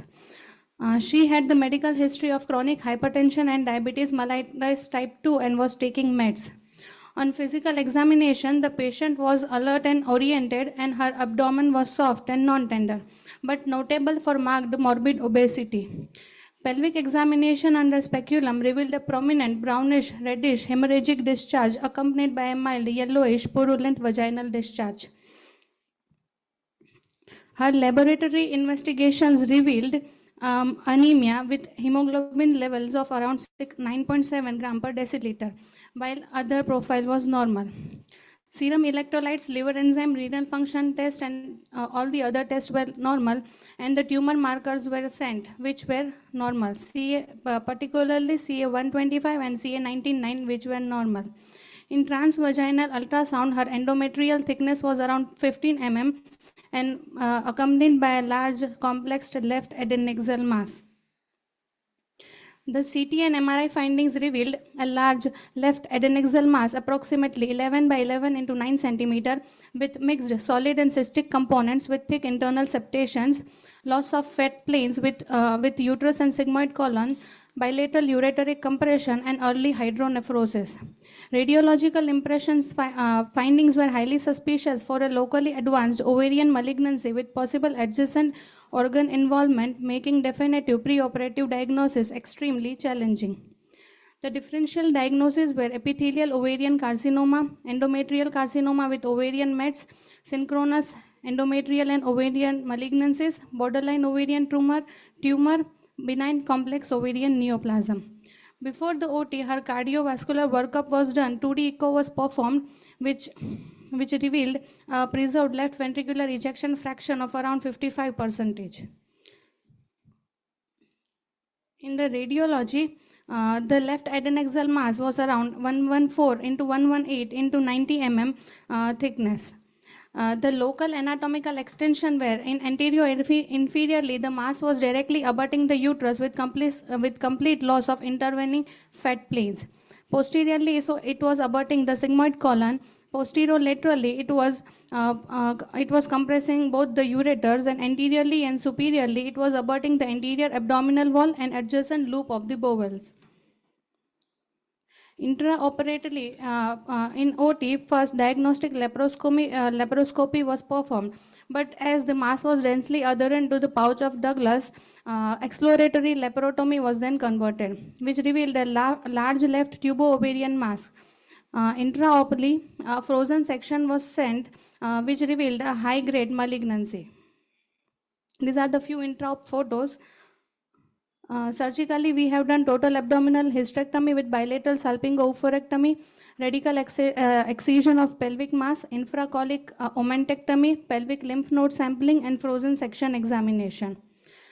The frozen section revealed a biphasic malignant tumor, high-grade epithelial adenocarcinoma complement with high-grade sarcomatous component. Heterologous differentiation revealed chondrosarcoma and rhabdomyosarcoma. In fact, lymphovascular space invasion was also present, which confirms the aggressive biological behavior of the tumor.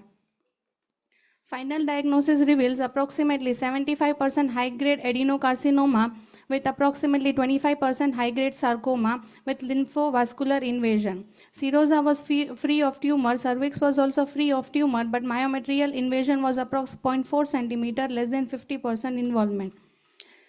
Final pathological staging reveals left fallopian tube metastatic involvement, left ovarian metastatic involvement, right ovarian surface metastasis, and omentum negative for metastasis. The discussion is that the patient presented with normal tumor markers despite having such high gynecological malignancy. Frozen section also facilitates intraoperative decision making, and a complex surgical staging remains the cornerstone of management. What are the key learning points in this is that postmenopausal bleeding should always be investigated promptly. Imaging and histopath complement each other in diagnosis, whereas the frozen section helps to guide the surgical management. Carcinosarcoma should also be considered despite normal tumor markers, and multidisciplinary management improves the patient outcomes. These are the references of the case. Okay, very good. You had operated for mass. Your endometrial thickness was 15 millimeters. Yes. So what DNC was done or not? No, sir. As the patient's age was approx 75 years of age, and she was bleeding profusely since 1.5 months. On considering the risk-benefit ratio, we opted for. Patient was bleeding since 1.5 months, continuous bleeding with ET of 15 millimeter and 75 years of age. Should we don't go for the DNC? Actually, sir.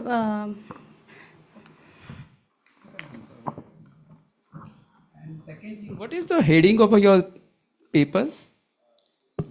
Diagnostic and.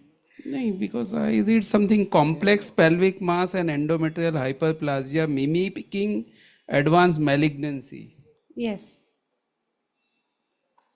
Because here is a different and here is a different. So. Actually, sir, this is the edited. Because from this I can say that your mass turned out to be a non-malignant. Here by reading this heading.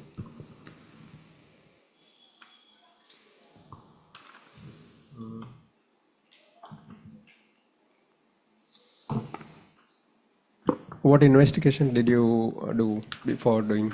We have done all the basic investigation like from CBC, LFT, RFT, urine RM. Then we have done the pap smear of the patient. Then we have sent all the 6 tumor markers of this patient. Then we have done CT, MRI, USG, abdo-pelvis was even done along with CT, MRI and all. Any advantages of doing an MRI over transvaginal sonography? Yes, we can know the local extent of the tumor and how much, to what extent the tumor has been extended. So there is some change in the endometrial cancer staging. Do you know that? So what other components have been introduced in that? Do you know anything like that? Do you know any new FOXI guideline regarding the? Okay. Great, thank you, sir. Thank you.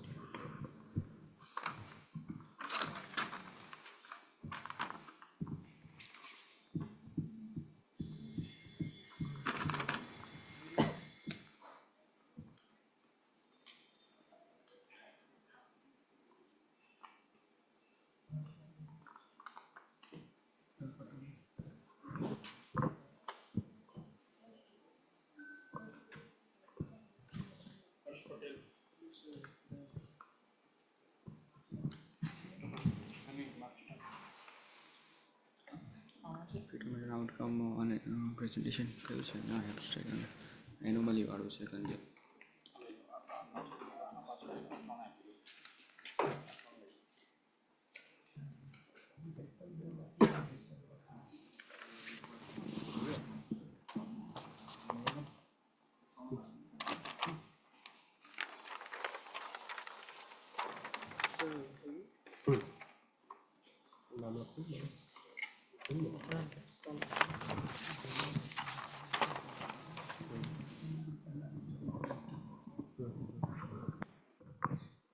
You can start.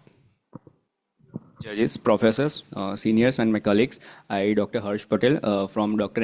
M.K. Shah Medical College and Research Center. Today, I present a poster on a rare case of multiple congenital anomalies. Introduction. Multiple congenital anomalies refers to as a presence of two or more structural and functional anomalies in a newborn. They may be occur as a part of the syndromic or due to the genetic, environmental, chromosomal, or multifactorial causes. The early recognition and multidisciplinary management and genetic evaluation are crucial for determining and etiology management and counseling. Case report a patient profile, 22-year-old primary gravida on a 39 weeks of gestation. Anomaly scan was done at the 18 week of gestation, which was normal, presented with a spontaneous onset of labor. The antenatal period was uneventful. In an intrapartum cause, labor progressively spontaneously, artificial rupture of membrane performed on a pervaginal examination. Immediately after the artificial rupture of membrane, a rough area palpated over the fetal scalp, just posterior to the fontanelle, approximately 2 × 2 centimeter. The diagnosis could not be established intrapartum. Delivery on a second stage, obstructed labor developed, and fetal distress occurred. The emergency LSCS was performed. The neonatal finding, the baby cried after stimulation, a skull defect measuring approximately 2.5 × 2 centimeter and 3 mm on depth, located between the anterior and the posterior fontanelle. It consists with the aplasia cutis congenita, associated with the congenital anomalies like the ambiguous genitalia and deformed left ear pinna. Neonatal cause, respiratory distress occur, require CPAP support in NICU. The oxygen saturation remained inadequate despite the resuscitative measurement. Bleeding from the scalp defect were noted. Patient declining the further intensive management because of the grave prognosis. The neonate died within 4 to 5 hours after birth. The autopsy advised to determine the underlying etiology but declined by the parents. Investigation and the clinical photographs. In a maternal routine antenatal investigation within normal limits, obstetric ultrasonography, no congenital anomaly detected antenatally. Neonatal examination, scalp defect approximately 2.5 centimeter or 2 centimeter, depth of 3 mm. Ambiguous genitalia, left ear pinna defect, and respiratory distress. Suggested investigation like karyotyping, chromosomal microarray, genetic counseling of a patient, and MRI, CT skull, and autopsy, but the patient's decline. Discussion. The multiple congenital anomalies may be resulting from the genetic mutation, chromosomal abnormalities, or pterygogen exposed or multifactorial causes. Scalp defects such as aplasia cutis congenita can be associated with the underlying skull defect and the syndromic condition. Presence of ambiguous genitalia and ear deformities raises suspicion of the underlying genetic syndrome. Intrapartum detection of a rough scalp lesion is a rare and emphasize the importance of the careful vaginal examination. Comprehensive evaluation by the multidisciplinary team, including the neonatologist, geneticist, and the plastic surgeon and the counselor, is essential. The conclusion: this is a rare case of the highlighted the spectrum of the multiple congenital anomaly with a poor neonatal outcome. A rough area palpated during the labor should be raised the suspicion of the congenital scalp defect. Early antenatal anomaly scanning, appropriate the referral, and the genetic evaluation are essential for the etiology determination and the counseling. Postmortem examination where feasible provides a valuable information for future pregnancy and planning a risk assessment. Take-home message: a rough scalp lesion palpated after ARM should be alert to obstetrician to have the possibility of the congenital scalp defect. Multiple congenital anomalies warn suspicious of an underlying genetic or syndromic disorder.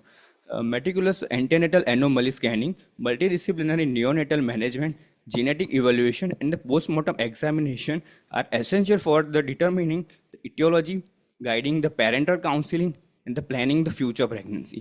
The key message: early recognition and the multidisciplinary team are key to etiology management and counseling. Thank you. Okay, very good. What is the incidence of this? The incidence is around 5 in a 1 lakh birth in European studies. In India? In India, around around 1 to 2 cases per lakh noted. Because you are emphasizing each and every patient, obstetrician should see for the rough scalp. And in this patient, we had undergone anomaly scan at 18 weeks. 18 weeks. Okay. So at that time, everything was normal.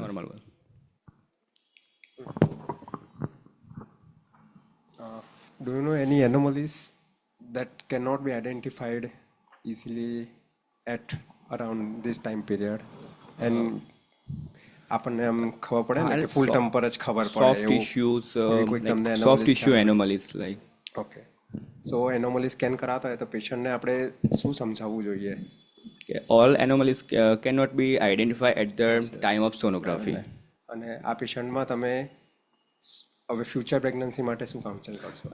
Future pregnancy, genetic counseling, prenatal counseling, the parent, both father and mother, genetic counseling, because it's associated with the genetic disorder like chromosomal deletion or the other environmental factors like teratogen exposure.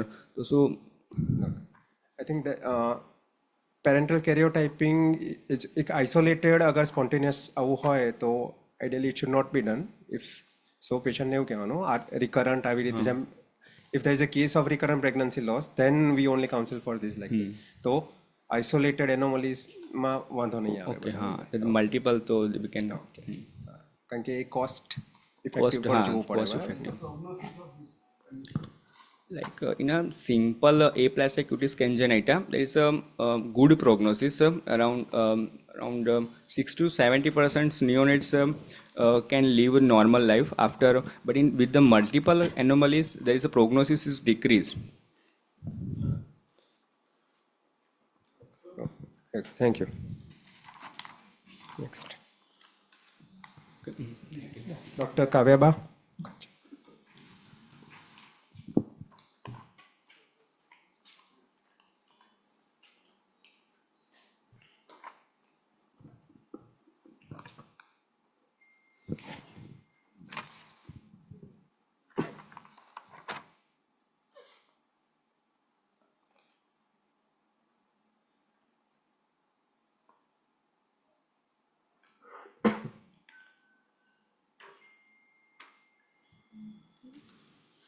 Good afternoon, everyone. My name is Kavyaba Kachar, and I am from a second-year resident from SPP Hospital. I am presenting a poster on cesarean scar pregnancy. The case details are as follows.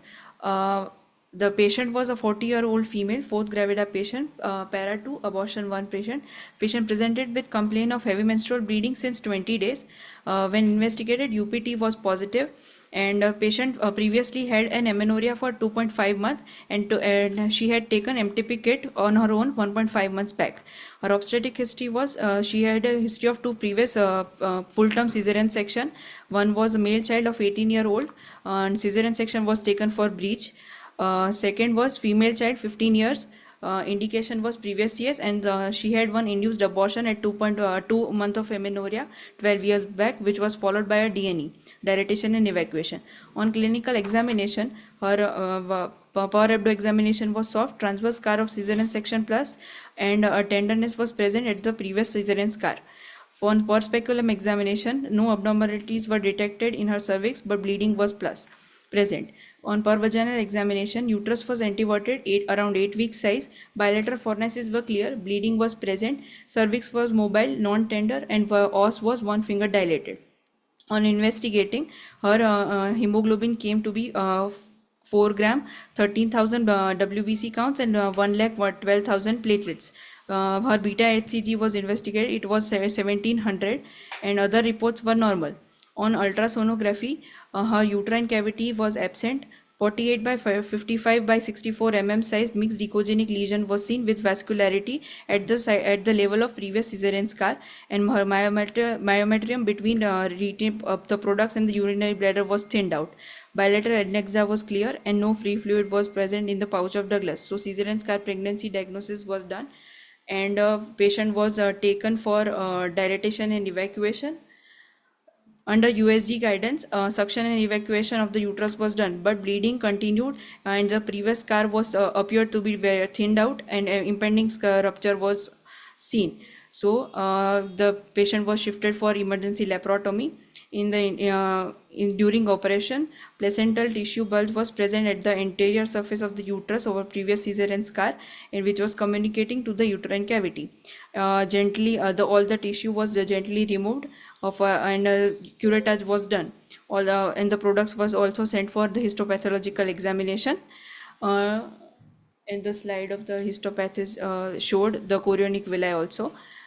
During the procedure, 3 unit PCV, 4 unit platelets, and 4 unit fresh frozen plasma was also given to the patient.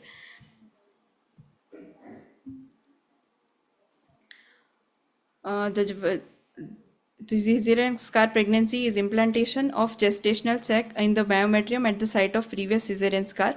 It is a rare but serious form of ectopic pregnancy with risk of massive hemorrhage, uterine rupture, and placenta accreta spectrum disorder. Incidence is 1 in 1800 to 2500 pregnancies. Early diagnosis is essential for fertility preservation and prevention of catastrophic complication. Two types of cesarean scar pregnancies are there: endogenic and exogenic.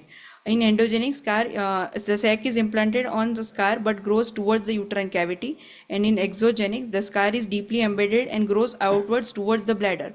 Most patients are asymptomatic clinical features, but other can present with pain and bleeding during early pregnancies. What are the criteria which helps in diagnosis of cesarean scar pregnancy? First is the uterus is empty on the TVS scan, empty cervical canal. There is development of sac in the anterior part of the ischemic portion, absence of healthy myometrium between the bladder and gestational sac, and the increased pathotrophoblastic vascularity.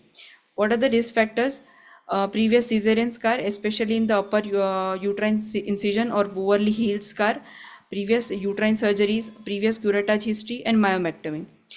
Here the blastocyst invades into the myometrium through a microscopic dehiscent tract due to previous uterine surgeries like caesarean section or manual removal of placenta in previous pregnancies.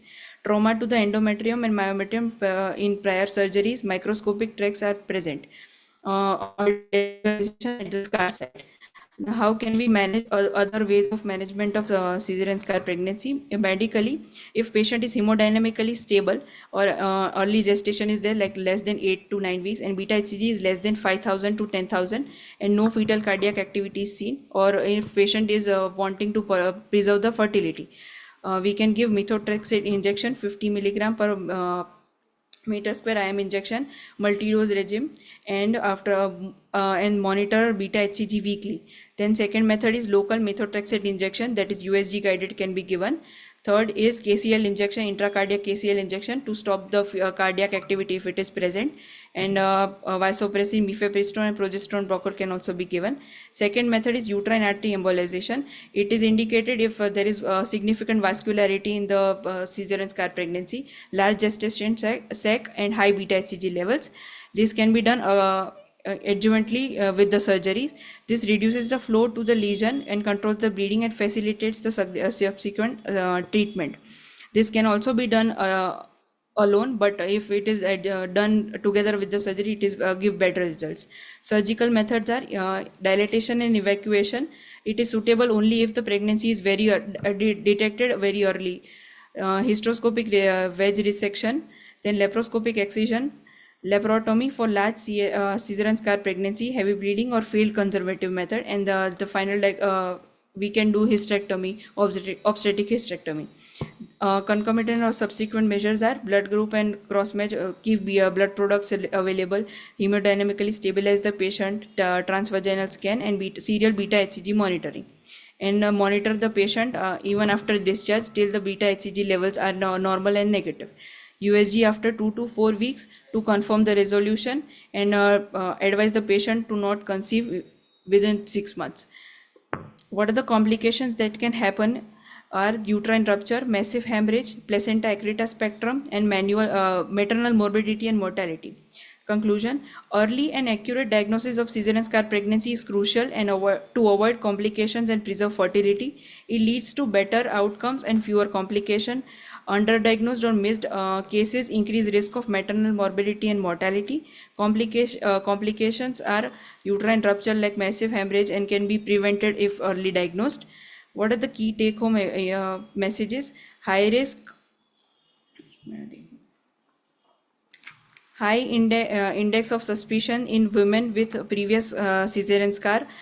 Then transvaginal ultrasonography is the good standard for diagnosis. Timely intervention, preferably in early gestation, prevents life-threatening complications. Conservative management options can help to preserve fertility in selected cases, and multidisciplinary approach and blood products preparedness are essential. Thank you. Okay, good. You had undergone DNC. Yes. Followed by laparoscopy. Yes. So any other approach which you could have done? Like we can directly also shift the patient if it is bleeding profusely, but as was early pregnancy, like 8 week size only uterus was fed. So first it was taken for DNA, then shifted to.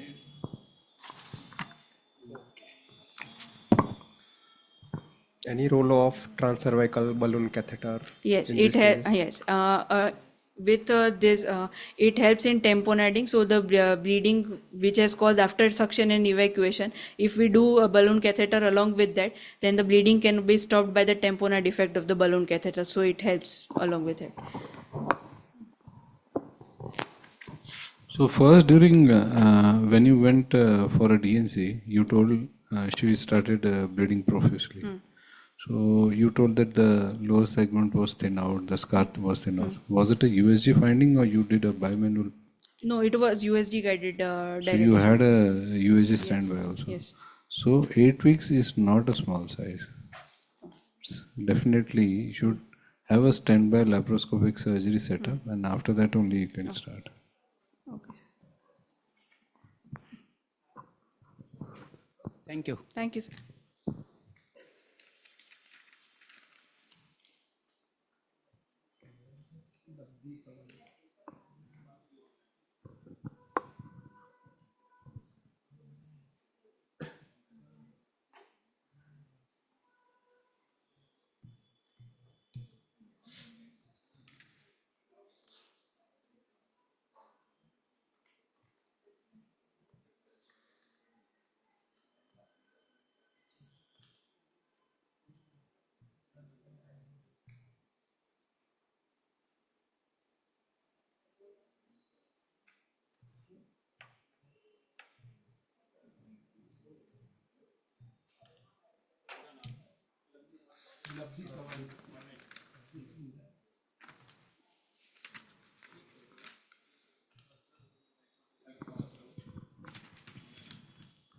Hello.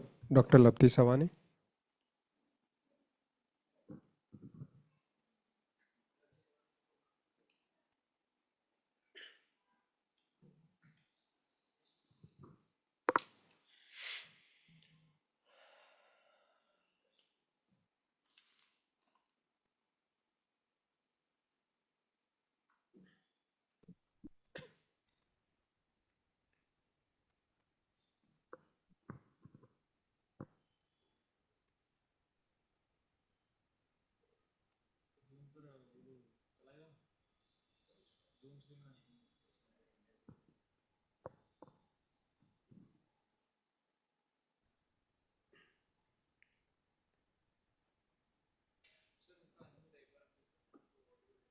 Hello.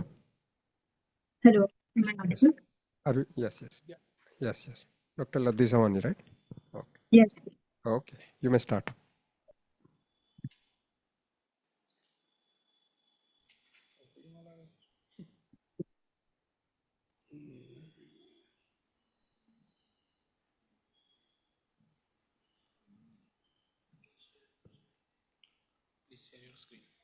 Please share your screen.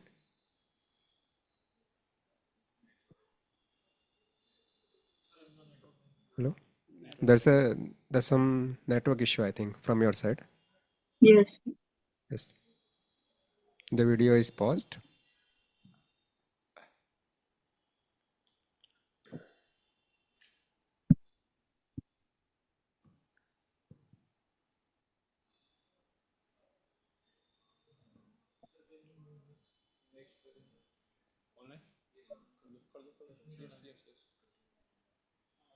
Mm. બે minute પછી કરીએ છીએ એમને કહી દો નથી Hello. તમારી check કરો ઓનલાઈન કનેક્ટિવિટી પછી અમે કરીએ Okay. 5 મિનિટ કહી દો તમે કહી દો. Hello. પેલું સૈયા લાગે છે. 5 મિનિટ ટાઈમ કરીએ છીએ કહી દો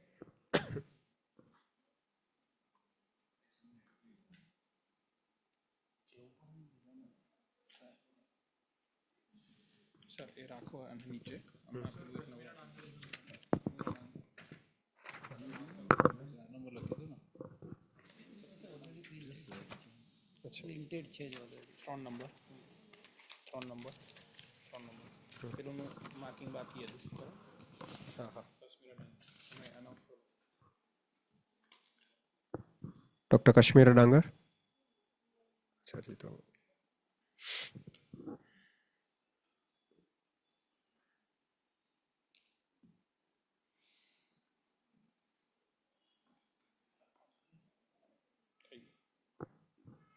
હેલો.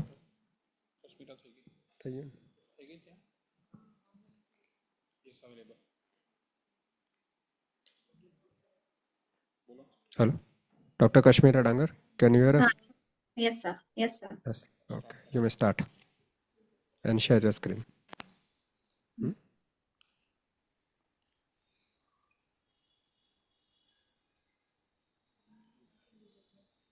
ટેકનોલોજી એમ થાય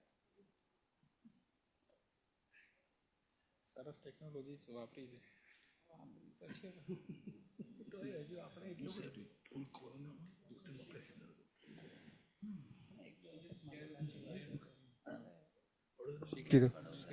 Kashmira, you can share your screen. Yes, sir. Actually, there is network issue here. Acha. 1 second.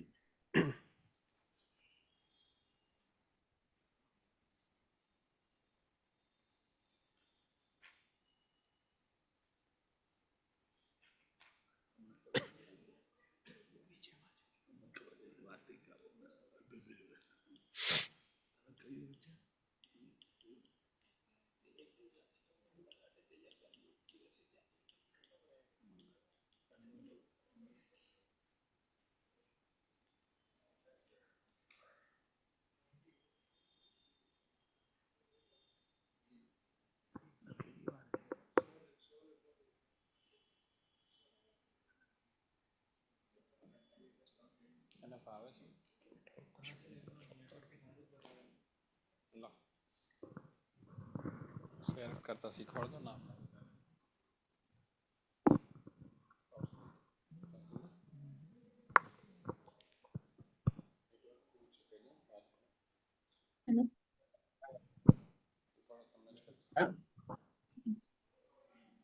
Kashmira?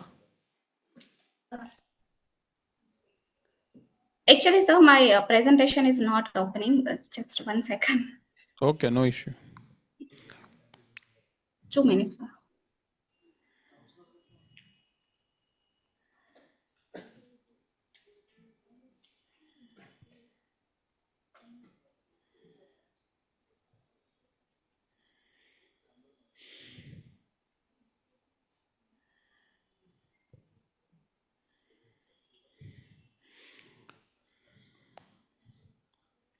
The second last presentation before lunch.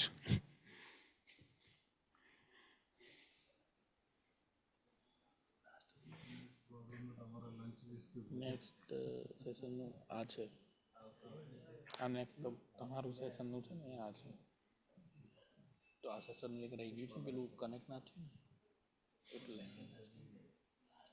પેલિંગ પાછળ લઈ જઈએ પેલિંગ પાછળ લઈ જઈએ ખાવાનું પહેલાં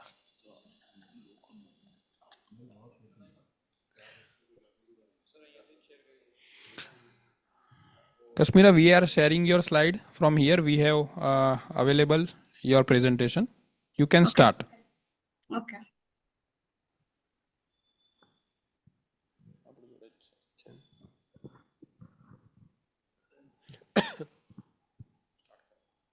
You may start, Kashmira. Yes. Hello everyone, myself Dr. Kashmira Dangal, Senior Resident Doctor at PTU Medical College, Rajkot. I am presenting a case of secondary PPH in a patient with Glanzmann's thrombasthenia. Glanzmann thrombasthenia is an uncommon inherited bleeding disorder that is transmitted through an autosomal recessive inheritance mechanism. This condition is marked by either a qualitative or quantitative deficiency in glycoprotein complex, leading to impaired platelet aggregation and inability to establish a stable hemostatic plug. In such instances, platelet count and coagulation profile is normal, bleeding time is prolonged, and clot detection is defective, resulting in increased bleeding tendency. The estimated incidence of this disorder is approximately 1 in 1 million. Special consideration is required for pregnant women with Glanzmann thrombasthenia due to an increased risk of severe hemorrhagic complications. The main signs and symptoms are increased mucosal and gingival bleeding, menorrhagia, easy bruising, epistaxis, increased postpartum hemorrhage, and lifelong risk of surgical procedures. Next slide, please. I am presenting a case of 24-year-old primiparous patient presented to our hospital on postoperative day 20 after a lower segment cesarean section with secondary postpartum hemorrhage. On examination, the patient appeared pale with pulse of 114 per minute and blood pressure of 102 by 70 mmHg. On abdominal examination, the uterus was well contracted and stitch line was healthy. On per speculum and per vaginal examination, the blood clots and bleeding were observed. Her hemoglobin was 5.5 gram and platelet count was 1,74,000. The coagulation profile was normal and bleeding time was prolonged. On inquiry, it was revealed that the patient was a non-case of GT, diagnosed in infancy after an episode of uncontrolled epistaxis. Throughout childhood and adolescence, she had multiple episodes of mucocutaneous bleeding, including epistaxis and gingival bleeding. Post-menarche, she had menorrhagia, which was managed with tranexamic acid, multiple blood and platelet transfusions, and occasionally hormonal therapy. Next slide. She conceived naturally and the pregnancy was uneventful. She underwent an emergency cesarean section at 38 weeks due to fetal distress. The intraoperative and immediate postoperative periods were successfully managed without any major bleeding episodes using 8 units of platelets and 2 units of PCV. Uterotonic infusion with oxytocin, tranexamic acid, and she was discharged on postoperative day 4. After admission to our hospital, her case was managed by a team of experts from obstetrics and gynecology, medicine and hematology department due to her positive medical history. After admission, she was started on injectable tranexamic acid, hemocoagulase, and transfused 2 units of FFP, 4 units of STP, and 7 units of PCV over 5 days. Despite these measures, she had several episodes of bleeding per vaginum and passage of clots. At this point, her hemoglobin was 5.2 gram and platelet count had dropped to 64,000. Uterine picking was performed under local anesthesia with hemocoagulase soaked roller peg and 2 units of FFP, 1 unit of SDP, and 3 units of PCV were administered on the day of procedure. Over the next 5 days, 1 unit of SDP was transfused each day and 2 more units of PCV were transfused. The uterine peak was kept in place for 3 days, after which it was removed with no further episode of bleeding. Her hospital stay lasted 13 days, during which a total of 2 units of FFP, 10 units of SDP, and 12 units of PCV were transfused. She was discharged with a hemoglobin level of 10.9 and platelet count of 1,25,000 on oral tranexamic acid and injection of depot medroxyprogesterone acetate with advice to follow up every 3 months for repeat doses. Pregnancy along with Glanzmann thrombocythemia is associated with high risk of postpartum bleeding. Newborn thrombocytopenia may occur sometimes, which is always transitory but serious. Women with Glanzmann thrombocythemia are screened for platelet antibodies throughout pregnancy and postpartum. A cesarean section may mitigate the risk of PPH by facilitating better uterine evacuation. However, late PPH remains the possible complication. This method of delivery is also deemed safer for the neonate, considering the risk of neonatal alloimmune thrombocytopenia. Platelet transfusion should be given immediately prior to the procedure. Recombinant factor 7A as an adjunct can be used 48 hours post-operatively in refractory states with antibodies. Antifibrinolytics such as tranexamic acid and aminocaproic acid are used as adjunct in emergency situation in Glanzmann thrombocythemia and other bleeding disorders. The management also includes avoidance of using antiplatelet agents such as aspirin and NSAIDs. The general measures to use are iron and folate supplements, hepatitis vaccine, and hormonal contraception. Minor bleeding can be controlled by local pressure or oral antifibrinolytic. The recommended anesthesia approach for patients with platelet dysfunction is general anesthesia, as there is a risk of spinal hematoma. In case of vaginal delivery, platelet transfusion, administration of tranexamic acid, use of uterotonics post-delivery, and recombinant factor 7 can be employed to manage bleeding. For patients at higher risk of neonatal bleeding and intracranial hemorrhage due to inherited or alloimmune thrombocytopenia, the use of vacuum or forceps delivery is contraindicated. It is advisable to administer oral tranexamic acid prophylaxis for minimum of 2 weeks during the postpartum phase. Concluding, this case highlights the importance of meticulous preoperative planning, continuous monitoring, and prompt intervention to address hemorrhagic complication in individuals with bleeding disorders. A collaborative approach involving hematology, obstetrics, and anesthesiology is essential for achieving the best possible outcomes. Due to unpredictable characteristic of PPH, especially in patients with bleeding disorders, vigilant observation and customized treatment strategies are vital for safeguarding maternal health and avoiding negative consequences.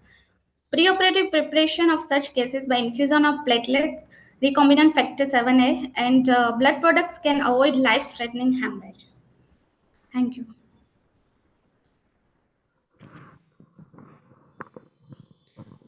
Your patient came after 20 days postpartum. Yes, sir. How we can diagnose early in antenatal period? Sir, and in antenatal period? Yeah.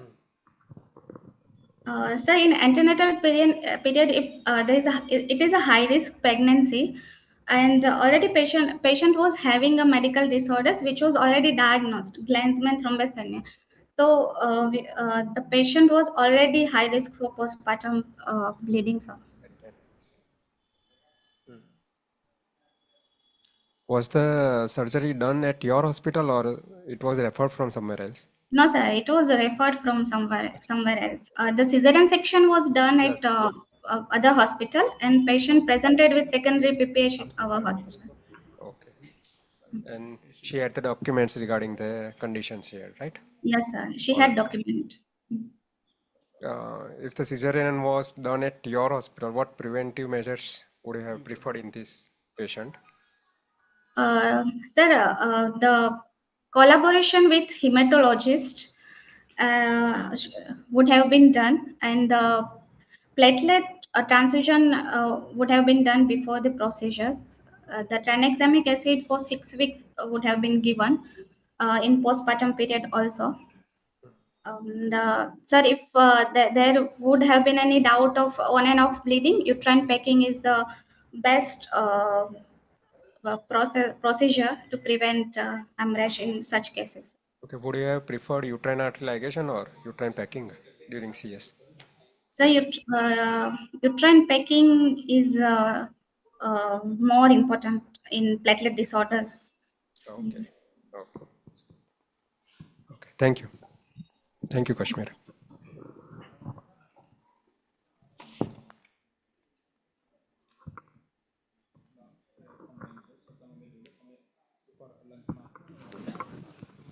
Thank you, sir, for your presence and your guidance. Dr. Snehal Kale will felicitate, sir.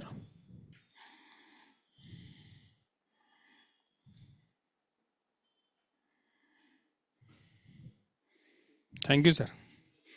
Sir, ઉપર અલ્પેશ સરને મળવા મળી જજો. Sir. Last online presentation before lunch. Dr. Labdi. Yes. Labdi join થઈ. Labdi Savani.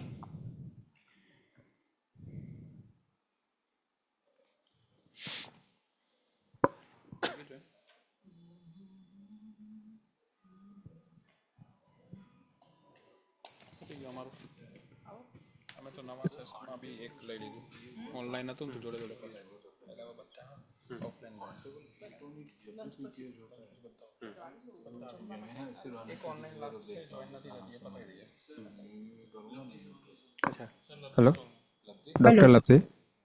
Yes, sir. Okay. You can start, huh? Okay. Good afternoon, everybody. I'm Dr. Hello. Can you share your screen? That is difficult right now. Oh, okay. Okay, no issue. You may start. Yes. I'm Dr. Labdi Samani, second year OBGY resident from Pramukh Swami Medical College, Karamsad. I'll be presenting a poster on a case report on uterus conservation in focal placental accreta spectrum by en bloc resection. So introduction is placenta accreta spectrum is a major cause of obstetric hemorrhage and maternal morbidity. Obstetric hysterectomy is the standard treatment. However, conservative uterine preserving surgery may be considered in carefully selected women and focal placenta accreta, particularly when fertility preservation is desired. Case report is 26 years old, Gravida 3, Para 1, Living 1, A1, with date-wise 32.4 weeks, with previous 1 CS with gestational hypertension patient presented to our hospital with USG suggestive of CPR less than 1 and reversal of end diastolic flow, but there was no documentation on placenta accreta spectrum in USG. Patient was taken for emergency LSCS. After opening the abdominal cavity, as the first picture shows, the blackish discoloration was present, which was kind of suggestive of adherent placenta. Then incision was given on uterus, baby was delivered, and placenta was found adherent and low-lying. After delivery, placenta started to separate from some area, but found focally adherent in anterolateral area of both the sides, about 3 into 3 centimeter in both right and left side. After it, bilateral uterine artery was ligated.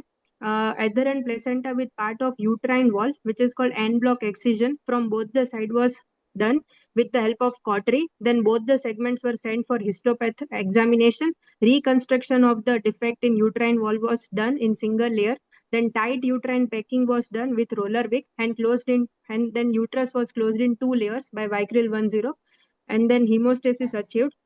Intraoperatively, 1 PCV was given for compensation of blood loss. Post-operatively, roller wick was removed after 24 hours. No active bleeding was found, and later on histopathology report also suggestive of placenta accreta.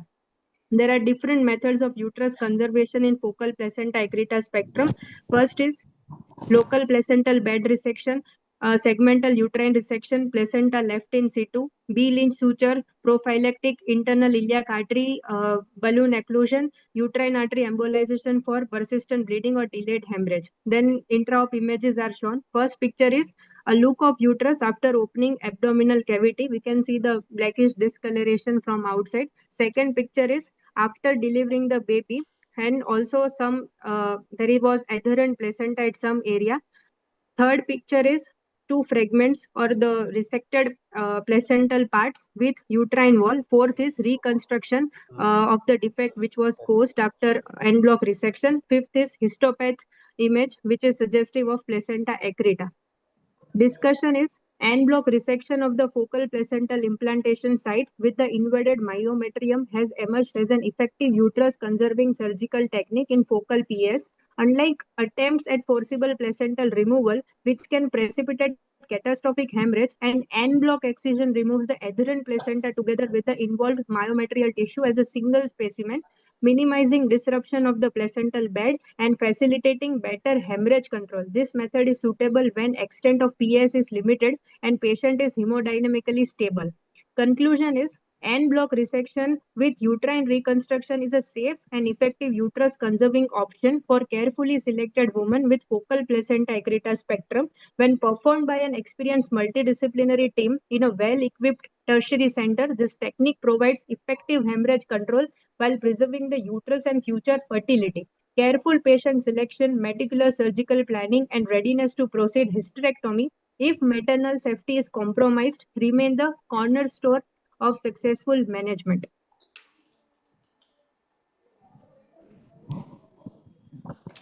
Okay.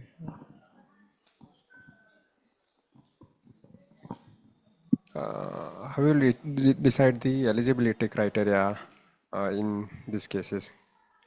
See, first, placenta started separating from some area, and only few areas on the right and left anterolateral wall around 3 by 3 centimeter was remained adherent. And also, patient is 26 years old. She has one living child, intraoperative one living child. So we decided that we can go for en bloc resection rather than obstetric hysterectomy. Bleeding was not that patient was vitally stable. That's why we proceeded with en bloc resection. Oh, okay, thank you. Thank you.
So I think we can conclude the session now, and we can have a lunch break for 15 minutes. I would request Sonal madam to please felicitate the judges.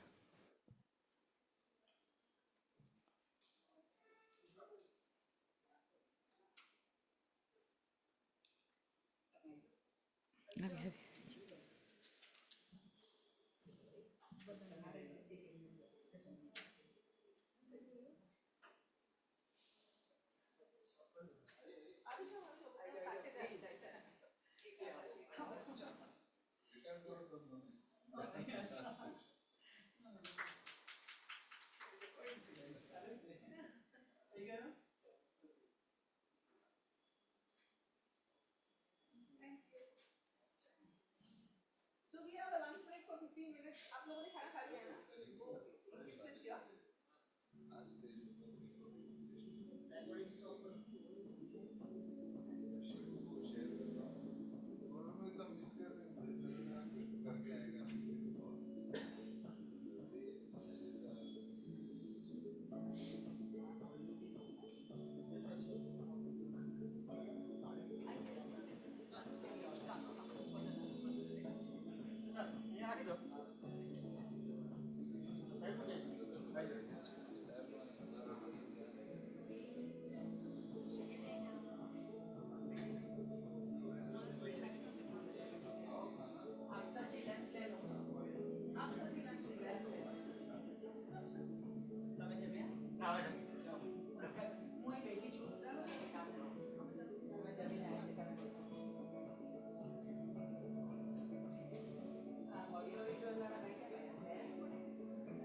આ 15 minute break છે ઉપર આટો મારવો હોય તો મારી આવીએ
કયું છે આના પછી ખબર પડશે તમને? આના પછી હવે એ તો આમાંથી કઈ ના કોક આમાંથી છે? નહીં. મારું પતિ નથી, મારું હવે આવશે 2 થી 3:30 લંચ પછીમાં આવશે. તો આમાં હશે. આમાં કઈ છે? મારે પેલું છે શું નામ છે તમારું? આ કદાચ ફર્સ્ટ વાળું જ છે, કદાચ બાયકોર્નર યુટ્રસ વાળું જ છે. હા છે મારું. અચ્છા આ છે. હા મારે ખાલી આ સ્લાઇડ થોડી નીચે કરી આપો મને, આ રેડિયો વાળી. હા હા અને સ્લાઇડ શું કરીને જોઈ લઈએ એક વખત. કપાય છે ને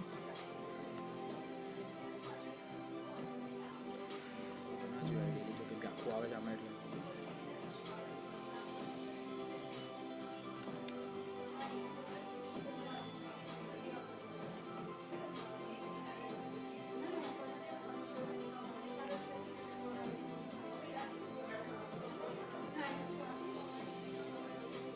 આટલી જ સ્લાઇડ છે. સ્લાઇડ આટલી જ છે, પણ આ ખાલી સેટ નીચે કરવું છે, બસ બીજું કંઈ નથી કરવું. નીચે કરવું છે. આ ફોટો જે છે ને બસ એ જ નીચે કરવો છે. બસ એ આમાંથી નથી થતું.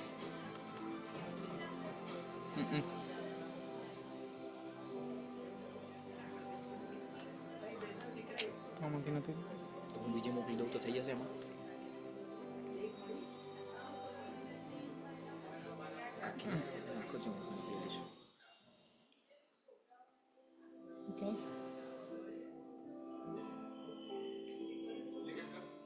એ તો કરી દીધી.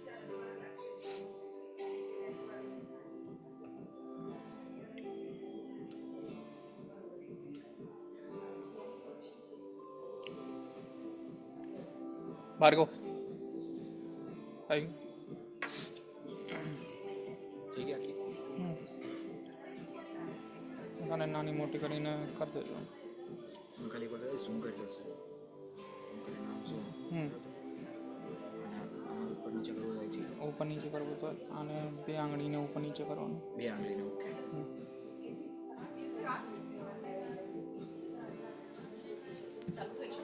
હા થઈ શકે. ચાલુ કરી દઈએ. Bhargav. So we start the post-lunch session. Our judge for the session is Shilpa Madam. She is already here. So I would request Madam to please come on the stage. Oh, sorry.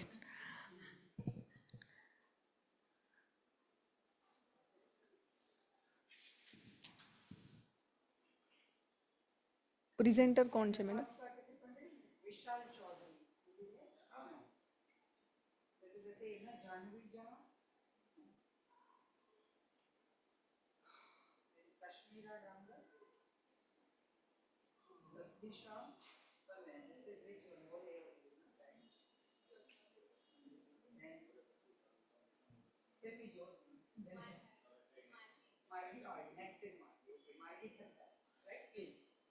Okay, so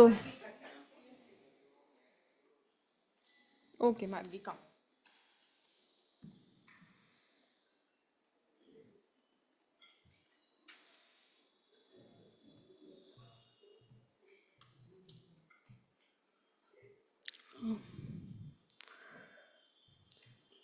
Pervert. नहीं pervert कर. No, not this one. Perv.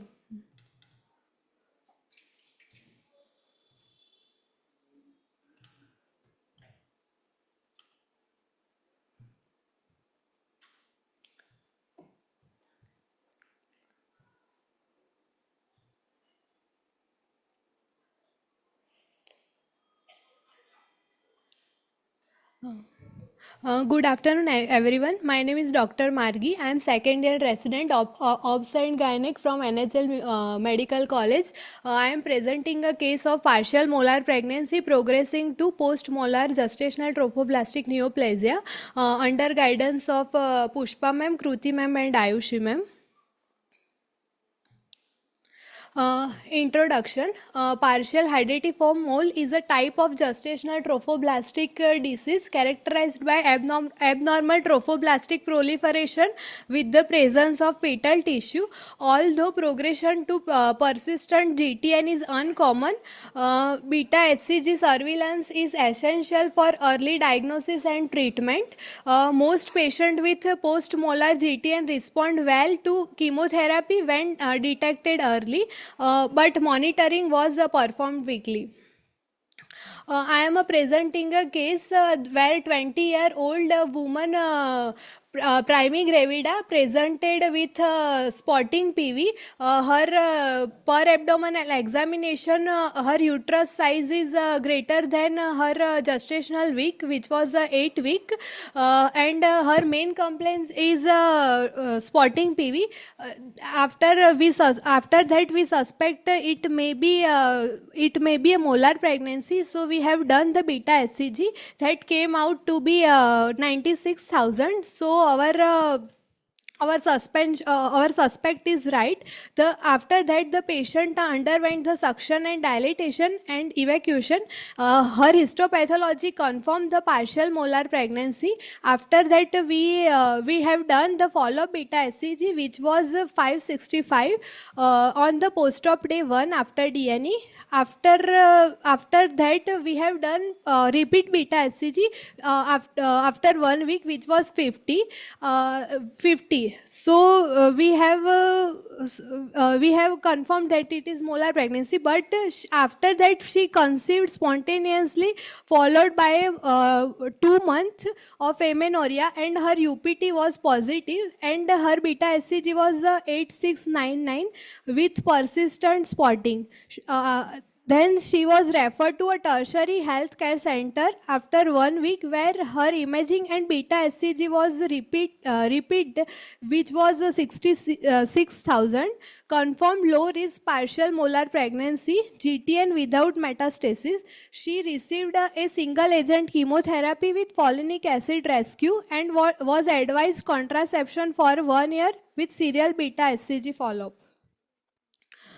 Diagnostic criteria of GTN. Diagnostic criteria for GTN is primary clinical, relying on the FIGO criteria rather than additional tissue biopsy. A diagnosis of post-molar GTN is confirmed if any of the following occur: evacuation of the molar tissue, plateauing of beta HCG, if there is a persist rise of beta HCG was one of the main criteria, in which increasing beta HCG level more than 10% across the 3 consecutive weekly value over 2 weekly period, and persistently elevated beta HCG. Detectable serum beta HCG remains present for more than 6 months after the initial molar evacuation. FIGO modified a prognostic scoring system, which is used for GTN, in which risk factor are age. If age is less than 40, then we have considered 0, more than 40, so we have considered the 1 score. Antecedent pregnancy, if there is a mole, then 0 score. Abortion is there, so score is 1. And if the patient is term, then we have calculated the score as a 2.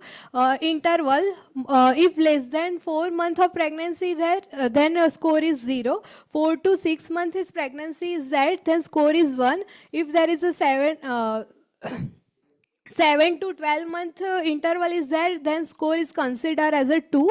And if more than 12 is then 4. Pre-treatment serum beta HCG, if less than 10^3, then score is 0. 10^3 to 10^4, then score is 1. 10^4 to 10^5, then score is 2. If more than 10^5, then score is 4.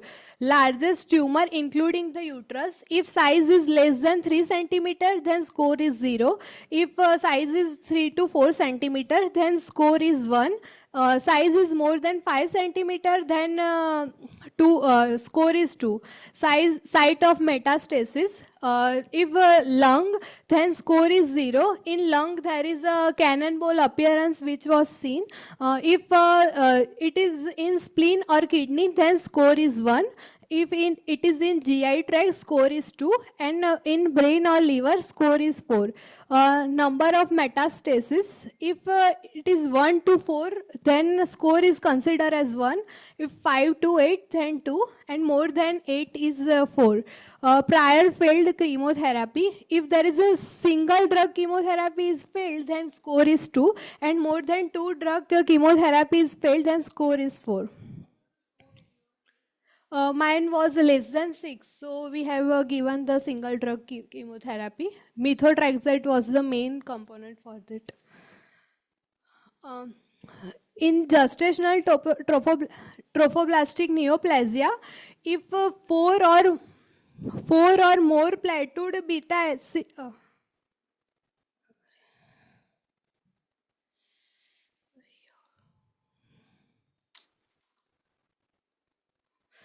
4 or more plateaued beta HCG concentration over 3 weeks.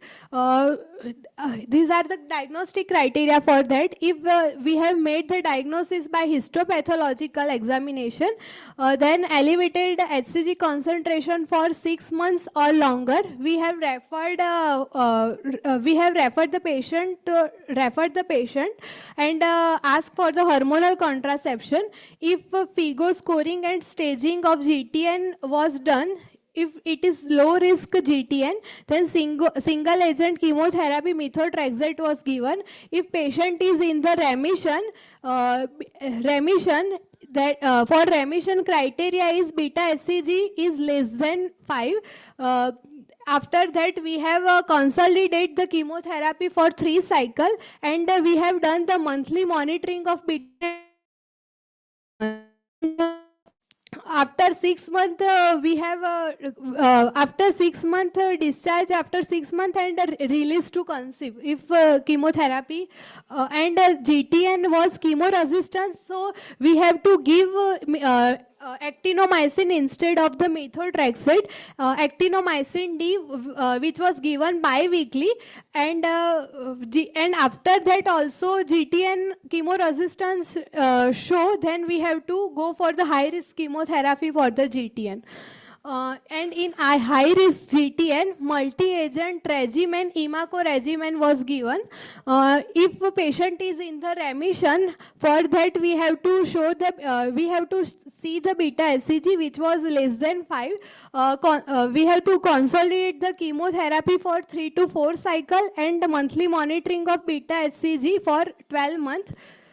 And each 6 months until 5 years release, and we have to ask the patient don't conceive for the 1 year. After 1 year we advise the patient to conceive, and if there is GTN chemo resistance, then EP-EMA regimen was there, and if it was also chemo resistant, then TPT regimen is also there. And high dose chemotherapy,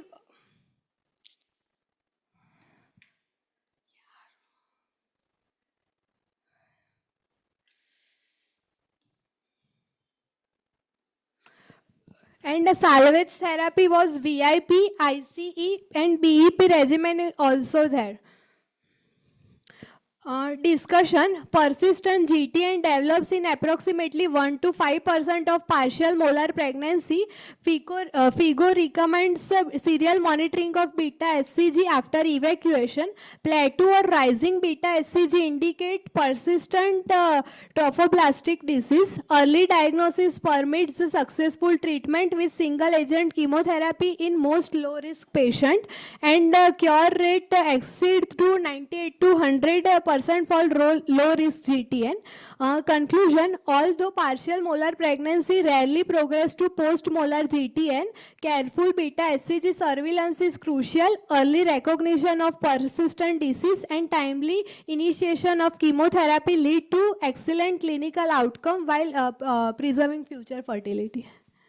How will you monitor your patients on chemotherapy? During chemotherapy, if beta HC, we have monitor beta HCG weekly. If beta HCG is less than, that is okay, but how will you monitor for the side effects? Like, what are the commonest side effects of bone marrow suppression is most common side effect of methotrexate.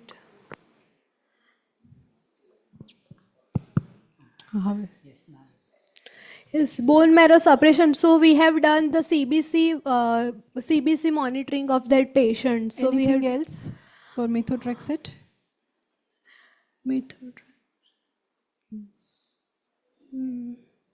Which organ is going to be affected? Bone with multiple doses. Bone marrow is mainly commoner organ.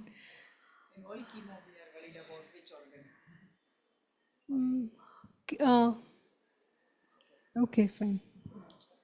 Margi Yes. Thakkar, ne? Okay, fine. Go. Thank you, ma'am. Just one information for everyone. We have special marking of almost 1/4 of the total 100 or 20 marks for time management. And your time for poster is 6 minutes, 2 minutes for discussion. If you go beyond that, you lose marks on that. I think Dr. Krutiben is there, so please, I was just, yeah.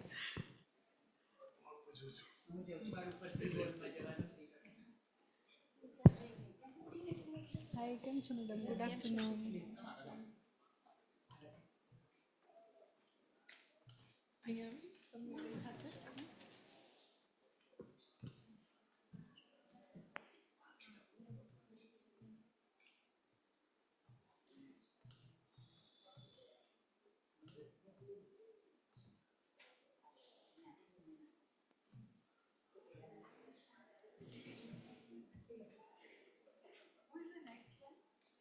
Labdisa.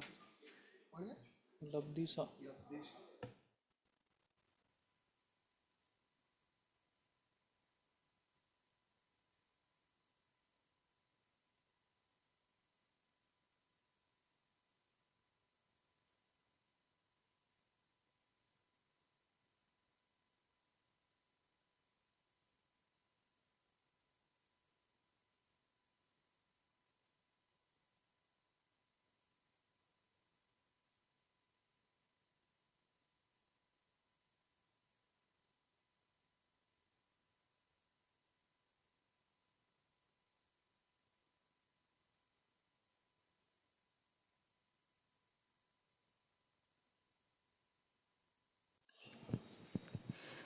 A very good afternoon to respected judges and all the distinguished delegates present here.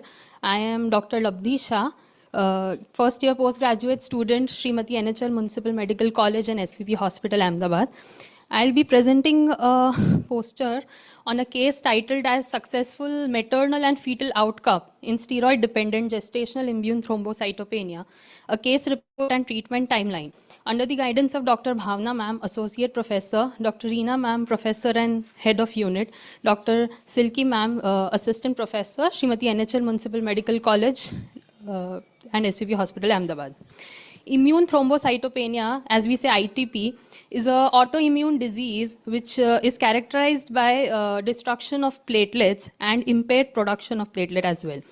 Although ITP accounts for only 3 to 5% of the thrombocytopenias in pregnancy, it possesses a significant challenge because of the increased risk of maternal hemorrhage, as well as neonatal thrombocytopenia and anesthesia-related concerns. Management therefore depends upon a multidisciplinary approach. The main objectives of this case study is to highlight the successful management of this case to obtain favorable outcomes by a multidisciplinary approach, as well as highlight the effectiveness of corticosteroid and intravenous immunoglobulins to achieve a favorable outcome in this case. Our case was a 23-year-old primary gravida. She was a registered case under our unit and was on a regular follow-up since 2 months of amenorrhea. First was diagnosed with a low platelet count during routine checkup at around 2 months of amenorrhea.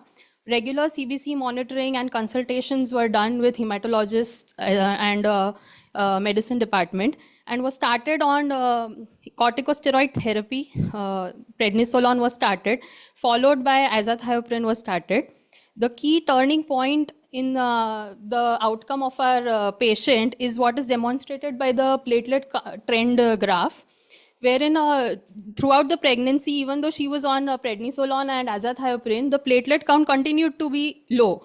So when she was nearing the delivery, the EDD, a decision was taken in collaboration with the hematologist to administer IVIG. She was administered IVIG 1 gram per kg, 2 doses on 2 consecutive days, followed by which there was a rapid increase in the platelet count, and accordingly delivery was planned, showing how effective is IVIG in increasing the platelet count. Also, other investigations were done before, during the ANC visits, like ANA was done in order to rule out SLE as a cause of thrombocytopenia.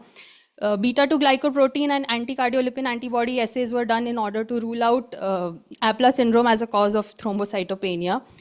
Successfully, emergency elective LSCS was planned and was undertaken to obtain favorable maternal and neonatal outcomes. There was no PPH, there was no requirement of any platelet transfusion. Mother was discharged stably. Her platelet count improved rapidly after delivery during the postpartum period.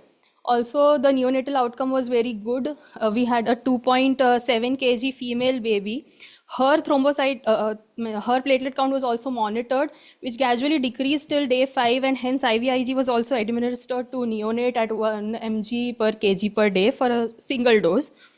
And this case highlights how even though ITP is a very uncommon and rare condition, it can be managed effectively with a multidisciplinary approach with obstetricians, neonatologists, anesthesiologists, and hematologists.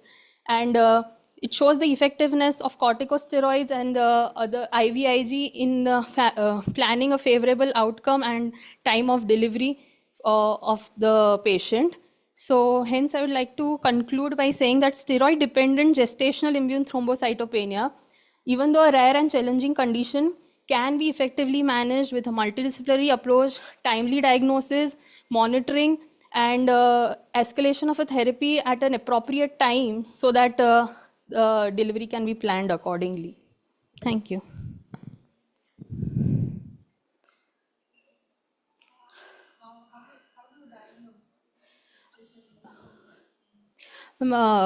7 to 10% of the pregnancies can present with thrombocytopenia, out of which most common is gestational thrombocytopenia, around 60 to 70%.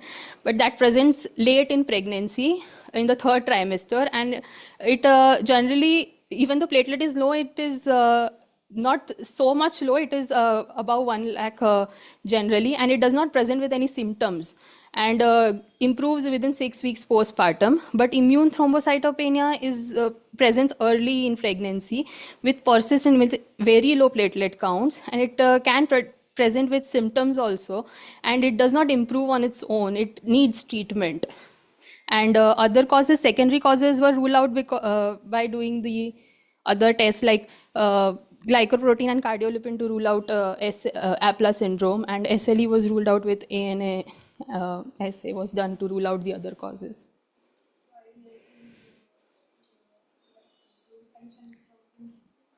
No, ma'am.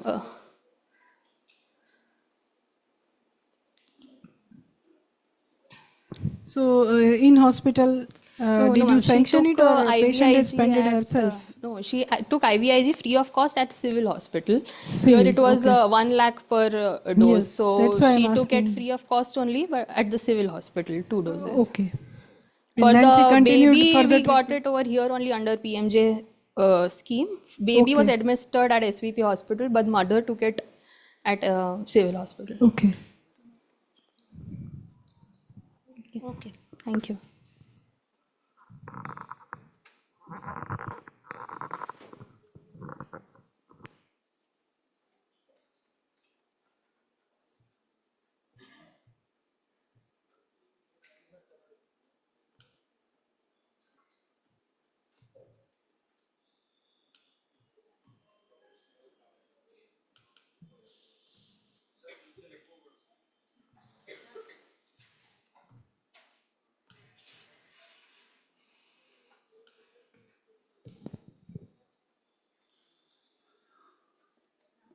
મારે બદલવાનું કે ત્યાંથી બદલ.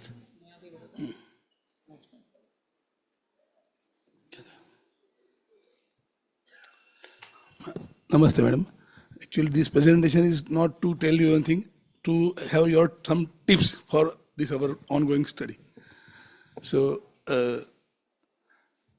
title was Study of 108 cases of implementation of HSG done under IITV in GA and in OT. 108 patients had undergone procedure HSG in IITV in ortho OT during 6 to 10 days of cycle. Patients were NBM overnight or 6 hours. Then anesthesia was used to give propofol, Rentec, MCET and atropine. Advantages are there is no dark room, there is OT table, comfortable patient position. EUA is done so that we get proper information. Easy and snugly fitting of the cannula because of the anesthesia. And uterine pathology and anomalies are noted. Amount of dye use was never more than 10 ml. And there was less chance of spillage and other routine HSG problems. Most important was that unlike diagnostic laparoscopy, patients can try time intercourse with the ovulation study in same cycle, and many patients conceive as probably same cycle because of the husband looking agony of wife and trying to pregnancy in same cycle. So whereas laparoscopy whole activity is in coming next cycle. Method is non-invasive, stitchless and non-expensive. Only one patient had anaphylactic reaction but was managed. These are the pictures, and one of the important three things were noted. Two patients who were already on IVF treatment and getting not result of IVF, they conceive after the HSG in natural system. And one patient had tubal block in laparoscopy, which was open in HSG. So now I think my turn is over. You can tell how to improve further this. Any suggestions? Yeah. This is for 5-6 years now. At like 108 case thaya છે. I used to do in either ortho friends OT or in Sardar multi-speciality or something. ખબર કરવો જ પડે ને. હા, જીએનો કરવો પડે, even આઈઆઈટીવીનો કરો, આઈઆઈટીમાં કરવો પડે. પણ એ લેપ્રોસ્કોપી કરતાં સસ્તું પડે, સિમ્પલ વસ્તુ. That is was a practical thing. And પેશન્ટને ઓપરેશન એવું ના લાગે. અને we can award advantage of laparoscopy એની જગ્યાએ છે જ. પણ પ્રાઇમરી પેશન્ટને ટ્યુબલ પેટર્નથી ચેક કરવી હોય તો this found to be a better option in my case. So how to improve it, તમારે કંઈ સજેશન ઇનપુટ હોય તો. અને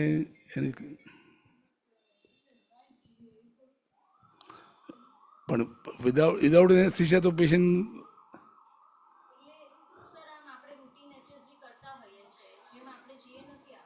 ના, પણ અમારે એડવાન્ટેજ એનેસ્થેટિક જોડે રહે ને બાને કશું બી પ્રોબ્લેમ થાય કામમાં આવે.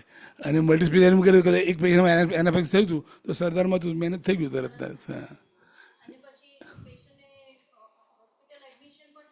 ના, 2 કલાક, ઓનલી 2 કલાક. પ્રોપોફોલમાં 2 કલાકમાં આપી દીધી ને. So actually it is unique thing. That's why I want કે આવું ચાલુ રાખવું કે નહીં આ મેડિકલ એરામાં. લાઈક જેમ તમે કીધું કે આઈવીએફ વાળા પેશન્ટને સ્પોન્ટેનિયસ કન્સીવ થઈ ગયું, એટલે એવું થોડા એડવાન્ટેજીસ છે કે કદાચ ટ્યુબલ સ્પાઝમ હોય કે એવું કંઈ હોય તો એ આમાં વધારે બેટર મેનેજ થાય છે. અને થોડું આપણે જીએમાં કરીએ એટલે યુટ્રાઇન એનોમલી કે એ પણ આપણને પહેલા ટ્રેડિશનલ એચએસજી કરતાં થોડું બેટર થાય એવું લાગે. અને એ સેફ્ટી પ્રિકોશનમાં થાય, ઓટીમાં થાય એટલે as compared to HSG itself have like sometimes false positive, so that can be overcome. ખાલી એક એડવાન્ટેજ એ છે કે false positive જે મેડમે કીધું ટ્યુબલ spasm can be avoided, so you will have. But what if you found like suppose block hoy, then next to laparoscopy confirmatory. પણ almost 95% માં તો block ખુલી જ ગયા છે. કોઈ દિવસ આવું થયું નથી કે આમાં બ્લોક આવ્યો. 1 કે 2 વારમાં એવું થયું હતું. દેન અલ્ટિમેટલી પેશન્ટ વોઝ હેવિંગ બધું મોટું પ્રોબ્લેમ હતો આખું એન્ડોમેટ્રિયસ નીકળ્યું પાછી લેપ્રોસ્કોપીમાં અને બધું મોટું problem otherwise okay so any further any tips or suggestion from you કે સો કેટલી ટોટલ કોસ્ટ કેટલી સર બેર કરવી પડે પેશન્ટને 10 થી 12,000 ઓકે ઓકે લેપ્રોસ્કોપી 25 થી 30 થઈ જાય આપણે ઓરલ ડાયગ્નોસ્ટિક અને હાફ ઓફ પેશન્ટમાં ઇટ ઇઝ થેરાપ્યુટિક ઓલ્સો આ પ્રોસિજર એક ડાયગ્નોસ્ટિક બદલે તો ના ઇનોવેટિવ આઈડિયા અને ડાઈ કઈ યુઝ કરો છો સેમ હા same as it is routine યુરોગ્રાફી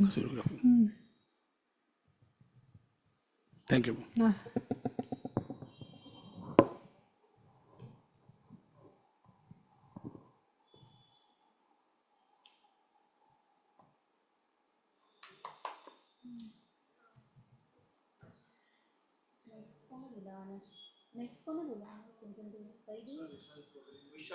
Vishal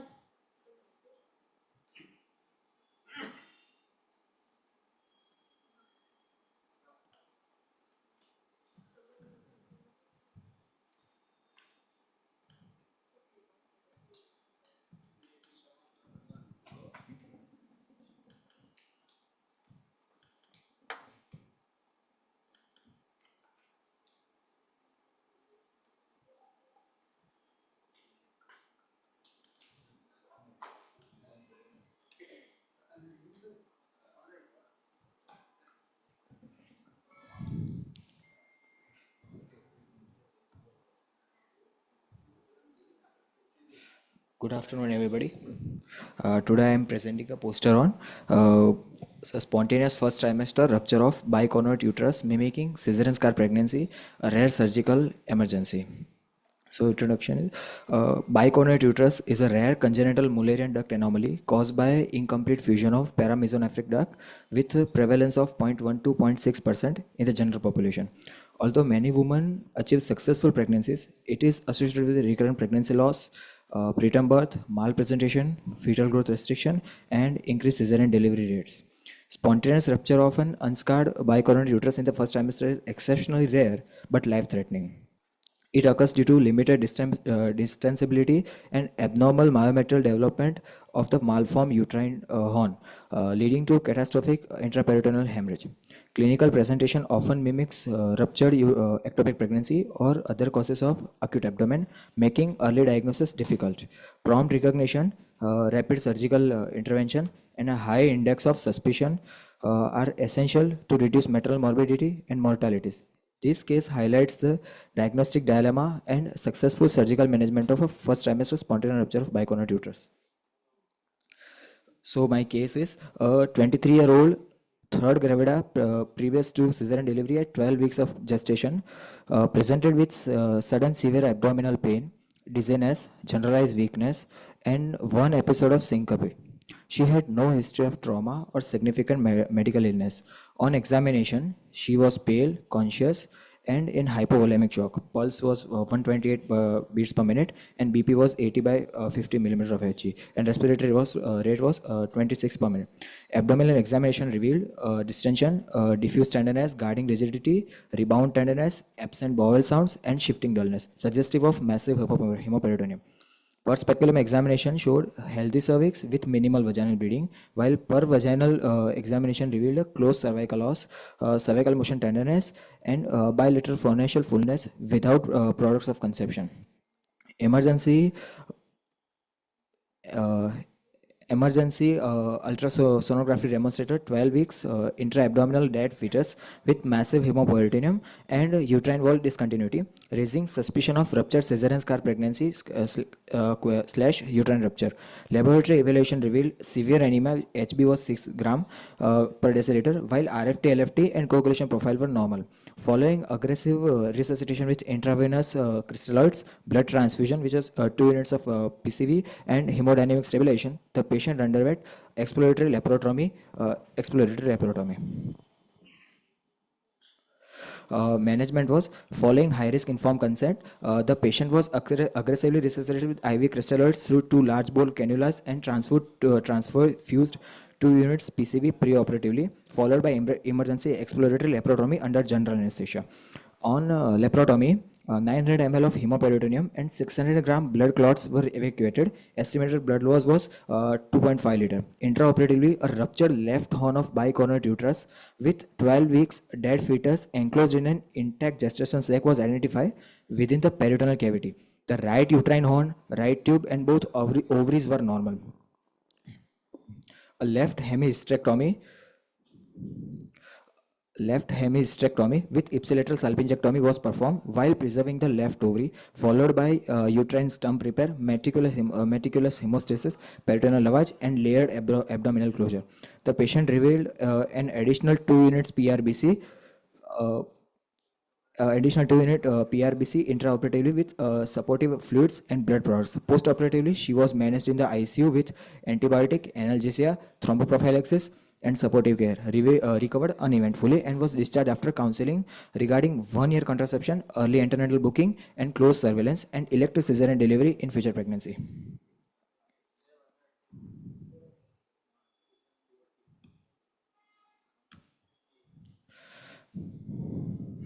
So discussion about my cases.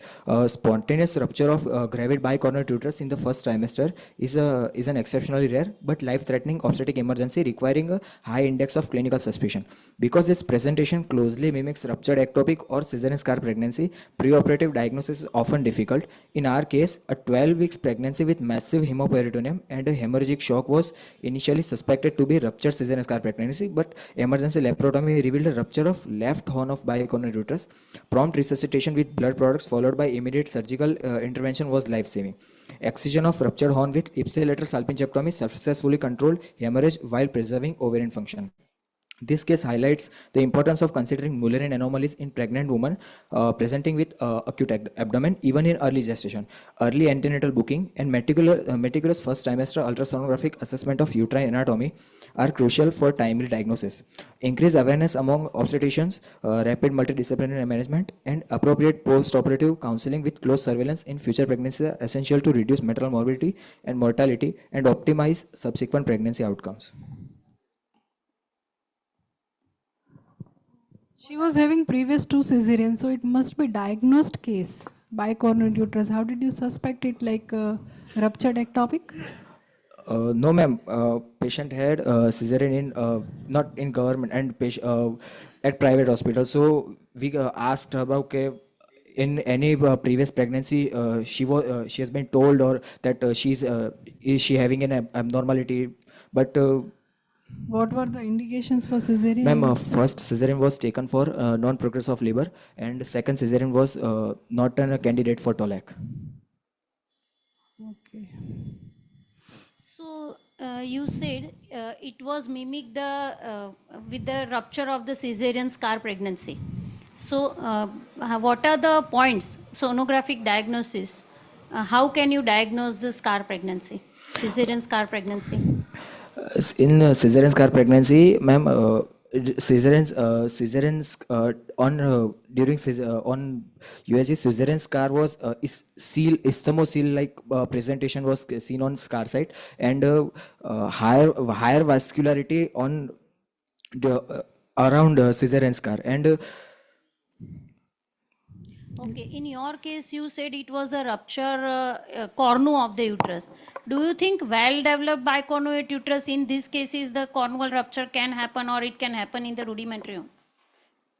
ma'am, I think it's not a I didn't say it as a bicornuate, complete bicornuate, but I'd say that is left non-communicating horn. So it was rupture rudimentary horn. Ruptured rudimentary horn. Okay. Thank you, ma'am. Can you show us the peroperative picture?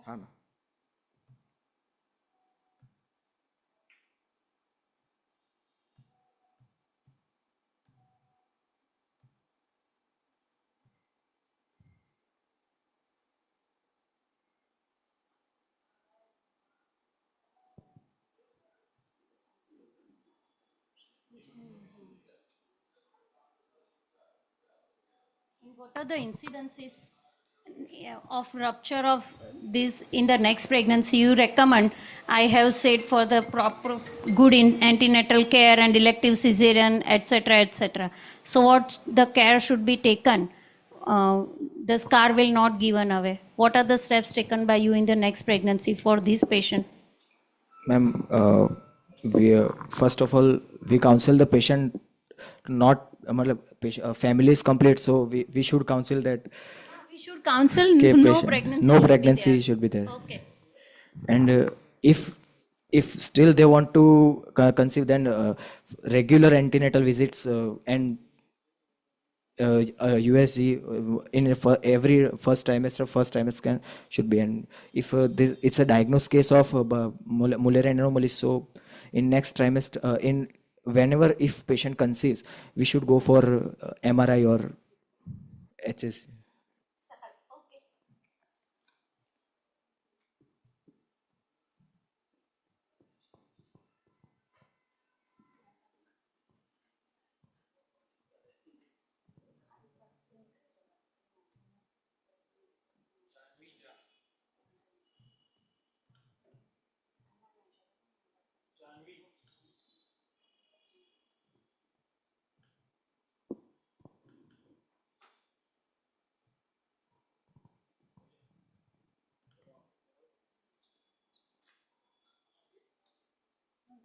Janvi?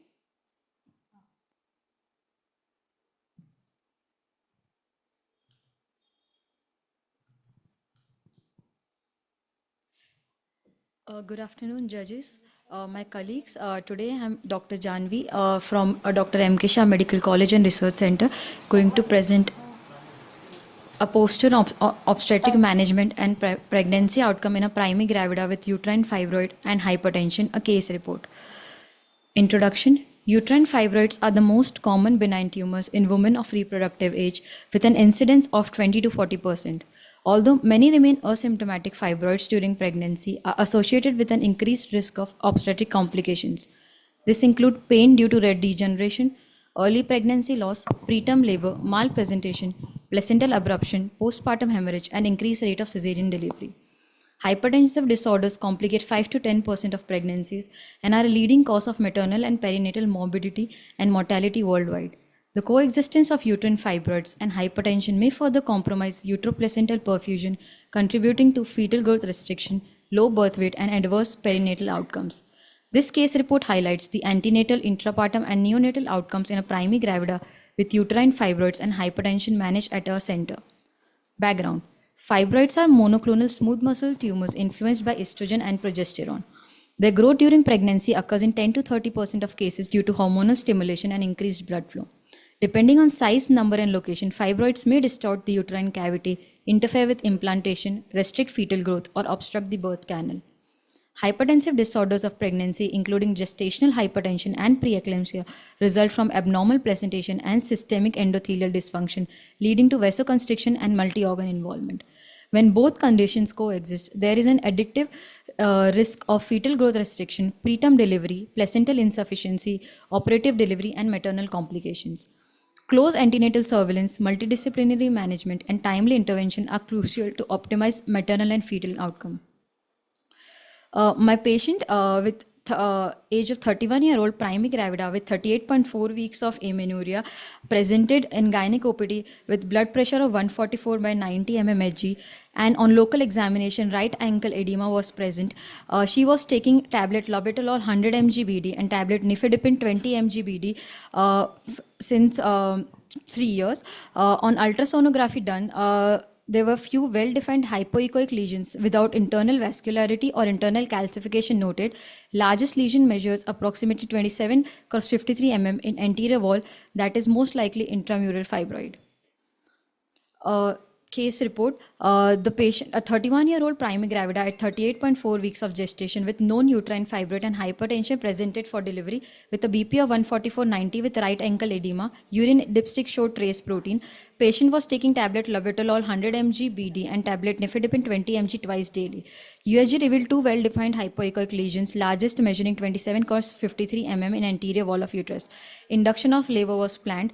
Due to non-progress of labor, patient underwent emergency lower segment cesarean section. A live female baby delivered with a fetal cardiac activity present at birth. This is the intra finding showing two fibroid. over the anterior wall and lateral wall of uterus. A neonatal outcome of a female child weighing 1.99 kg with APGAR score of 8.8/10 delivered stable and kept mother side. Post-operative course, uneventful post-operative recovery, blood pressure was controlled on oral medication, no post-operative complications, mother and baby were stable and discharged on advice. Conclusion. This case underscores that the coexistence of uterine fibroids and hypertension in pregnancy poses significant challenges and increases the risk of adverse maternal and fetal outcomes. Fibroids can affect placentation, uterine contractility, and fetal growth, while hypertension further compromises uteroplacental perfusion and predisposes to complications such as preeclampsia, placental insufficiency, fetal growth restriction, and preterm birth. A multidisciplinary approach involving obstetricians, radiologists, anesthetists, and neonatologists is essential for optimal management. Regular antenatal monitoring, strict blood pressure control, individualized timing and mode of delivery, and preparedness for obstetric emergencies are crucial. In our patient, timely antenatal surveillance, appropriate antihypertensive therapy, and decisive intervention resulted in the delivery of a healthy live baby and an uneventful maternal recovery. This case highlights that with vigilant monitoring and individualized care, favorable outcome can be achieved even in high-risk pregnancies. Key take-home message: uterine fibroids in pregnancy increase risk of pain, malpresentation, growth restriction, and operative delivery. Hypertension adds to the risk of placental insufficiency, adverse maternal and perinatal outcomes. Early identification, close monitoring, and strict BP control are vital for improving outcomes. Mode and time of delivery should be individualized based on maternal and fetal status. Multidisciplinary care and timely intervention can lead to favorable maternal and neonatal outcomes. How will you differentiate between fibroid and adenomyosis on ultrasound? On ultrasound, the adenomyotic on ultrasound, the fibroid. Adenomyoma, sorry. Adenomyoma and fibroid. On ultrasonography, fibroid, in case of fibroid, there will be, if we put color Doppler, there will be absent blood flow that is going inside the fibroid. There will be no blood flow, and there will be hypoechoic lesion that can be seen on ultrasonography. While in adenomyosis, there will be there will be no line of differentiation between endometrium and myometrium, and there will be venation bands that can be seen on ultrasonography. So are you sure fibroid there is no blood flow? The blood inside. What is the pattern of blood flow in fibroid? It's It different. is outside the capsule there is blood flow present, but there will be absent blood flow inside going to the cavity. Inside the fibroid there will be absent blood flow. Outside there will be peripheral blood flow will be present. Okay. Suppose you are taking cesarean, and if it is you found it is in the scar site, like lower segment fibroid, then how will you deliver baby? We will electively go for elective cesarean section, and we will not give trial of labor to patient because it can obstruct the delivery of the baby, and elective cesarean section can be done. And if it is on the lower side, lower segment, we can go for vertical upper segment cesarean section. Okay. Can you do myomectomy along with cesareans? Generally, if it is not obstructing the baby delivery, or it is not present over the cesarean stitch site, generally it is not preferred because it can lead to heavy bleeding that can complicate the cesarean section. So it is generally not preferred. It is done if it is blocking the stitch site or cesarean scar site, or it is affecting the delivery of the baby. Okay. Yeah, thank you.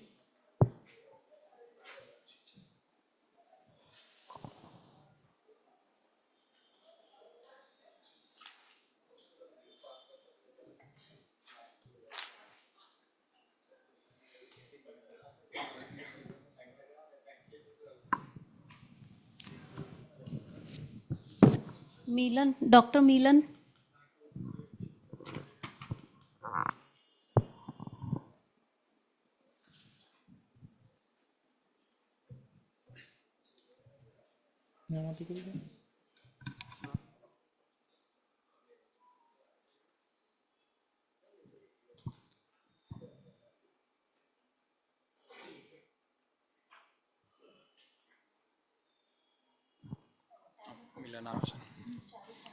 So I would like to invite Dr. Akshay Shah, sir.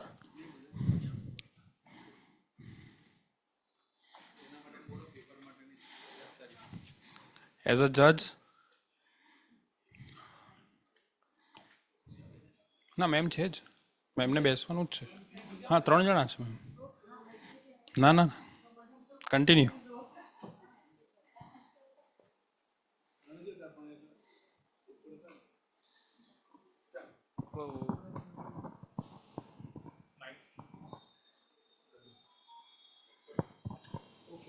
Hello.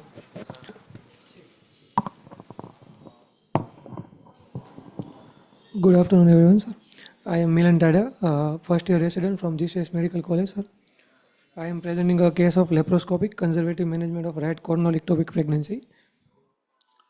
Corneal ectopic pregnancy is a rare form of ectopic pregnancy, accounting for approximately 2 to 4% of all ectopic pregnancies. Implantation occur within the interstitial portion of fallopian tube, making diagnosis difficult and increasing the risk of severe hemorrhage following rupture. Early diagnosis using transvaginal sonography and serial beta HCG allows timely intervention and improve maternal outcome. Laparoscopic conservative surgery has become the preferred treatment in hemodynamically stable patient who wants future fertility. Case report: 30-year-old female, gravida 2, para 1, living with a previous lower segment cesarean section performed 5 years earlier, presented at 7 weeks of gestation with complaint of lower abdominal pain and spotting per vaginum. Pregnancy was conceived spontaneously with last LMP is 9 April 2026. She had a history of iron deficiency anemia during her previous years and required iron sucrose intervention. On admission, she was hemodynamically stable with pulse rate 92 per minute, blood pressure is 124 by 70 mercury pressure, and oxygen saturation is 99 on room air. Abdominal examination revealed a soft abdomen with a previous scar, and speculum examination show minimal spotting per vaginum, and per vaginal examination revealed a closed cervical os without significant tenderness. On investigation, serum beta HCG level is 11,000 initially. Then we serially monitor the beta HCG level, and ultrasonography reveal a high right corneal ectopic pregnancy. Gestational sac measure 8 into 6 mm. Embryo was visualized, and surrounding myometrial thickness is 5 mm. Routine other investigation, LFT, RFT, and PT hepatitis was normal within the acceptable range. On the basis of beta HCG and ultrasonography, we made a diagnosis of right unruptured corneal ectopic pregnancy. Then we counseled a patient, and patient persistently asked for a conservative management or a surgical management. Our initial beta HCG level is 11,000 per patient is consistently asked for a conservative management, sir. See, we counseled and explained all high risk condition, and then we choose initially conservative management by methotrexate, sir. Considering the patient's stable hemodynamic condition and desire for fertility preservation, she was counseled regarding both medical and surgical management. After informed consent, conservative medical management with methotrexate was initiated along with the close clinical monitoring, serial serum beta HCG estimation, and ultrasonographic follow-up. Despite treatment, serum beta HCG continued to rise, and patient subsequently developed severe lower abdominal pain, suggesting a failure of conservative management. Therefore, emergency laparoscopic intervention was planned. Indication for surgery: persistent rise in serum beta HCG despite medical management, severe lower abdominal pain, failure of conservative management, and high risk of rupture and hemorrhage. Patient was taken for emergency laparoscopic conservative surgery after obtaining informing high risk consent and completing pre-operative preparation. Intra-op, we continuous monitoring intra-op by TVS, and right corneal bulge identified, and then gestation sac confirmed with TVS. Then uterus otherwise appeared normal. Hemoperitoneum is also normal. Surgical procedure by laparoscope, we introduced right corneal swelling identified. Then small incision was made over the corneal bulge using monopolar cautery. Product of conception were carefully removed through saline irrigation, and operative feed was performed. Corneal defect was repaired with a figure of 8 delayed absorbable suture, and complete hemostasis was achieved. And post-op patient remain hemodynamically stable and throughout the procedure. Sir, interrupted, sir, for the corneal bulge sir identify કર્યું, and then remove કર્યું. corneal bulge ઉપર incision મૂકીને TVS guided sir કર્યું હતું, gestal sir remove કર્યું હતું sir.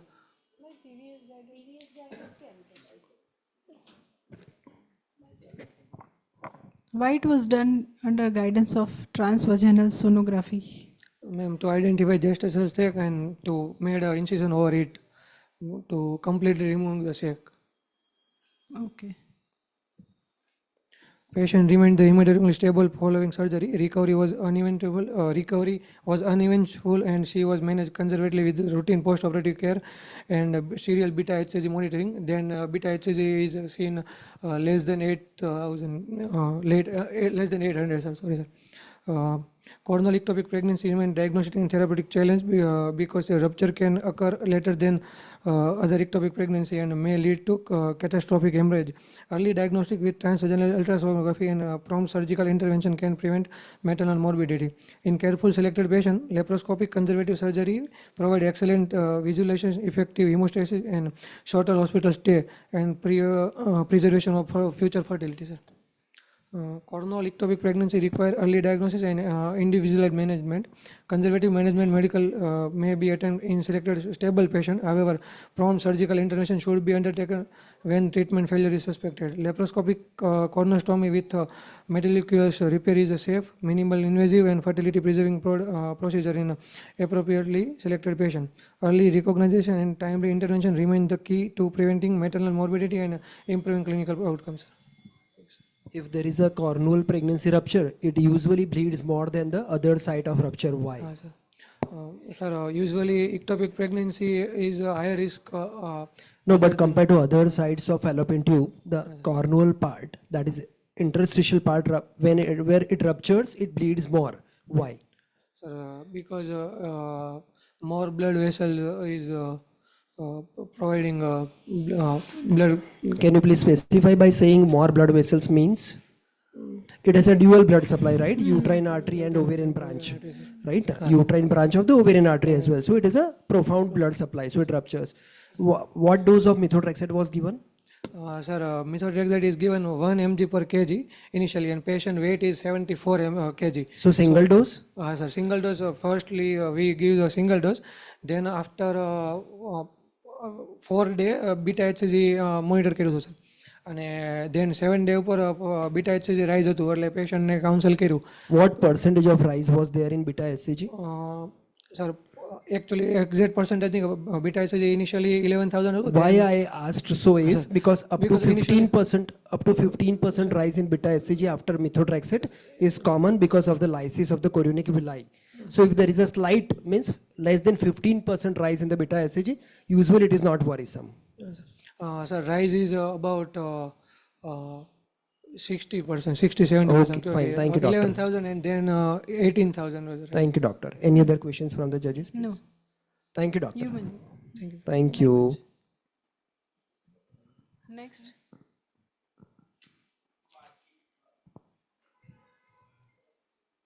Margi.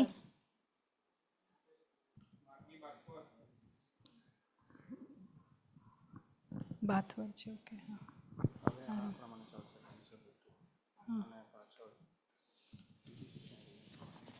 એક જ આપે છે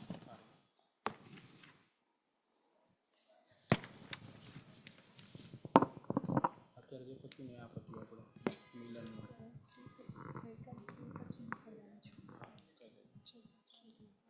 આ અત્યારે આપણે પત્યું એટલે તમારે માર્ક મૂકવાના રહે પછી આ રીતે ચાલશે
Good afternoon, ma'am, sir. Good afternoon, everyone. It's Dr. Margi from GMS Sola Medical College, first year resident, Gynec. I am presenting a case of a diagnostic and surgical challenge, obstetric hysterectomy for placenta accreta spectrum with, sorry, with central placenta previa in a previous 4 cesarean section patient, guided by Dr. Pallavi ma'am, Dr. Seema ma'am, Dr. Srishti ma'am and Dr. Drashti ma'am. Introduction. Placenta accreta spectrum comprises abnormal placental adherence due to defective decidualization resulting in adherence or invasion into the myometrium. The incidence of PAS, that is placenta accreta spectrum, has increased worldwide parallel to the rising caesarean section rate. Major risk factors include previous caesarean deliveries, placenta previa, advanced maternal age and prior uterine surgeries. Massive obstetric hemorrhage remains the leading cause of maternal morbidity and mortality in PAS. Prenatal diagnosis using ultrasound with the MRI aids multidisciplinary planning and improves maternal outcomes. Elective cesarean hysterectomy without attempting placental removal remains the gold standard management for completed families. Case details: a 30-year-old woman, G6P4, L3, death 1 and 1 abortion with a history of 4 previous lower segment cesarean sections, presented with abdominal pain for 2 days. Obstetric history is G6P4, L3D1, A1, previous 4 cesarean full term cesarean section. Last childbirth was 5 years ago. In present pregnancies, the LMP last menstrual period was 25th September 2025 and her estimated date of delivery was 2nd of July 2026. UPT was positive. Clinical examination: uterus corresponding to 34 to 36 weeks, relaxed uterus, fetal heart sound present, cephalic presentation, previous caesarean scar part, no scar tenderness. Per vaginal examination, cervix was uneffaced or closed, no leaking, no bleeding per vaginum. Ultrasound findings: single live intrauterine fetus, gestational age 38 weeks, anterior central placenta previa completely covering internal os, adequate Leica, normal umbilical artery Doppler. MRI findings: single live intrauterine fetus, grade 4, placenta previa, loss of vascular plane between endometrium and myometrium suggestive of placenta accreta spectrum. Routine investigation were within acceptable limits and patient was declared medically fit and PSC fit for surgery. Management: following counseling regarding maternal risk, blood transfusion and possibility of hysterectomy, informed high risk consent was taken. Operative procedure: elective caesarean section followed by obstetric hysterectomy. Indication: 4 previous caesarean sections, central placenta previa and placenta accreta spectrum. Intraoperative findings: dense adhesions from the previous caesarean sections, advanced bladder densely adherent to lower uterine segment, central placenta previa, placenta firmly adherent consistent with placenta accreta. Additional procedures: bladder repair performed with the help of urosurgeon team assistance. Massive transfusion protocol was achieved: 3 packed cell volumes, 3 fresh frozen plasmas and 3 cryoprecipitate. Recombinant factor 7A administered. Neonatal outcome: live female child, birth weight 2.7 kgs. Post-operative course: ICU monitoring with the ventilatory support, intravenous antibiotics, fluids, analgesia and sedation was given. Close monitoring of vital signs, urine output, drain output and laboratory parameters. Maternal outcome: uneventful post-operative recovery, hemodynamically stable with satisfactory urine output, no post-operative hemorrhage or coagulopathy. Discussion and conclusion: placenta accreta spectrum is one of the most life-threatening obstetric emergencies due to catastrophic hemorrhage. Previous multiple cesarean section combined with placenta previa substantially increase the risk of PAS. Antenatal diagnosis using ultrasound supplemented by MRI facilities, appropriate surgical planning. Successful management requires multidisciplinary team involving obstetrician, anesthesiologist, urologist, neonatologist and blood bank services. Planned cesarean hysterectomy without placental removal remains the preferred treatment in the women with completed families. Early diagnosis, meticulous surgical techniques, availability of blood products and coordinated multidisciplinary care significantly reduce maternal morbidity and mortality. Thank you.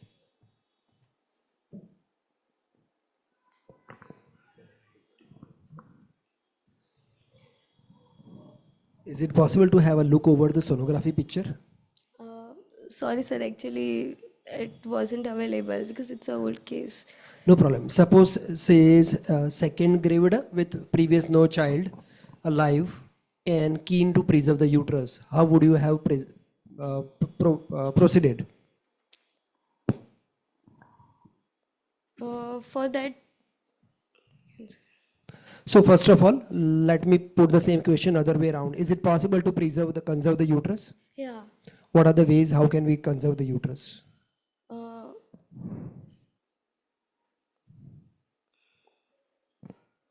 we have to like remove the only placental part which can be removed, or else to keep it there only. So to deliver the baby, where would you like to put the incision on uterus? If you want to preserve the uterus, then where you would like to put the incision on the uterus for delivering of baby? At upper segment, because if it is covering the internal os, then Incision on upper segment. Vertical or transverse? Vertical. What are the incidences of vertical incision? What are the incidences of rupture of vertical incision in the next pregnancy?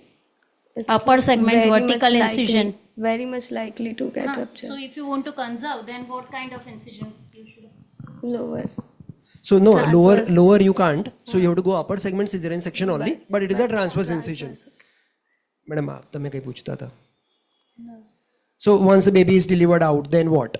We have planned to conserve the uterus. Now what? What are the options that we have? Baby is delivered. Next what? Sorry, sir. Okay, no problem. Okay. Next. So, nice case. Thank you. Thank you, sir.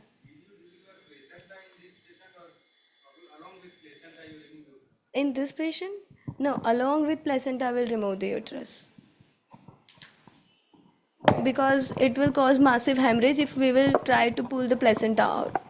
Because it is very much adherent to the uterus segment, lower segment, central. Before the decision of the cesarean hysterectomy, Yeah. Whether you have given any drugs to the patient and wait for the placental separation, what exactly you have done operatively?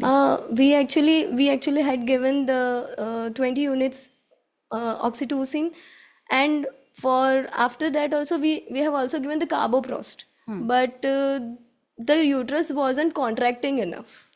So cesarean hysterectomy was done for the atonic uterus or for No, placenta does not separate? Placenta wasn't separating. We waited for about 30 minutes also, but it wasn't separating.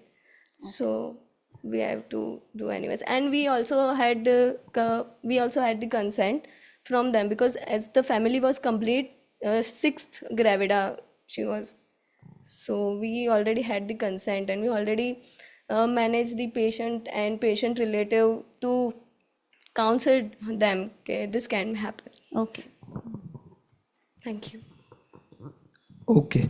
So one thing I would like to emphasize, that completion of reproductive career is not the only criteria. Of course, that is a criteria, but it is not the only criteria. Dikra. Even if there are 3 kids, young patient, we will definitely like to preserve the uterus whenever it is possible. Fine. Thank you. Thank you. Next doctor, please. Apna list mein kaun? Sheetalben, thank you. Sheetalben wants to leave, so we would like to thank to Sheetalben and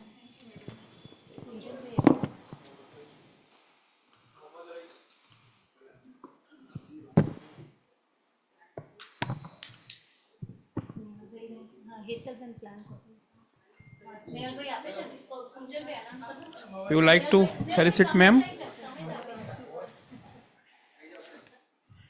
Dr. Snehal Kale sir will facilitate madam.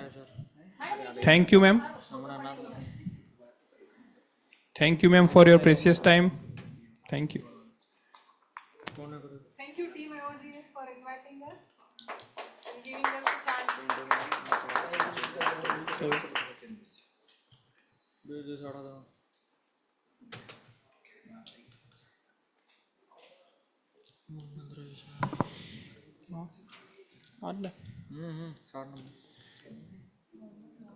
Patelia નિરંજન છે.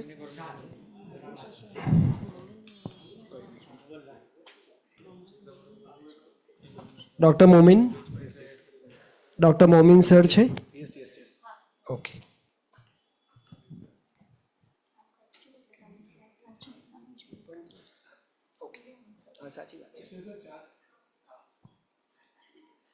Momin sir ચાલે છો દીકરા? Okay, thank you. Good afternoon, respected seniors. થોડું દીકરા Mike તમારે નજીક લો ને. You are not audible. Mic ઊંચું કરો ને દીકરા. હા. Good afternoon, respected seniors and my colleagues. Today I am here to present a case on gestational thrombocytopenia.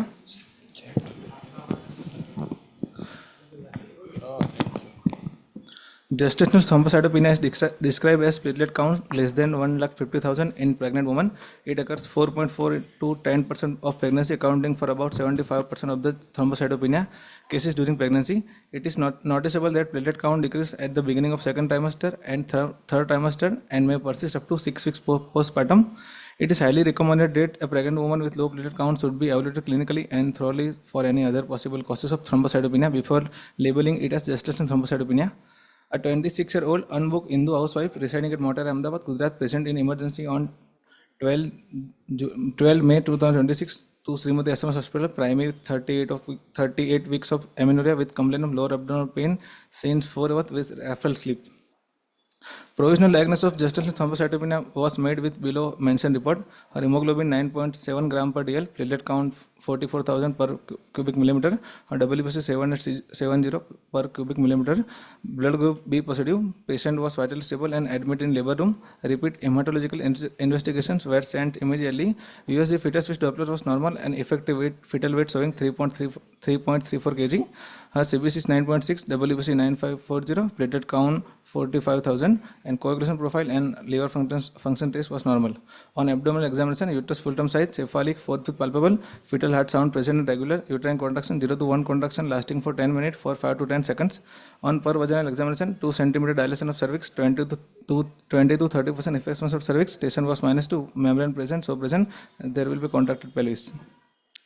4 platelet-rich concentrate were given state, intrapartum fetal heart sound and vital were monitored. Emergency lower segment cesarean section was done in view of primary CPD in labor. 1 PCV was given intraoperatively. Single live female child 2.9 kg was delivered, cried immediately after birth. Uterus well contracted, no active bleeding was noted. No maternal or fetal complication were noted. Apgar score at 1 minute 8/10, at 5 minute 10/10. On postpartum day 6, mother was discharged with well breastfed baby and was asked for follow-up on postpartum day 15 with repeat CBC report. Postpartum day 1, her hemoglobin is 10.7 with WC 11,650 per millimeter cube. Platelet count 60,000 to 100 per cubic millimeter. Expert peripheral smear. Small giant platelet comes with reduced platelet count. USG abdominal pelvis, liver mild enlarged. Postpartum day 6, her SB 11 gram per dl, WSB 8470, platelet count 1,35,000. On peripheral smear, small platelet clump with reduced platelet count.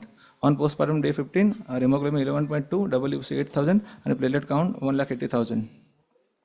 Discussion. Gestational thrombocytopenia is frequently found accidentally in investigation during antenatal assessment vitals, also known as incidental thrombocytopenia of gestation, is often mild and commonly observed in second and third trimester, presenting without clinical symptoms and sign with no adverse outcome and require no active intervention. Excluding other secondary causes of low platelets such as idiopathic thrombocytopenia, systemic lupus erythematosus, pseudothrombocytopenia, preeclampsia, HELLP syndrome, and DIC and other rare causes needed before diagnosis gestational thrombocytopenia. Gestational thrombocytopenia improves rapidly in postpartum period in those who had not had any prior history of low platelet count before pregnancy.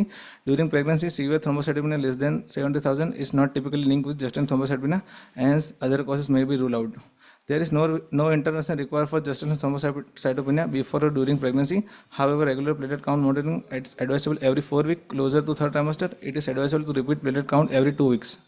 Vaginal delivery expected and cesarean section reserved for OPS indication. Furthermore, instrumental delivery is avoided to reduce risk of hematoma for baby and mother.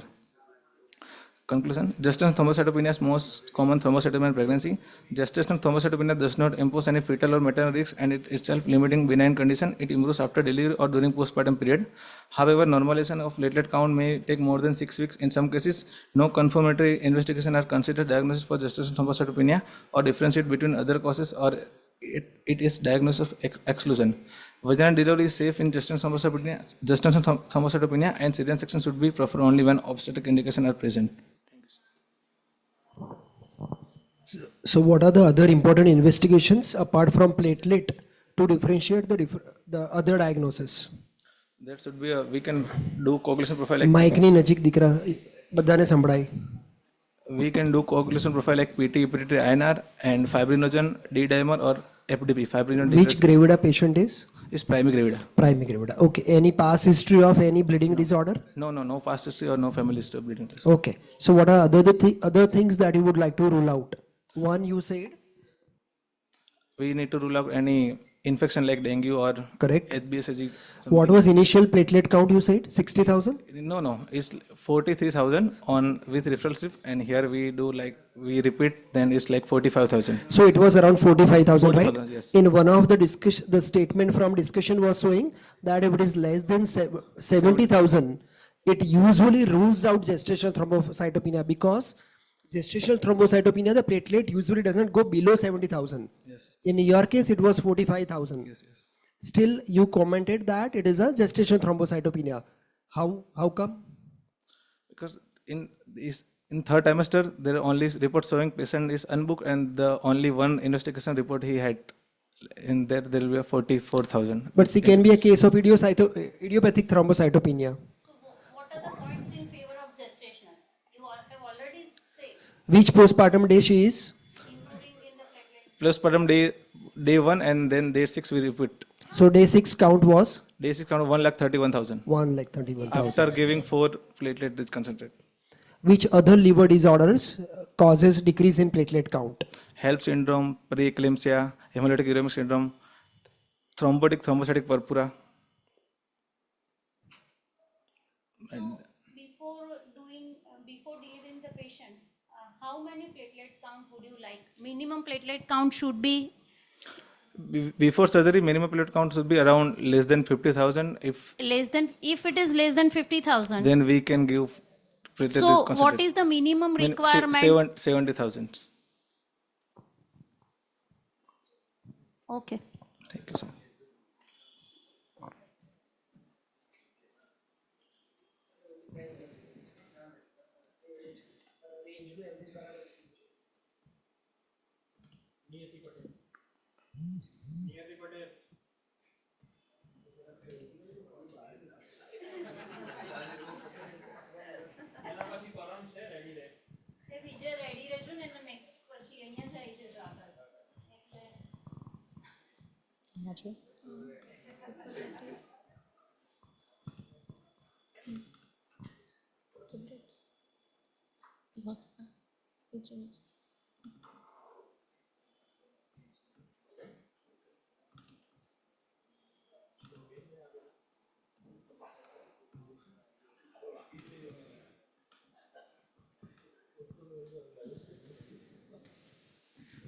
Good afternoon, respected seniors and my friends.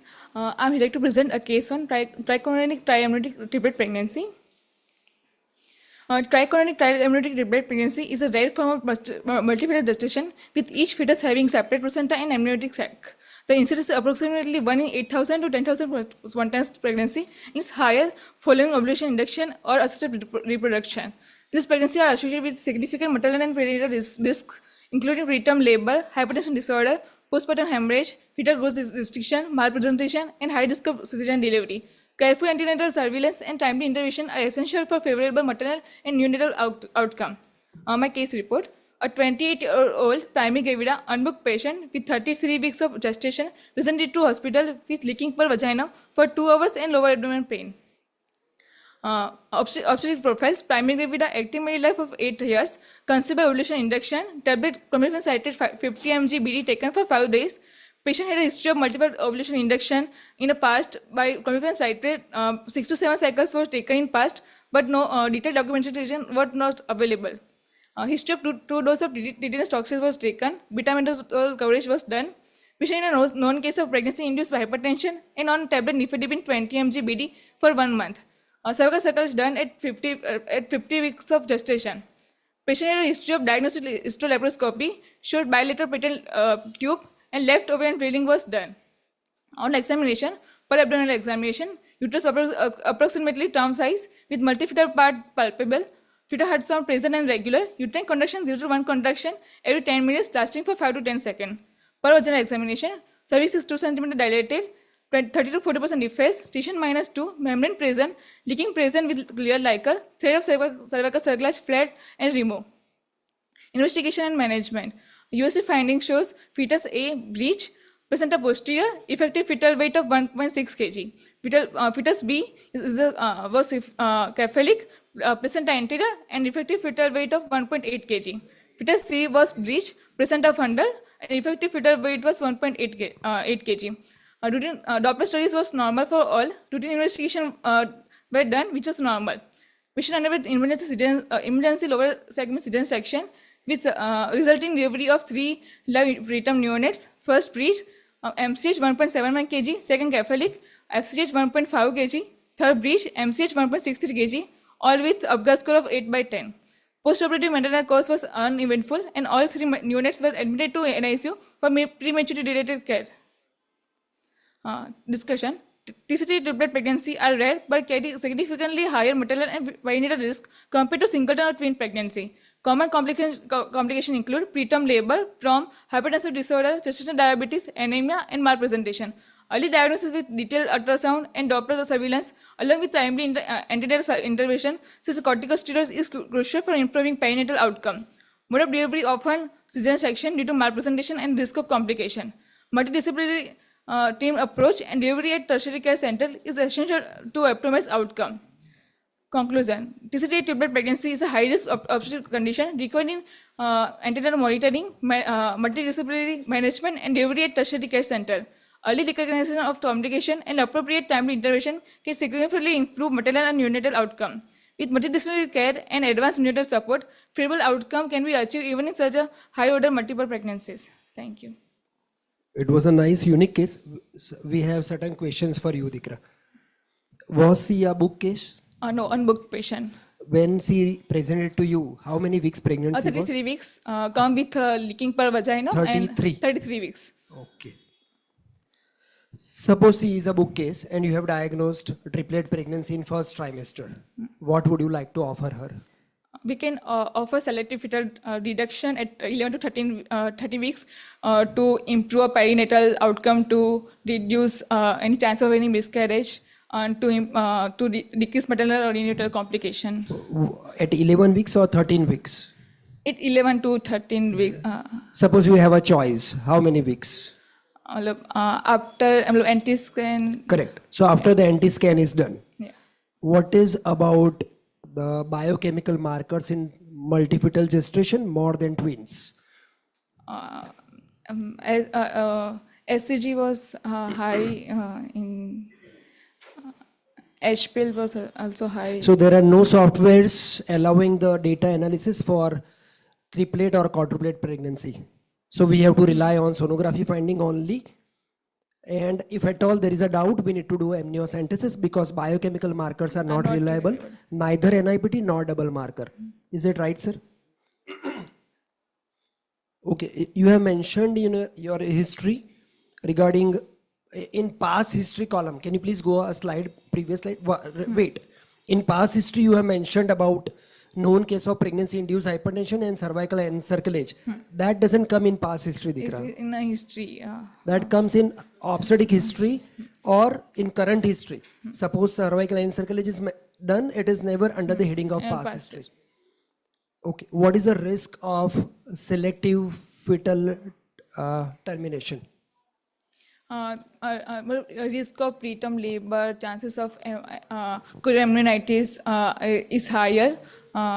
Patient can premature rupture membrane also occur, or infection. Abortion will be miscarriage chances of high. Why vaginal delivery was conducted? If first fetus was cephalic, then the You said it was breach. Can we have the last slide, please? So wait. This fetus A, that was a first is breach. a breach.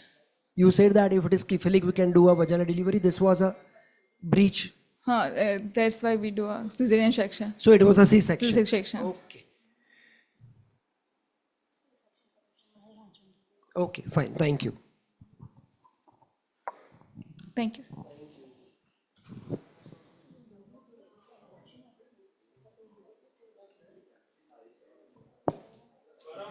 Next, Param, Dr. Param.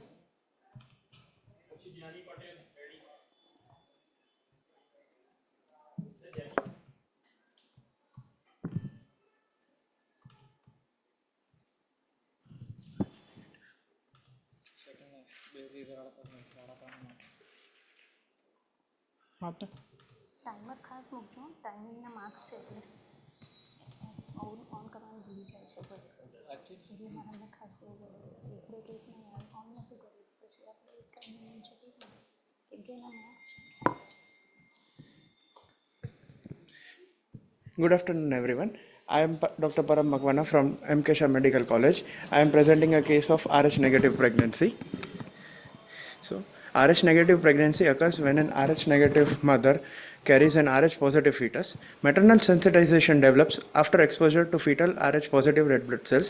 Once sensitized, maternal antibodies can cross placenta and destroys fetal RBCs. This results in hemolytic disease of fetus and newborn, earlier known as erythroblastosis fetalis. Routine antenatal screening and timely anti-D immunoglobulin prophylaxis have significantly reduced Rh allo immunization. So, case report. A 24-year-old second gravida para 1 L1 woman with 38.2 weeks of gestation, blood group O negative, husband's blood group B positive, came at SMS hospital. Previous full-term normal vaginal delivery. Indirect Coombs test was negative. Received routine antenatal care. Anti-D immunoglobulin administered at 28 weeks. Presented with labor pains at dawn.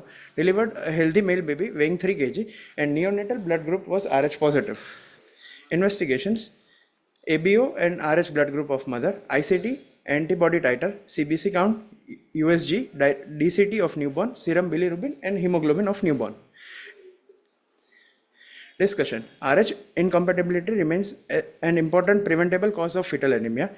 Anti-D prophylaxis prevents maternal sensitization in over 99% of cases. Unsensitized women require routine prophylaxis. Sensitized pregnancies require close fetal surveillance. MCA Doppler is preferred non-invasive test for fetal anemia. Severe fetal anemia may require intrauterine transfusions. Proper counseling and follow-up improve maternal and neonatal outcomes. Conclusion: early identification of Rh negative mother is essential. Universal antenatal antibody screening prevents complications. Timely anti-D prophylaxis is the cornerstone of prevention. Appropriate fetal surveillance allows early detection of fetal anemia.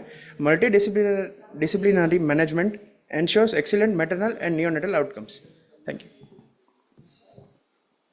Okay, so your case was Rh negative. Yes. So this was the second pregnancy. Yes. In the first pregnancy, you did not mention anything regarding first pregnancy. The baby's blood group was done or not, anti-D was given or not. No. Anti-D was administered to mother. You have mentioned on. No. That is why it is important. To know maternal sensitization. If she had received, though, she wouldn't have.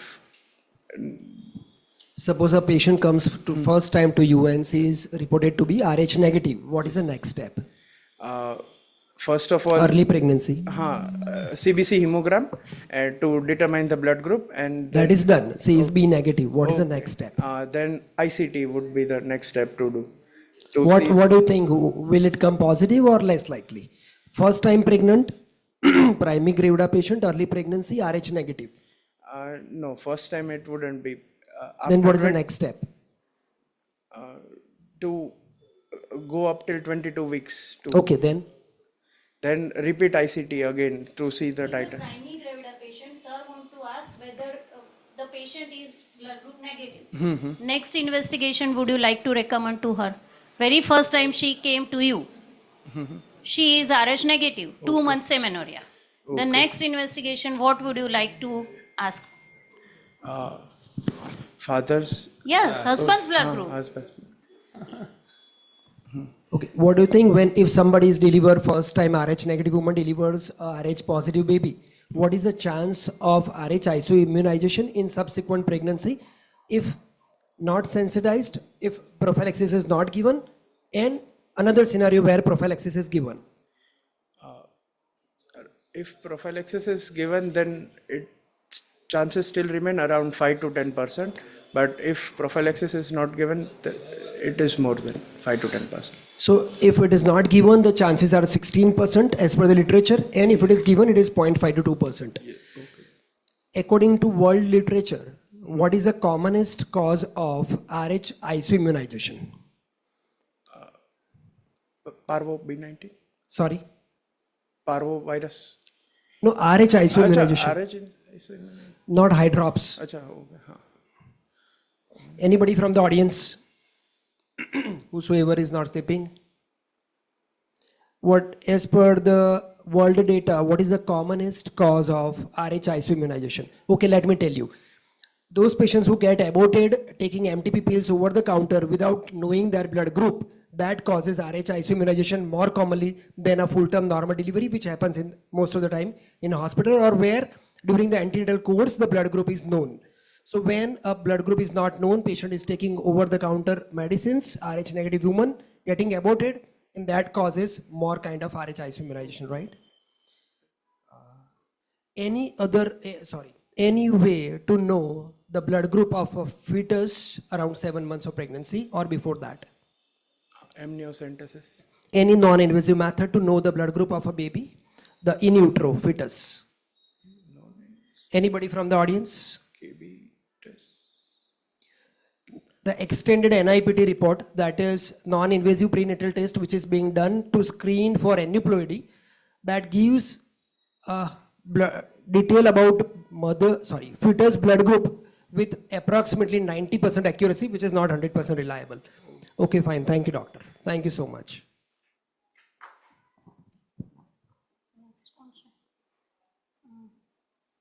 Dhyani Patel.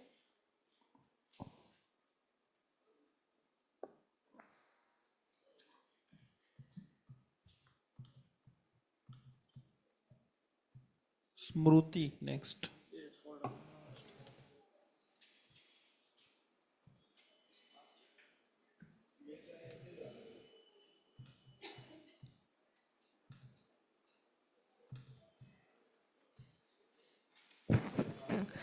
Good afternoon, respected professors and my colleagues. Role of ultrasound at 11 to 13 plus 6 weeks of gestation. Now, what is the 11 to 13 plus 6 week scan? A high resolution ultrasound performed in the late first trimester, used as a screening test for aneuploidy risk, not a diagnostic test. Helps in identification of chromosomal aneuploidies, cardiac anomalies, and structural abnormalities at an early gestational age. Major components assessed are knuckle translucency, ductus venous waveform, tricuspid regurgitation, nasal bone, frontomaxillary facial angle, intracranial translucency. Why it matters? Fetal abnormalities and impaired placentation accounts for over 90% of perinatal deaths. Non-invasive first trimester assessment allows early risk stratification, informs counseling for further testings and pregnancy management. Illustrative case. Increase NT with absent nasal bone. A 12-week fetus scan in mid-sagittal neutral position plane for NT assessment. Sonographic findings suggested markedly increased knuckle translucency with an absent nasal bone. This combined soft markers raised suspicion for trisomy 21 and prompted further genetic counseling and testing. This mirrors the classic first trimester picture used to teach aneuploidy screening. Now, anti-reference values by chromosomal status. Euploid fetus 2 mm, trisomy 21 3.4 mm, trisomy 18 5.5 mm, trisomy 13 4.0 mm, and Turner syndrome 9.2 mm. NT more than 3.5 mm is considered increased. Knuckle translucency is plotted against crown drum length 45 to 80 mm on a dedicated normogram. Now, what is knuckle investigations and clinical findings? Knuckle translucency, sonographic measurement of subcutaneous fluid behind the fetal neck more than 3.5 is considered increase. Nasal bone absent in 0.5 to 3% euploid fetus versus 60 to 70% trisomy 21, 50 to 60% trisomy 18, and 30 to 40% trisomy 13. Ductus venosus waveform, abnormal A-wave reflex aneuploidy, cardiac defects or fetal compromise, guides detailed echocardiography, frontomaxillary facial angle, angle between the upper palate and the frontal bowl. Normal range is 75.4 to 104 degree, larger in trisomy 21. Tricuspid regurgitation seen in 7% of normal fetuses in combination with other markers, a strong predictor of aneuploidy and cardiac defects. Intracranial translucency, fourth ventricle marker for neural tube defects, absent suggestive spina bifida with CSF leakage. Uterine artery Doppler, first trimester index for preeclampsia and early growth restriction. Risk mean PI at 12 weeks is 1.724 plus minus 0.41. PI decreases with the advancing gestation as the tropoblastic invasion progresses. Anatomy visualization rate, complete anatomical survey reportedly possible in 75% of scans at 11 weeks, 96% at 12 weeks, and 98% at 13 to 14 weeks of gestation.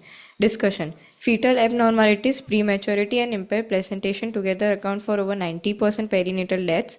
Obstetric ultrasound is a non-invasive test that provides highly useful information for the management of fetus and pregnancy. Visualization of fetal anomaly improves with gestational age, 75% at 11 weeks, 96% at 12 weeks, 98% at 13 to 14 weeks. The 11 to 13 plus 6 weeks scan is an important diagnostic tool that should be offered to all pregnant women as a routine standard for antenatal care in India, expanding its scope from dating to screening for structural abnormalities. Conclusion. Several methods exist for identifying an abnormal fetus. The ideal method is non-invasive, less expensive, and reliable, giving information quickly so that the affected woman can be offered early termination options. Sensitivity of the 11 to 13 plus 6 week scan when combined with serum biochemical markers can be as high as 94% if performed with well-trained, experienced doctor. Thank you.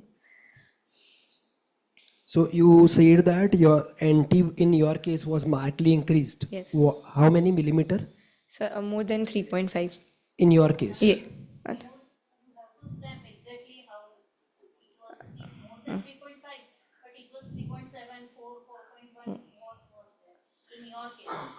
Can we go to the first slide, yeah, please? Yes, sir. भाई कोई मदद करो मित्र.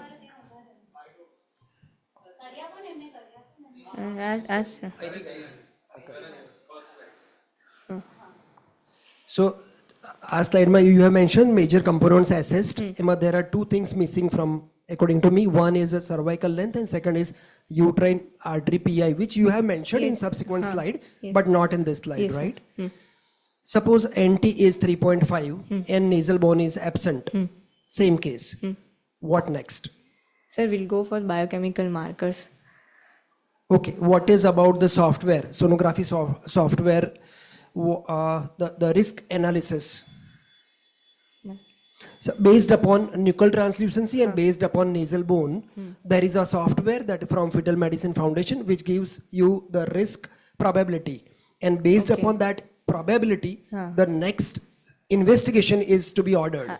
Yes, Are you aware about yes, that sir. software? It is like 1 into 160.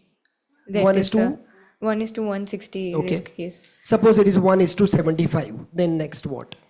It is no more. Next, sir, we'll go for more invasive testing like choriovenal sampling or amniocentesis to Okay, confirm. suppose it is 1:750, then. Sir, it is normal. It is. It is not normal. Then we need to offer her that NIPT is a option available because it is in the moderate range. Yes, sir. If it is more than 1,000, 1,000, right? If then you may not offer her anything. But if it is in the risk is average, then we need to offer her NIPT. What is the sensitivity of NIPT for Down syndrome? Sir, it is 95%. So it is 99%. 99.9% for Down syndrome. Okay, fine. Okay, thank you. Thank you. Dr. Smruti. Thank you, Kruti ma'am, for your chairing the session.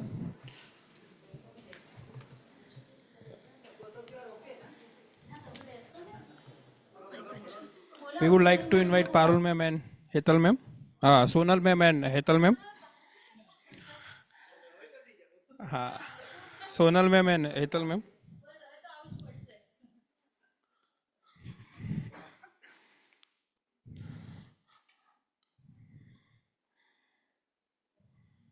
Dr. Alpesh Gandhi sir will felicitate Kruti ma'am with a plant.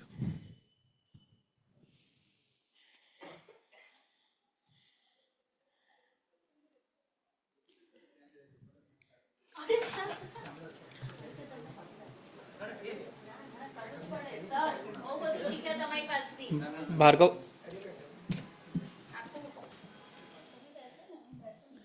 ના હા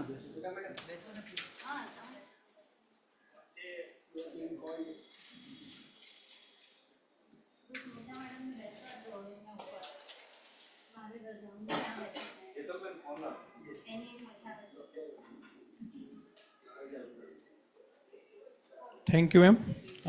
Next speaker. Dr. Smruti Ben.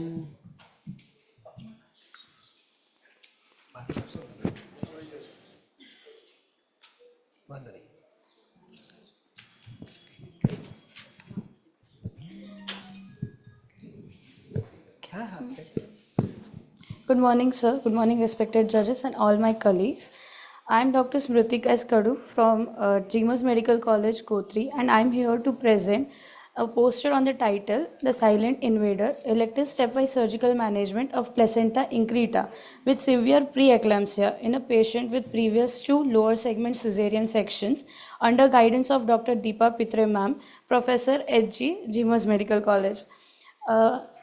The diagnosis of a patient referred from a peripheral hospital to our facility was a 40-year-old female with 37-week 2 days of gestation with chronic hypertension with superimposed preeclampsia with previous 2 LSCS with breech presentation with placenta accreta spectrum.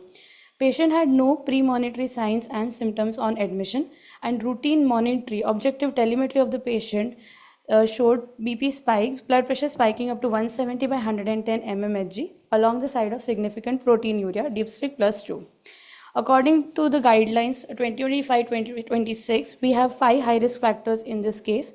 First, advanced maternal age. Second, obstetric scar, previous 2 LSCS cesarean sections. Fetal presentation was breech.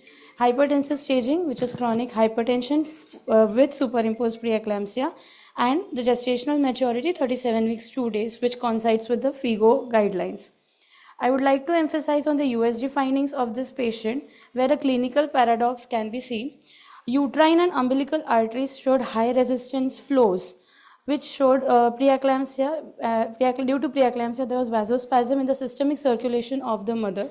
However, the local placental bed was invaded into the previous 2 scar site, which showed high flow, low resistance flow in the local vascular bed.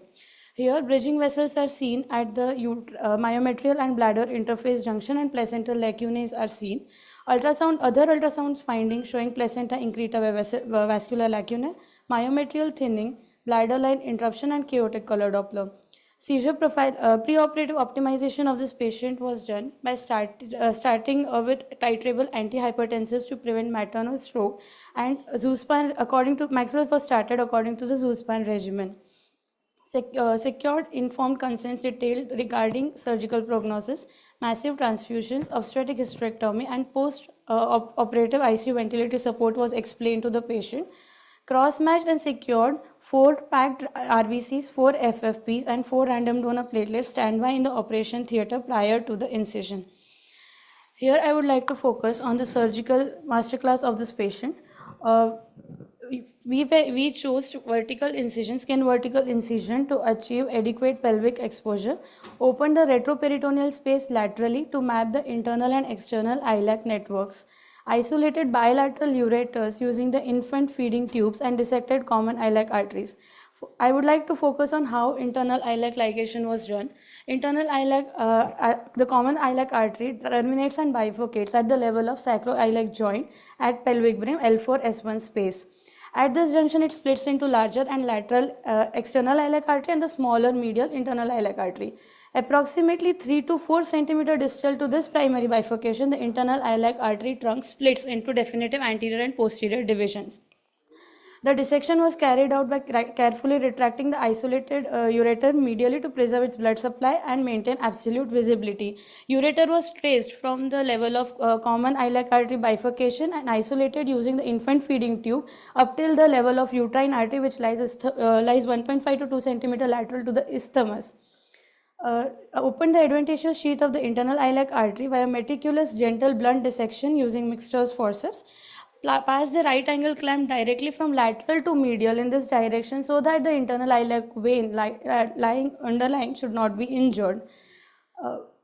Passed a heavy non-absorbable suture loop around the anterior division trunk while intentionally leaving the posterior branch untouched.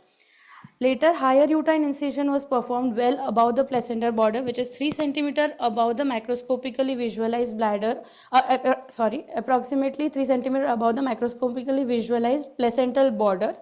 Optimize the extraction of breached fetus carefully, preventing accidental downward tearing or lateral extension into the hypervascular lower uterine segment. Immediately after the delivery of the baby, the pre-placed sutures were secured, achieving instantaneous bilateral internal iliac ligation. Executed definitive removal of uterus while leaving the heavily adherent placenta untouched inside the uterine cavity.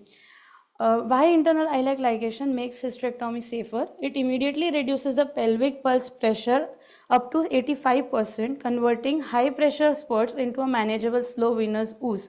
There were other methods available. Instead of internal iliac ligation, we could have gone for balloon valvotomy, uterine artery embolization as well, but we didn't have the interventional radiology support, for which we didn't go. So the definitive management paradigm, the major thing in this case was coagulopathy defense. We triggered the institutional protocol immediately upon entering the retroperitoneal space, anticipating high volume bleeding event.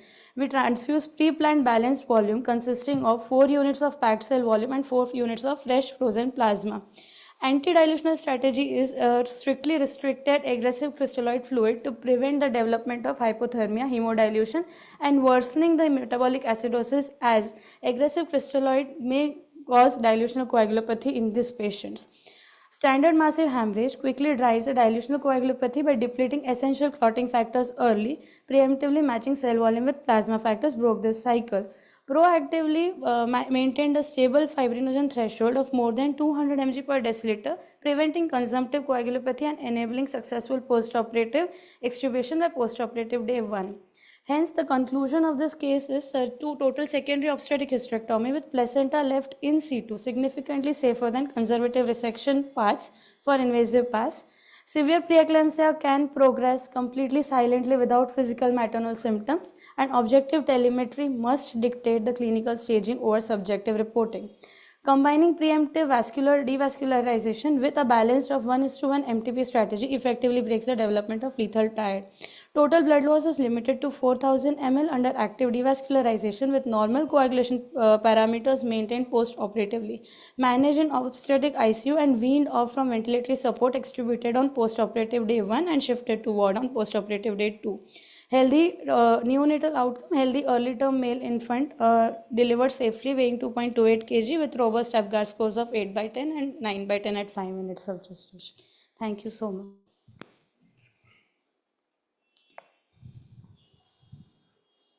So first of all, thank you for traveling from Baroda to Ahmedabad Thank in you, this sir. rainy Thank you, season. sir. We appreciate your courage Thank you. and we welcome you. I have a query regarding total blood loss limited to 4,000 ml under active devascularization, where you had done a very nice dissection. Iliac was isolated. Yes, sir. The suture material was passed, only knot was not yet made. After yes, sir. delivery of the baby, Yes, sir. immediately the knot was tied. Yes, sir. Both the side knots were taken post. Then also 4,000 ml of blood Yes, loss, sir. I have an argument against the same. Your Yes, turn to sir. speak. Sir, the placenta was invaded up to the external os because But the it has breast not been pain separated. that It is yes, not it yes is sir. But while we neither were we have separated nor the yes nature sir, has separated. Then it yes can't sir, cause a bleeding. yes sir, yes sir. But uterine incision was closed immediately after So it should not cause this much amount of blood yes. loss. I think there is some query in this. No, sir. Actually, the uterocycles when they were being tied, they were bleeding, and while we were removing the Uterosacrals were hysterectomy, tied, yeah, yes. uterosacral when it was being tied, they were bleeding. And another thing was when we removed the specimen exactly completely. The uterus. Yeah, when the specimen was removed, after that even the part of placenta was invaded in the external os as well as the internal os and minimal part of vagina, due to which the wall taking was delayed, so that increased the blood loss in the But still surgery. interiliac artery was ligated. And vaginal artery is Yes. a branch of interiliac artery. Yes, sir. So But that we even lower part is being taken care of by ligating the interiliac artery. That is the difference between uterine artery ligation and Yes, interiliac sir. artery Yes, ligation. sir. And more into it, you had given the fibrinogen level was checked or was increased beforehand. No, sir. Transfusions were given after that. Yeah, transfusion was started when we entered the retroperitoneal space, sir, because we are anticipating very high blood loss because of the vascularity. I have this intra-op photo. When we entered the abdomen, it So was there was no coagulation abnormality that no was coagulation checked, that was abnormality. corrected, Yes, interiliac sir. artery was ligated, Yes, sir. hysterectomy is done. Yes, sir. Anyhow, that's fine, but still we, with due Yes, respect to everything, Yes, yes, definitely. slightly difficult to digest, that's fine. Yes. Thank you, sir. It's not exactly about the past, but you talked about the uterine artery embolization. Yes, So in yes. this case, because you were going for hysterectomy, it is a different matter. But Yes. otherwise also, if you are not going Infertility for preserving hysterectomy, would you surgeries. consider it? Yes, sir. Looking at the patient's parity, what would be your decision? How would it affect the fertility potential of a patient? Suppose you had central placenta previa, Yes, and you ma'am. want to avoid excessive bleeding and obstetric hysterectomy. Would you go for, in a primary also, would you go for Ma'am, uterine in artery case of embolization? extensive obstetrical hemorrhages, yes. If uterine arteries can be ligated, if we select that, embolization is done only if we consider the gel, the material used, it degenerates itself after a few months of doing embolization. So yes, we can consider it doing embolization in But case of massive statistics hemorrhages. suggest, I would say, that the fertility does, because the blood supply to the uterus Compromised. gets affected. Yes, The ma'am. ovarian artery also, the part which is blood supply which is going from uterine artery, does get affected. Yes, So ma'am. better to avoid it most of the times. I Yes, think ma'am. if patient's fertility is a problem. Yes, ma'am. Thank you. Thank you, sir. Fine, thank you. Madam, any questions? Thank you, you.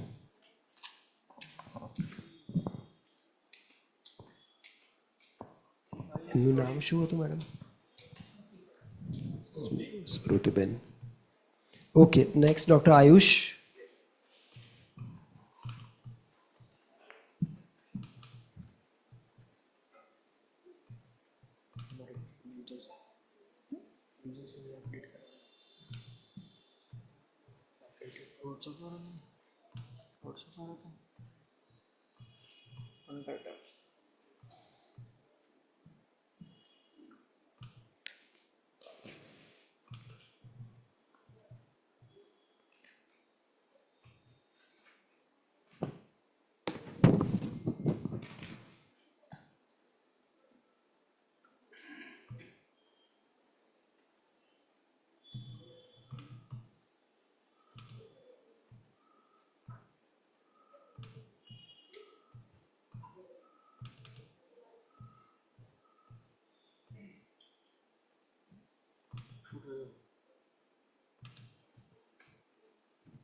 Good afternoon, respected sirs and madam.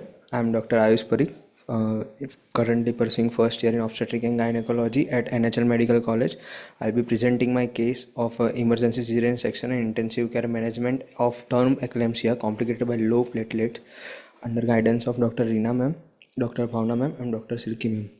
So the case background discusses about the eclampsia term that which is at acute, it is very life threatening obstetric crisis which was coexisting with severe thrombocytopenia exponentially which exponentially amplifies the risk of maternal intracranial hemorrhage, placental abrasion, and catastrophic operative bleeding.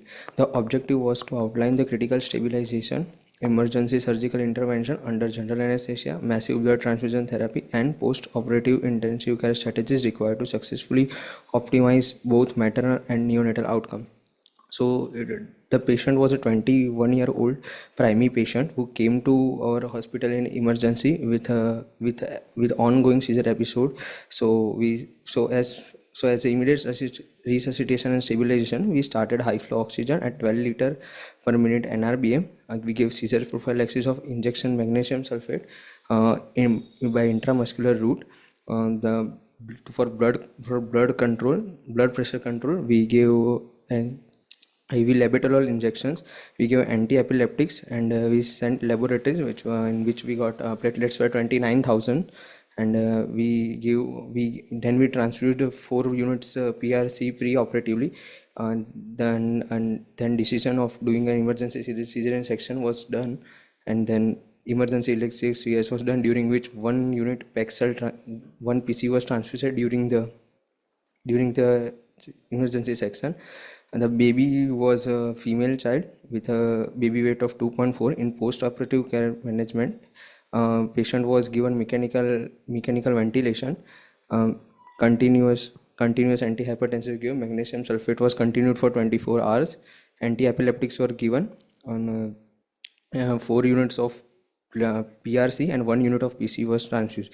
Continuous monitoring and support was done, and as a result the patient was stabilized and was completely stabilized on day 4.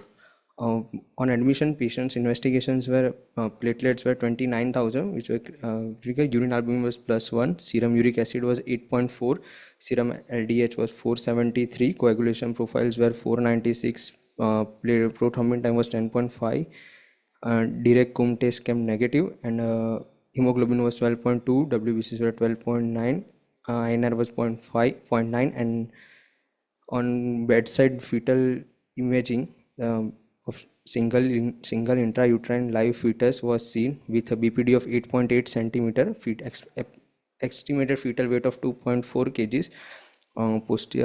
Placenta was posterior, Lycra was adequate, and umbilical Doppler indices were normal.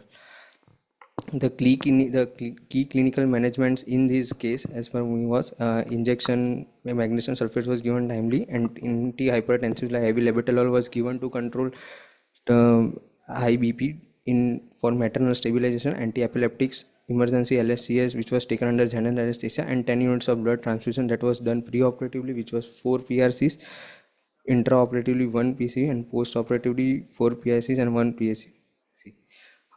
Multidisciplinary intervention and management, obstetric approach, high risk pregnancy managed by multidisciplinary term involving obstetric, anesthesia, critical care, neonatology and blood bank, continual maternal and fetal assessment with CTG and ultrasound, decision for emergency cesarean section due to term eclampsia with recurrent seizures, severe thrombocytopenia, neurological deterioration, and an unfavorable cervix.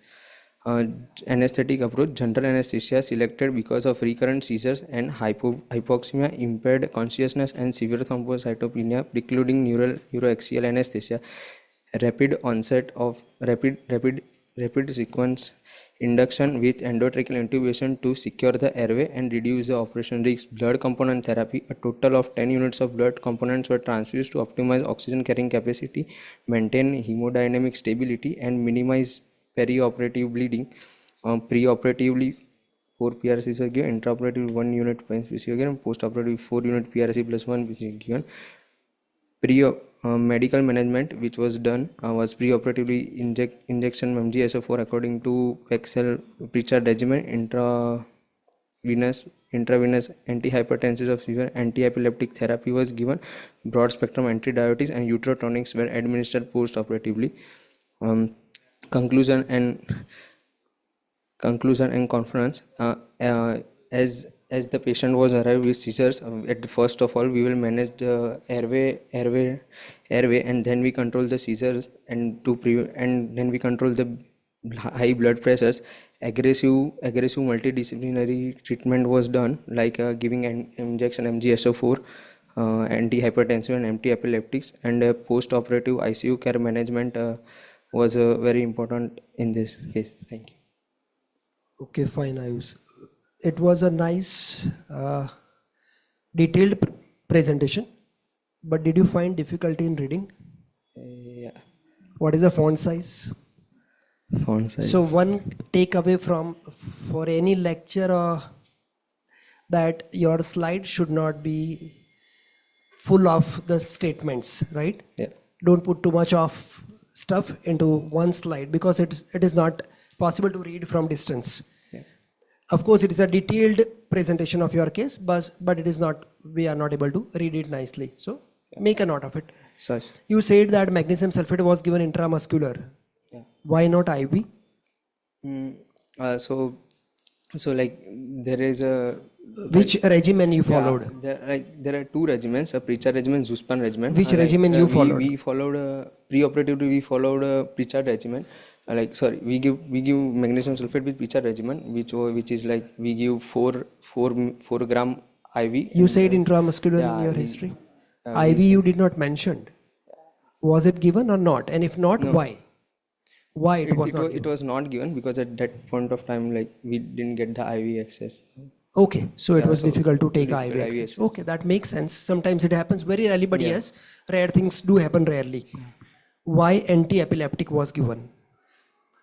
Patient was But she was a pakka case of pregnancy-induced hypertension and eclampsia, right? Yeah. Then what is the role of anti-epileptic? to control the seizure. Okay, tell me which textbook mentions about anti-epileptic in eclampsia? Know that.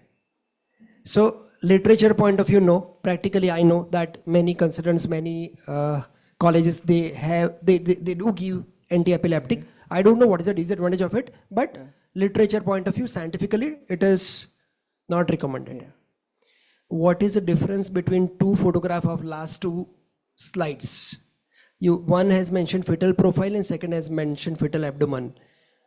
Both appear same.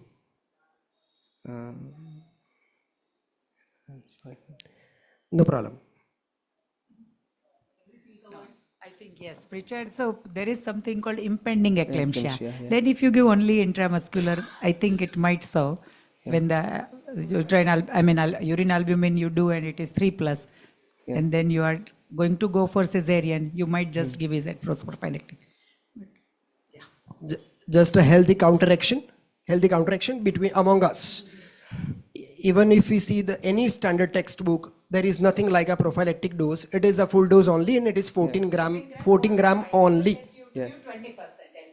Yes, so it is 14 gram only. Suppose you give 10 gram, if you give 5 gram, that is our state of mind. But literature, textbook doesn't support it.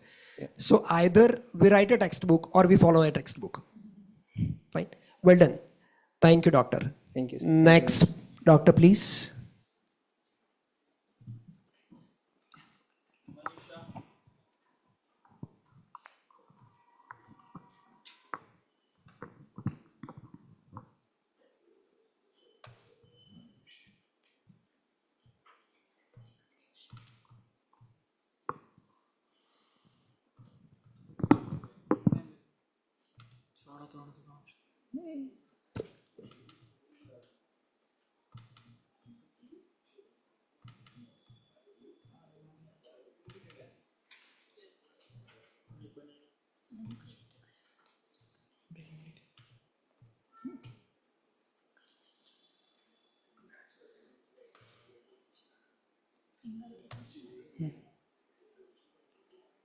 Hello,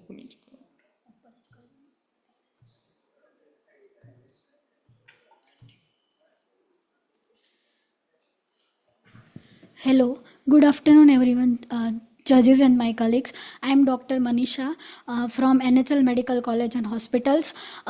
I am presenting a case of septic abortion case report with review of literature under guidance of Dr. Reena Ma'am, Professor and Head of Unit, Bhavna Ma'am, Associate Professor, and Silky Ma'am, Assistant Professor at SVP Hospital. Introduction: septic abortion refer to any abortion, any spontaneous abortion or induced that is complicated by uterine infection including pelvic abscess. Exact incidence of septic abortion is not known. Available data suggests slightly higher incidence of infection with medical abortion. The pathophysiology of septic abortion involve infections of placenta, especially maternal villus space, that lead to high frequency of bacteremia. Symptoms and signs range from mild to severe, which include fever, abdominal pain, constipation, diarrhea, vomiting, abdominal distension, vaginal discharge, vaginal bleeding, uterine tenderness, anuria, hypertension, etc. Depending on the clinical finding, grading of septic abortion was done. Grade 1 is a infection localized to the uterus. Grade 2 is infection spreading to pelvis and abdomen without sign of generalized sepsis. Grade 3 is patient who had septicemia with clinical features of fever, hypothermia, tachycardia, tachypnea, inadequate organ perfusions. Grade 4 is a patient with septic shock, systolic blood pressure was less than 90 mmHg, and septicemia were include. Typical causative organism include Escherichia coli, Enterobacter aerogenes, Proteus vulgaris, hemolytic streptococci, staphylococci, and some anaerobic organism. One or more organism may involve. Excuse me. Okay, thank you. Management of clinical infection include prompt administration of broad spectrum antibiotic. If there are written product, the suction curettage also performed in every few women. Severe sepsis syndrome develop. Intensive supportive care is essential. A case report: a 24-year-old nulligrade with previous 2 spontaneous abortions come to our hospital with complaint of abdominal pain and constipation. Stool passed 2 times in 10 days. A post-DNA procedure done 12 days before the missed abortion. A case examination revealed patient temperature was 100 Fahrenheit. A pulse 112 per minute. Respiratory rate 22 per minute. Blood pressure was 122 by 80 mmHg. No significant finding on abdominal examination. On per vaginal examination, cervical motion, tenderness, warm vagina, fullness in posterior fornix present. Patient was admitted. All routine and specific investigation along with the USG pelvis and MRI pelvis with contrast were carried out. Routine investigation shows hemoglobin 9.4, WBC count 11.6 with predominant neutrophilia, RFT, LFT within the normal limits. CRP value raised to 130. USG pelvis shows the approximately 62 into 98 into 72 mm sized organized collection or hematoma in the pouch of Douglas, extending to both adnexa. MRI pelvis confirm the above finding. A planned USG guided posterior colpotomy was done under spinal anesthesia. In colpotomy, stab incision kept over the posterior fornices. A pus mixed with blood was allowed to drain. Blunt dissection of septa was done, allowing the deep collection and clot to drain. Pus stained for culture and sensitivity. 2 corrugated drain were kept through the posterior fornices and fixed with the vulval skin. Pus culture reports show gram-negative bacilli sensitive to amikacin. Patient was discharged on post-op day 6 of colpotomy. On discharge, USG pelvis was done, which was normal. Review of literature: a retrospective analysis of 27 cases of septic abortion was done. All the 27 cases are characterized based on their clinical feature into 4 grades. In grade 1, 7 patients. In grade 2, 8 patients. In grade 3, 6. And grade 4, 6 patients. A conservative management with broad spectrum antibiotic were given in grade 1. In grade 1, patient apart from conservative management, high dose of steroid and dopamine infusion were required in 12 patients. In grade 3 and grade 4. A significant observation with high dose of steroid therapy proved more beneficial in grade 2 and 3 patients in preventing progress to septic shock.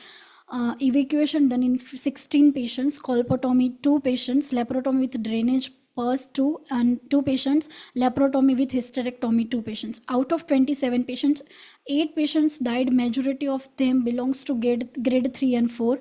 A postmortem in these patients confirmed features of septicemia. Apart from septic shock, renal failure and DIC were contribute to maternal mortality. Another case patient was admitted 19 days after an abortion without any investigation. There was generalized lower abdominal tenderness with distension. She had offensive vaginal discharge and written product in utero. Evacuation done for written product in utero. 2 days later, patients complain of abdominal pain and distension. Cervical culture had given growth of anaerobic streptococci and coliform. A chloramphenicol therapy was substitute for sulfonamide and penicillin, and recovery was thereafter eventful. A discussion. Management of clinical infection include prompt administration of broad spectrum antibiotic. The role of steroid in septic shock is mainly to reduce mortality. A severe sepsis can control only when source of infection is removed. Surgery in form of evacuation, laparotomy and hysterectomy should be performed to improve outcome. Infected retained product, microabscess in the uterine wall, pyosalpinx, infected tubovarian mass and pus in peritoneal cavity are required to remove depending upon the severity of the infection.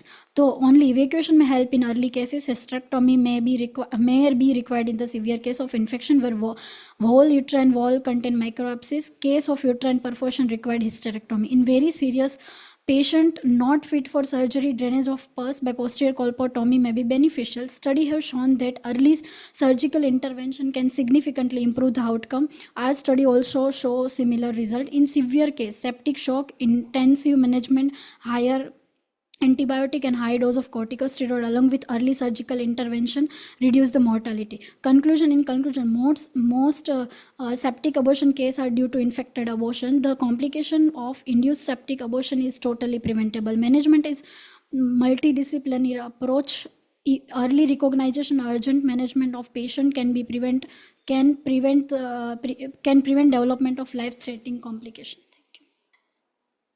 Thank you, sir and ma'am.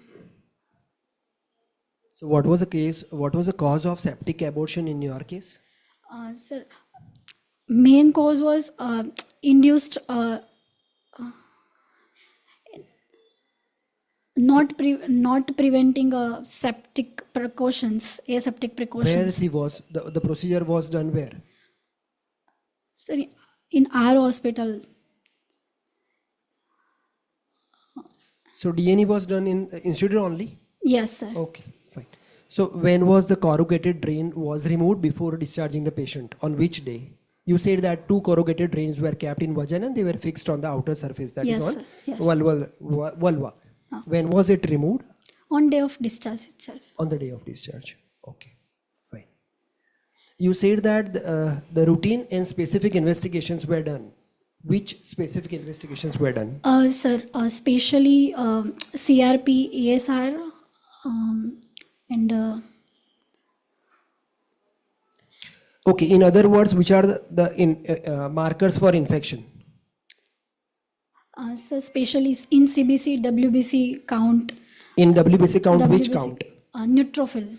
Okay, so in differential Joy, count, we left- need to see for the neutrophils. Yes, Then, and- in peripheral smear, In peripheral smear, anybody from the doctor team, audience? In peripheral smear, any specific thing to be seen in case of high infectivity? What you must have learned during pathology is toxic granules, yes, sir. right? Okay, other infective markers are CRP, ESR. CRP, ESR, then lactate and procalcitonin. Yes. Okay, fine. In this case, only thing is you have to be cautious about the coagulation profile and DIC. So if required, after a day, you have to go for those tests also. Yes. Okay, ma'am. Thank you, sir and ma'am. Thank you. Thank you, madam. Next, Dr. Niranjan, doctor. Hello. Yes.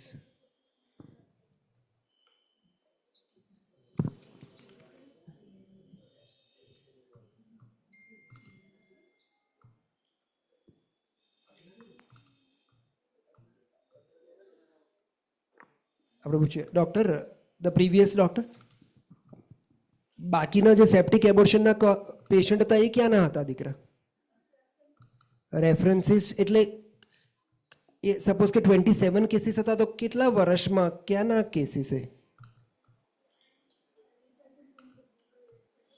હા Google દીકરા પણ ગૂગલમાં કેટલા વર્ષો અને કઈ institute એટલે કયું country 27 કેટલામાંથી 27 કેટલા એબોર્શનમાંથી 27 cases of septic abortion incidence કેટલો કઈ વાંધો નહીં તો અમને ક્યુરિયોસિટી થઈ કે આ 27 કેસ એટલા બધા ક્યાંના છે એમ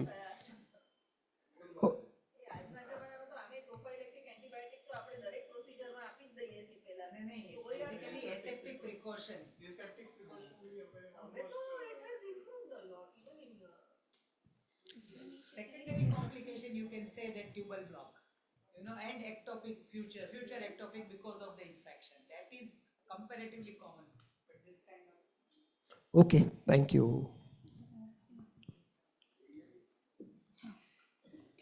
Hello everyone, my name is Niranjan Patelia, first year resident, GMERS Medical College, Sola.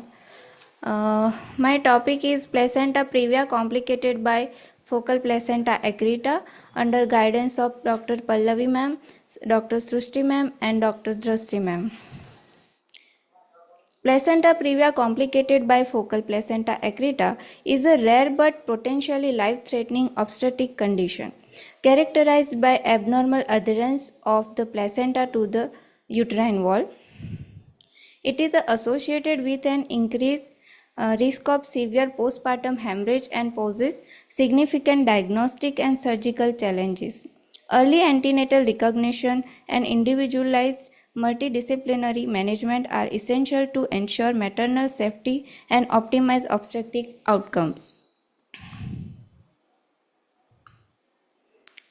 A 32-year-old second gravida at 36 weeks and 4 days of gestation was admitted to the labor room with a history of bleeding per vagina for 2 hours. There was no associated abdominal pain or any other presenting complaint. General and systemic examination were unremarkable. On per abdominal examination, the uterus corresponded to 34 to 36 weeks of gestation with a cephalic presentation. Fetal heart sound were present and regular, and the uterus was relaxed. Obstetric ultrasonography with a color Doppler revealed a single live intrauterine live fetus with a gestational age corresponding to 36 weeks and 1 to 2 days. A posterior low-lying placenta reaching the internal cervical os demonstrated increased echogenicity and vascularity. A focal area measuring approximately 3 into 2 cm in the posterior lower uterine segment was suggestive of placenta accreta associated with placenta previa. The amniotic fluid volume was adequate and Doppler evaluation of the uterine arteries and middle cerebral arteries was within normal limits. Hematologically and biochemically investigation were within normal limits. After obtaining informed consent, the patient underwent an emergency lower segment cesarean section under general anesthesia. Thin meconium stain liquor was noted intraoperatively. A live female neonate with 2.6 kg was delivered in vertex presentation and cried immediately after birth. Intraoperatively, a 3 into 2 cm focal area of placenta accreta was identified at the right uterine angle. Bilateral uterine artery ligation at 2 levels was performed, followed by internal os sutures and anterior and posterior cervicoischemic sutures to achieve hemostasis. The patient was successfully extubated post-operatively and managed with antibiotics and analgesics. Her post-operative recovery was uneventful and she was discharged on the 10th post-operative day in a hematologically stable condition. Placenta accreta spectrum comprises abnormal placental adherence resulting from defective decidualization at the implantation site. Placenta previa is one of the strongest risk factors for PAS, particularly in women with a previous cesarean delivery. Antenatal diagnosis using ultrasonography with a color Doppler plays a pivotal role in identifying a PAS, enabling timely multidisciplinary planning and reducing maternal morbidity. Sonographic features suggestive of PAS include loss of the hypoechoic retroplacental zone, placenta lacunae, turbulent lacunar blood flow, and disruption of the bladder uterine interference. In the present case, antenatal imaging accurately suggested focal placenta accreta, allowing appropriate surgical preparedness, including blood product availability and planning for conservative management. The management of PAS ranges from conservative uterine sparing surgical technique to caesarean hysterectomy, depending on the extent of placental invasion, hemodynamic status, future fertility desire, and available expertise. Conservative uterine sparing management aims to control hemorrhage while preserving the uterus. Various techniques include bilateral uterine ligation, internal iliac artery ligation, balloon occlusion, and uterine compression sutures. In this case, a combination of bilateral uterine artery ligation, internal os sutures, and cervicoischemic suture successfully achieved hemostasis without the need for hysterectomy, preserving the uterus and resulting in a favorable maternal outcome. Early antenatal recognition of placenta previa with focal placenta accreta is crucial for optimal obstetric management. Multidisciplinary approach, meticulous intraoperative planning, and timely hemostatic intervention can effectively control hemorrhage, preserve fertility in selected patients, and improve maternal outcomes. Focal placenta accreta associated with placenta previa may be successfully managed with planned conservative uterine sparing hemostatic techniques in carefully selected patients. Thank you. She is gravida 2. So what is the obstetric history? The first pregnancy? Ma'am, first It was abortion? previous. No, ma'am. First previous CS. Okay, so what was this was a posterior placenta accreta, right? So what can be the reason for that? Ma'am, first one was NPOL, non-progression of labor. No, was there any history of manual removal of placenta? No, there is no history of manual I mean, I removal. think you should include that in that because we have to know why this posterior placenta was there. What is the role of MRI in case of placenta accreta syndrome? MRI may be accuracy of how adherent to the. MRI is by and large reserved for posterior placenta accreta dikra, not otherwise. Otherwise, it is not needed. Of course, there is no harm in getting it done, but it is not needed. But yes, in case of posterior placenta accreta, when you are suspecting, MRI has a role. Okay, fine. Thank you. Thank you, sir. Thank you, Healthy discussion that sometimes MRI helps for anterior placenta, especially for bladder invasion. Because sometimes with sonography alone and Doppler it's not very clear, but with MRI we can get a better view if it is bladder invasion is more. Yes. So next doctor, please. પ્રાચી મેવાડા થઈ ગયું sir? અચ્છા એ ઉપર છે, online છે. Okay.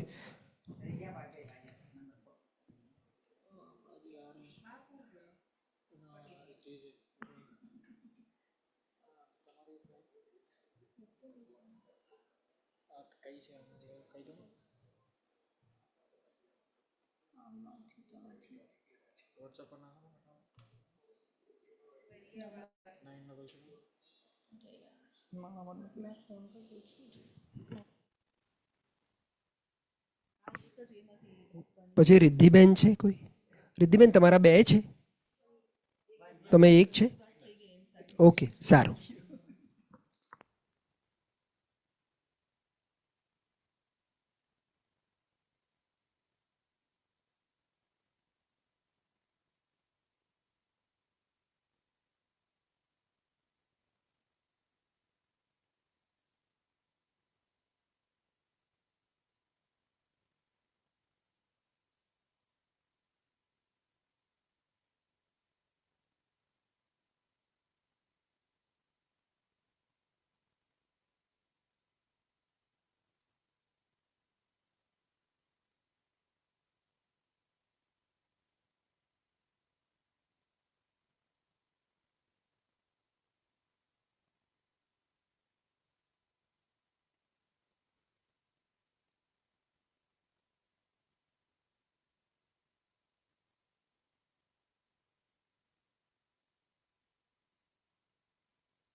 Very good evening to respected judges and colleagues here. I am Dr. Riya Waghela, second year postgraduate from Zydus Medical College and Hospital, Dahod. I will be presenting a rare case titled A Large Degenerated Cervical Fibroid with Uterine Prolapse in Tribal Women. Cervical fibroid are uncommon, accounting for only 1 to 2% of all fibroids. They rarely grow large enough to prolapse, and when they undergo degeneration and infection, they can mimic uterine prolapse and making diagnosis challenging. The aim of presenting this case is to report the large degenerated cervical fibroid with uterine prolapse, to highlight the bedside differentiation and to demonstrate its medical management. Case history: a 36-year-old para 4 live 4, last childbirth 5 years ago, presented with chief complaint of mass per vaginum, menorrhagia since last 8 months. The duration of the mass was 10 days and was completely outside since last 2 days. On examination, she was pale. Local examination suggestive of 10 by 6 centimeter form eroded, foul smelling mass arising from the cervix. Both fornices were free and the uterus was separately palpable but descended. On laboratory investigation, her hemoglobin came out to be 7.6 gram per dl, which was suggestive of anemia, and her WBC count were around 23,000, leukocytosis, and raised CRP suggestive of infective etiology. And on her kidney function test, her urea was also 74 and create was borderline raised 1.52, which could be due to the pressure effect of a mass on the bladder. Various imaging modalities were also done. USG was suggestive of uterine prolapse with changes of the cystitis, and MRI scan was done, which was suggestive of uterine prolapse and fibroid arising from the posterior lip of cervix. CCT was suggestive of uterine prolapse with her cervix descended approximately 6.8 centimeter below the pubococcygeus line, suggestive of uterine prolapse. Incidental finding of hepatic lesion was also found out, for which surgical opinion was taken, and AFP was done, which was under normal range. For patient was optimized over 10 days before surgery. 2 units of PRBC were transfused. Infection was treated, and renal parameters became normal after catheterization of the patient. Once patient was stable and getting clearance from the anesthesia and medicine department, patient was taken up for surgery. Under general anesthesia, vaginal enucleation of the fibroid was done first, then the repositioning of the uterus was done, and followed by total abdominal hysterectomy. Outcome: hemoglobin improved after transfusion. Her post-operative hemoglobin came out to be 8 gram per dl, which was so for that patient was transfused 1 pint PRBC, and recovery was uneventful, and patient was discharged on post-operative day 6. Histopathology confirmed benign leiomyoma with degenerative changes, no evidence of malignancy, and associated CIN and disordered proliferative endometrium. As a conclusion, cervical fibroid should be considered in any woman presenting with introital mass. Proper preoperative optimization is essential, and a combined surgical approach ensures safe and complete management. Thank you.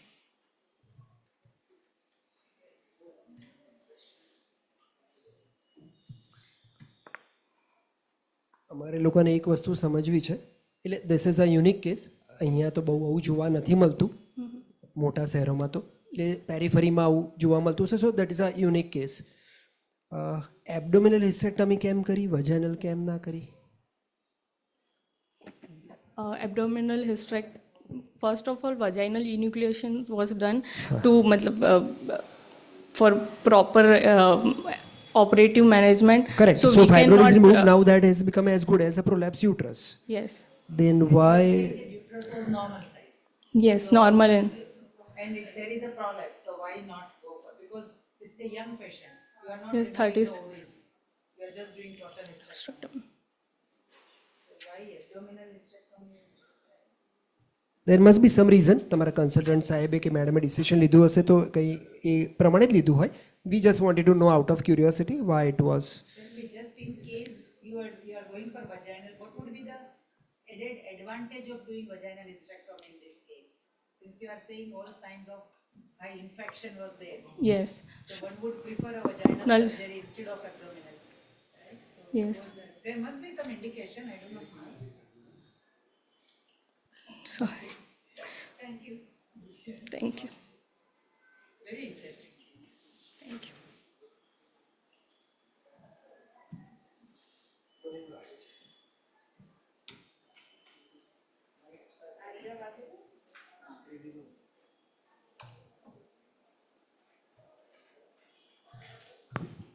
અને રિયાબેન, તમે અને બીજા લોકો જે બહારગામથી આવ્યા છે એને તો સ્પેશિયલ થેન્ક્સ. આવા એટમોસ્ફિયરમાં પણ ટ્રાવેલ કરીને આવ્યા છો અહીંયા. લાસ્ટ આ હોલમાં probably if you are not mistaken last doctor છે. પછી then we have again arrangement for the high tea upstair. એટલે કંઈક થોડું ખાઈ પીને જજો.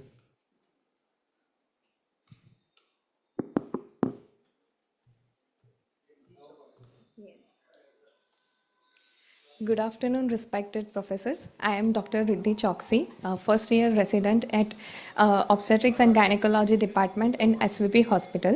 I am presenting a rare case of second trimester pregnancy with hydatidiform mole under guidance of Dr. Reena Madam, Professor and Head of our unit, Dr. Bhavna Madam and Dr. Silky Madam. Now, molar pregnancies are rare, occurring at a rate of 1 every 1,000 live births. Most cases of molar pregnancies are diagnosed in first trimester either by ultrasound or in early pregnancy losses. Approximately 15% cases of complete moles and 0.5% cases of partial moles are treated, require further treatment with chemotherapy, and second evacuations are generally unhelpful. Now, I am presenting a case of 34-year-old primary gravida, married since 10 years, presented with 4 months and 6 days of amenorrhea with complaint of dry cough since 7 to 10 days with history of infertility and hypothyroidism. Outside USG showed a large 14 mm sized area with multiple grape-like cysts in fundus region, suggestive of hydatidiform mole.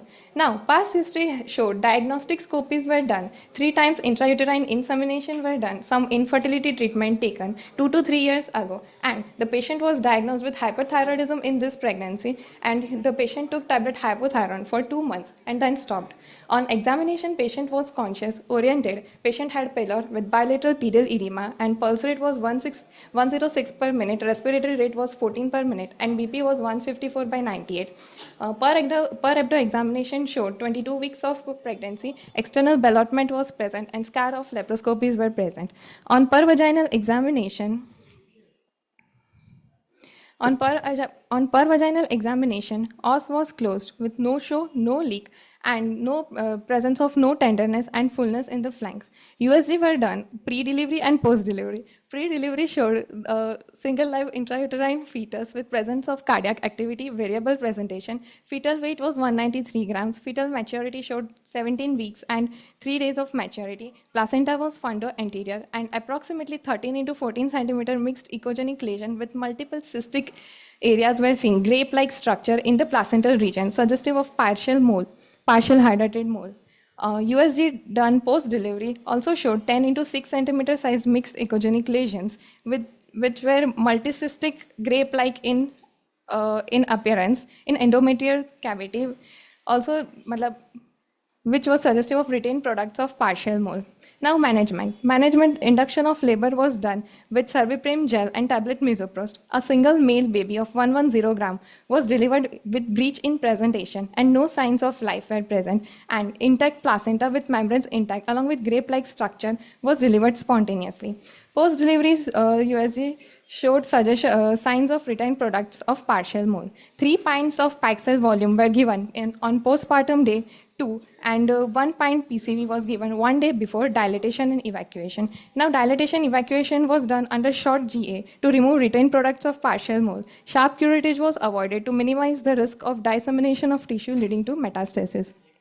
And conclusion is that dilatation and evacuation was done and patient was advised for high protein diet, restricted salt, and follow-up BP for hypertension, hyperthyroidism, and weekly follow-up for beta HCG was done till it is negative, and till it is negative for 3 consecutive times, followed by monthly beta HCG monitoring for 6 months, and followed by monthly HCG monitoring for 6 months, and patient was advised to avoid pregnancy for 1 year, and also to do serum beta HCG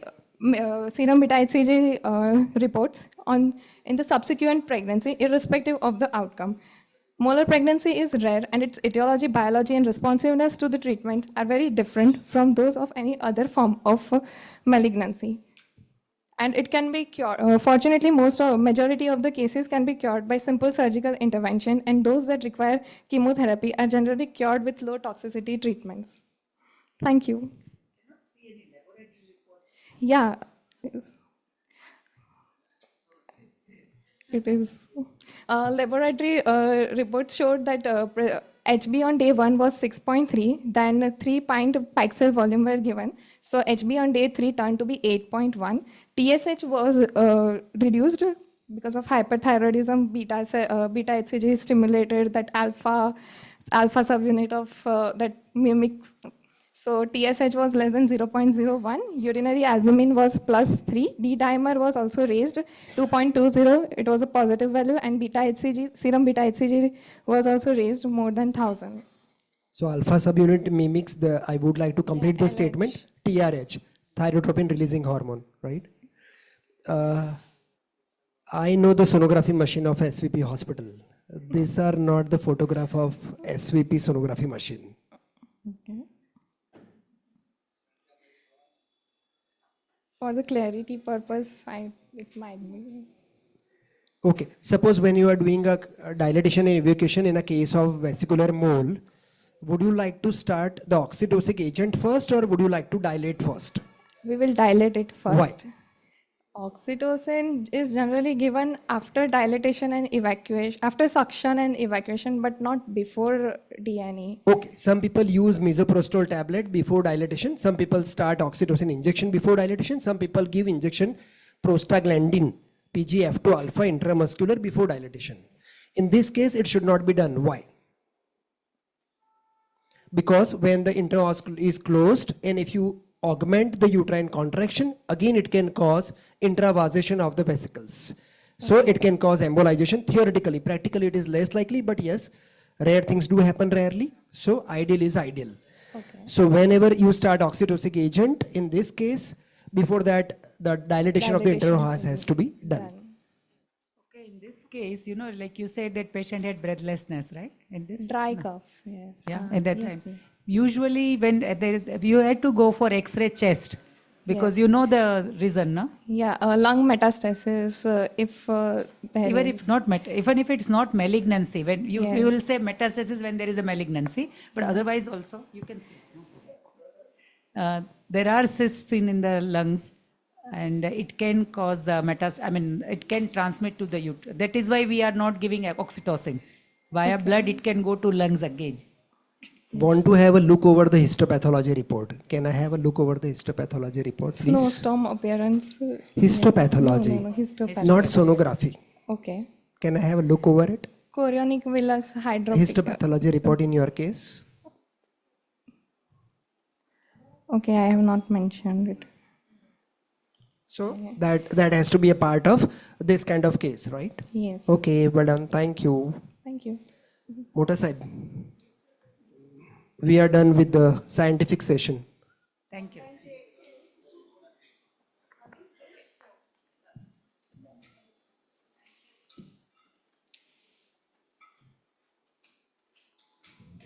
Thank you so much, Akshay sir, Hetal ma'am and Sonal ma'am.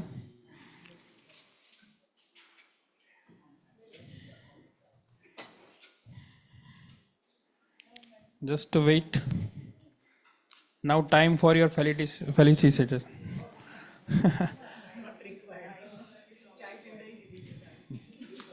Snail Kale sir, Alpesh Gandhi sir, please.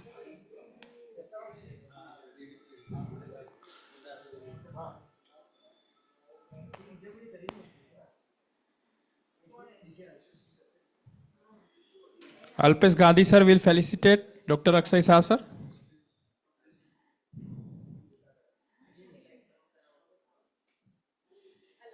Light बंद कर दीजिए. Dr. Snail Kale sir will felicitate Dr. Hetal ma'am.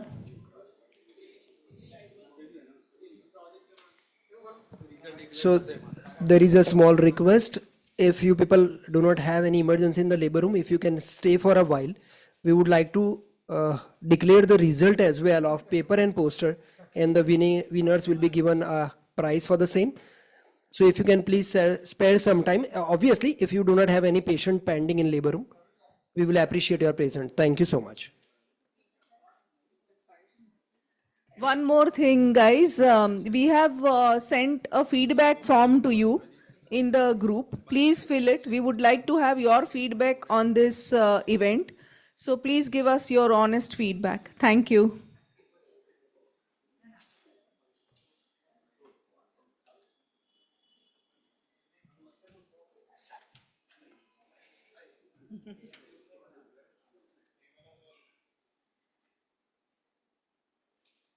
The two great persons sharing the same stage. All are great here. Snail Kale sir. When you stand above one, beside one great person, everybody becomes great.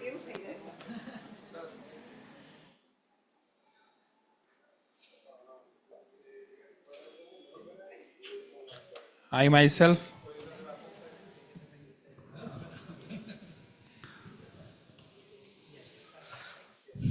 Thank you, madam.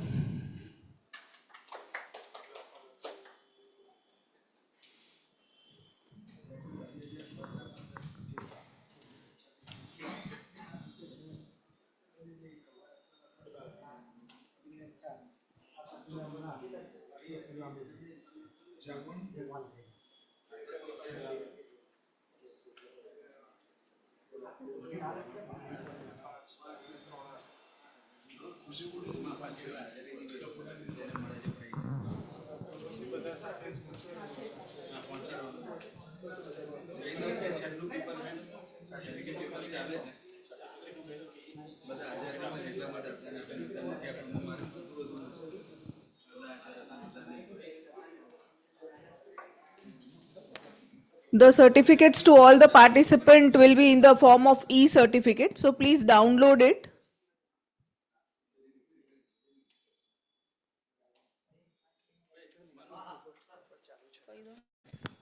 One of the last doctor is presenting a paper upstairs, so we are waiting for him or her to come downstairs, and once that fellow comes downstairs, we shall proceed with the valedictory function, and we will be able to announce the winner during that function. We appreciate your presence over here, and once we all are done with the valedictory function, we will go upstairs to have a cup of tea, coffee and bhajia.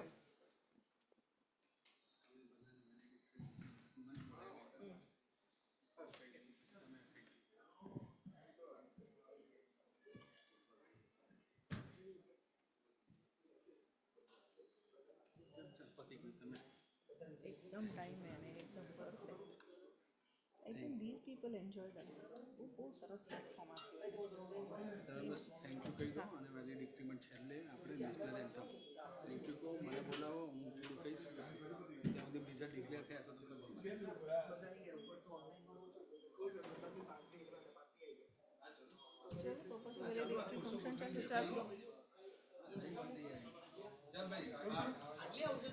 So we go ahead with the valedictory function. બસ બસ બહુ થઈ ગઈ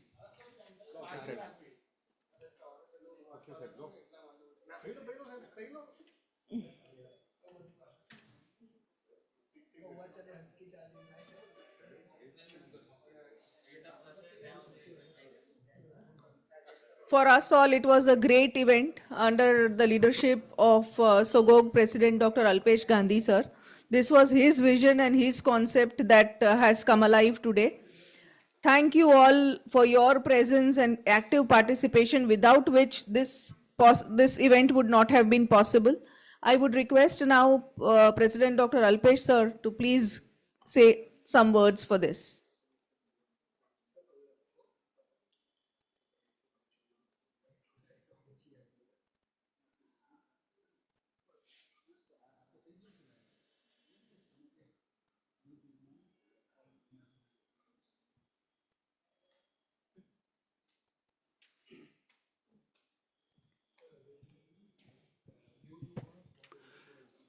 First of all, thank you very much to all the participants, all the judges, and all the office bearers and coordinators. This year we are doing so many new initiatives for the SOGOG, and this is the unique conference, first ever of its kind, hybrid conference, first time exclusively on clinical research, first time immediately the result will be declared because the marks are given on the Google form. First time we are also reached to all of you with the Google form for feedback. We request all of you to fill the feedback form. And we can say so many things. First time we are going to present the best paper, best poster on our SOGOG website. So this is also for the first time. And first time the winner, the best paper and poster and video will be given opportunity to attend SOGOG conference, next SOGOG conference. Free registration will be provided to him or her. So many things are first time. Our expectations only is you all will regularly join for more and more activities for research, clinical case discussions, and so many other things. We would like to communicate with you regularly with different activities. We are thankful to audiovisual team. We are thankful to photographer, our team. We are thankful to event manager team and of course, our SOGOG staff, AOGA staff.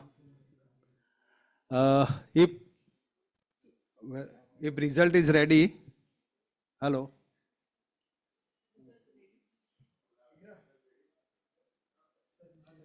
Result ready हो तो जरा आप ही they declare कर दिए.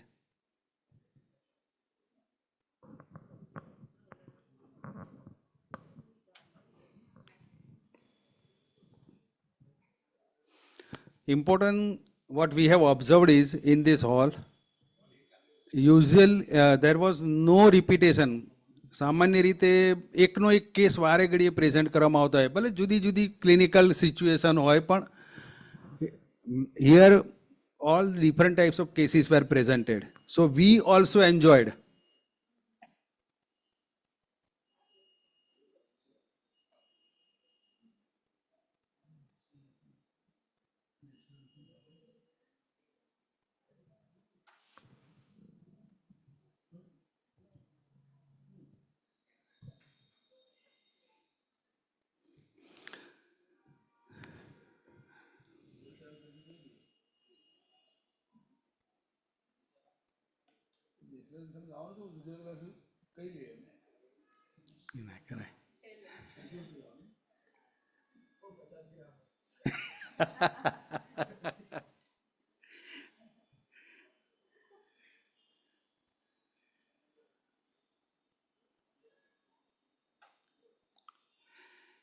ઘણા બધા સારા posters papers આવ્યા હોવાથી થોડુંક કન્ફ્યુઝન છે, ઇક્વલ માર્ક્સ આવી રહ્યા હોય એવું બધી situation.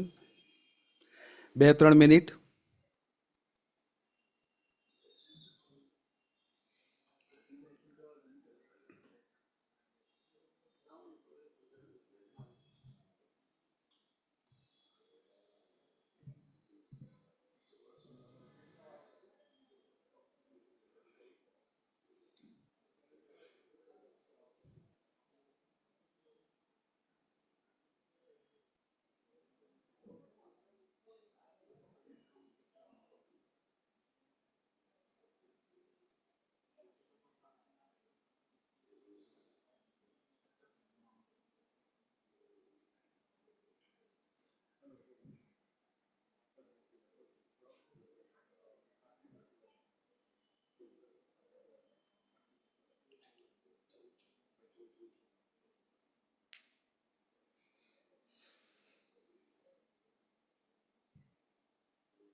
The entire event was solely sponsored by just one company.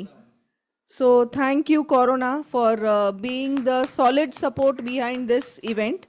We welcome you here. We would like to felicitate you. So please come forward.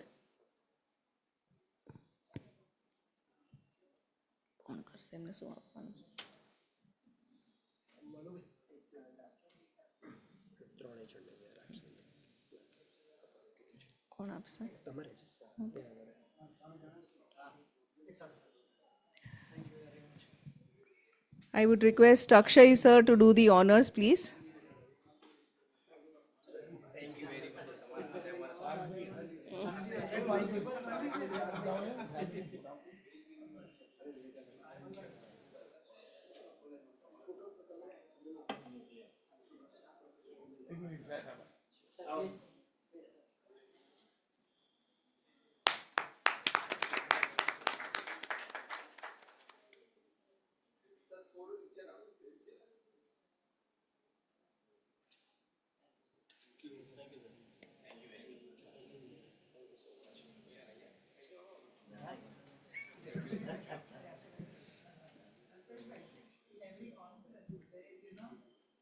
Some views, I mean, they usually ask for some views from the audience. So I think just ask the students if somebody wants to say something for the overall.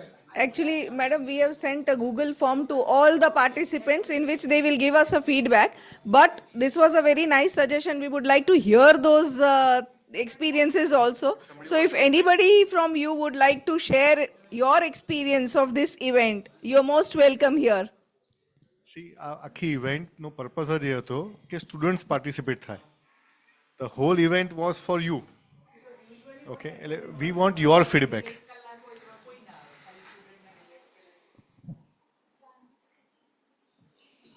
તમને કંઈ અમારામાં સારું ના લાગ્યું હોય તો પણ કહી શકાય. હો, હા, અહીંયા કોઈ પ્રોફેસર નથી, તમને કોઈ ડોન્ટ વરી, કોઈ હેર નહીં કરે.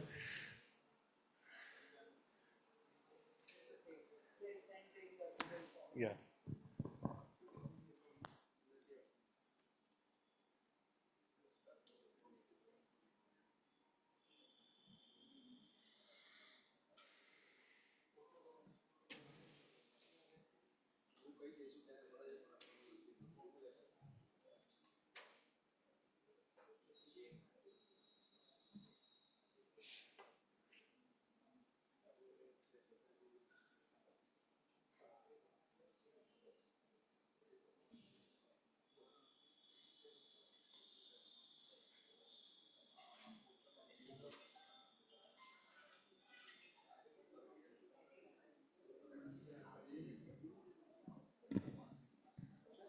Besides thanking the participant, I feel we should also thank the professors behind these participants who have encouraged them to come and present here.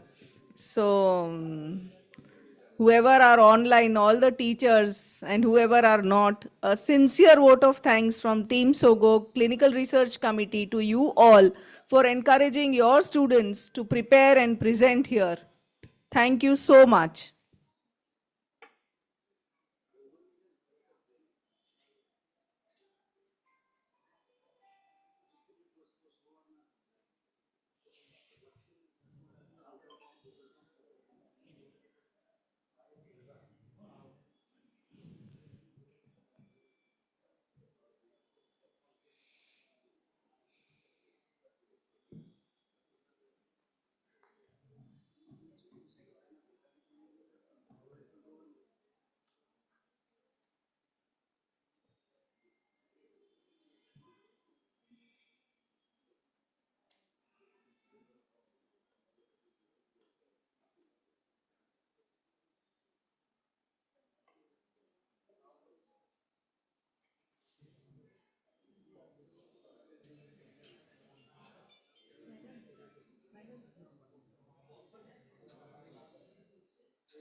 चलो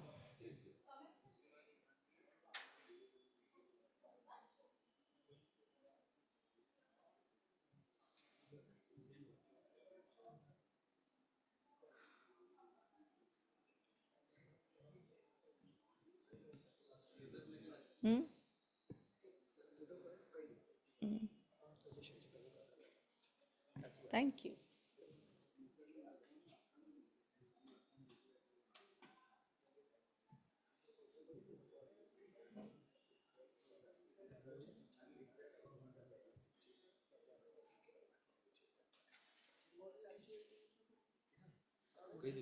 સરે કહી દીધું સરે કહી દીધું ના ના બધું જ કીધું પહેલા અલ્પેશભાઈ કીધું મને તો એવું લાગે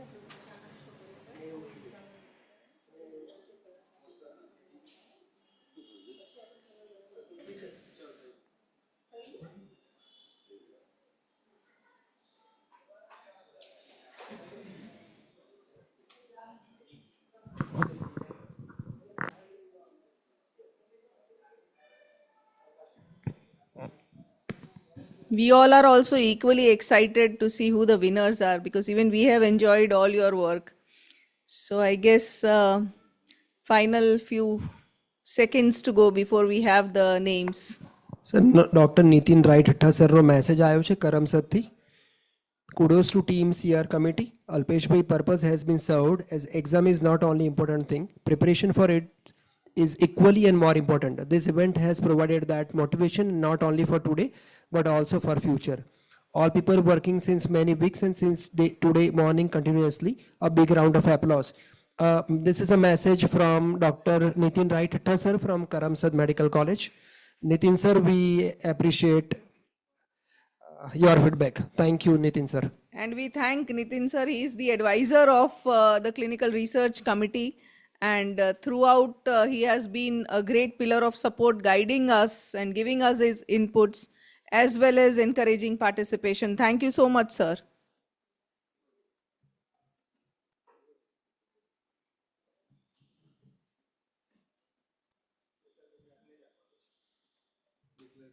No, sir, declare karsha.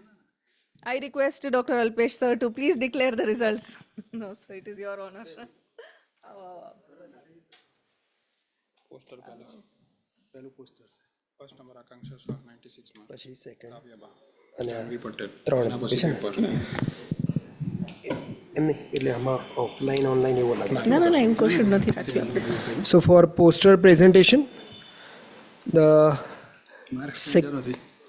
First prize the first prize goes to Dr. Akansha Saha Is she available over here? Is she present? No? So big round of applause in spite of her absence.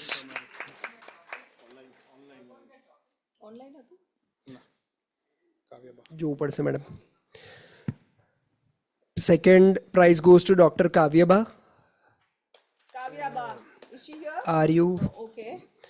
Third prize goes to Dr. Janvi Patel. Janvi Patel, is she here? Okay. Okay, no for worries. paper, the first prize goes to Fatima. Are you present? So we appreciate. A big round of applause for Fatima. So, as it has been declared, we will be able to. Sir, first prize below Sogog. So your first prize is next Sogog annual conference, wherever it will be held. The registration fee is waived off, so you are not supposed to pay for the same, which is quite a handsome amount. So.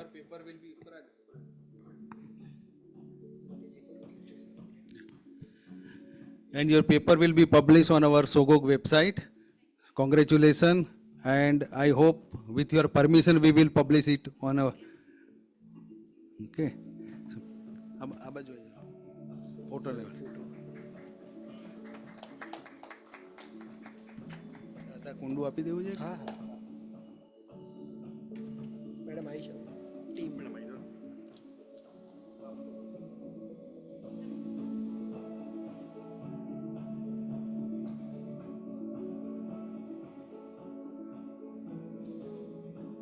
Thank you.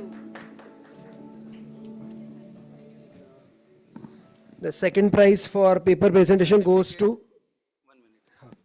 Certificate and the detail of all price and everything will be there will be sent to your mail. You download the certificate from the mail. Second prize for the paper presentation goes to Dr. Hardik Patel. Hardik bhai. Okay, big round of applause for Hardik bhai. And third prize to Dr. Krishna Parekh. Okay, that's fine. We appreciate the attempts all of you have made for paper and poster presentation and coming long way from your workplace. Thank you. So before we end, we would like to have our national anthem.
Don't rely on these people.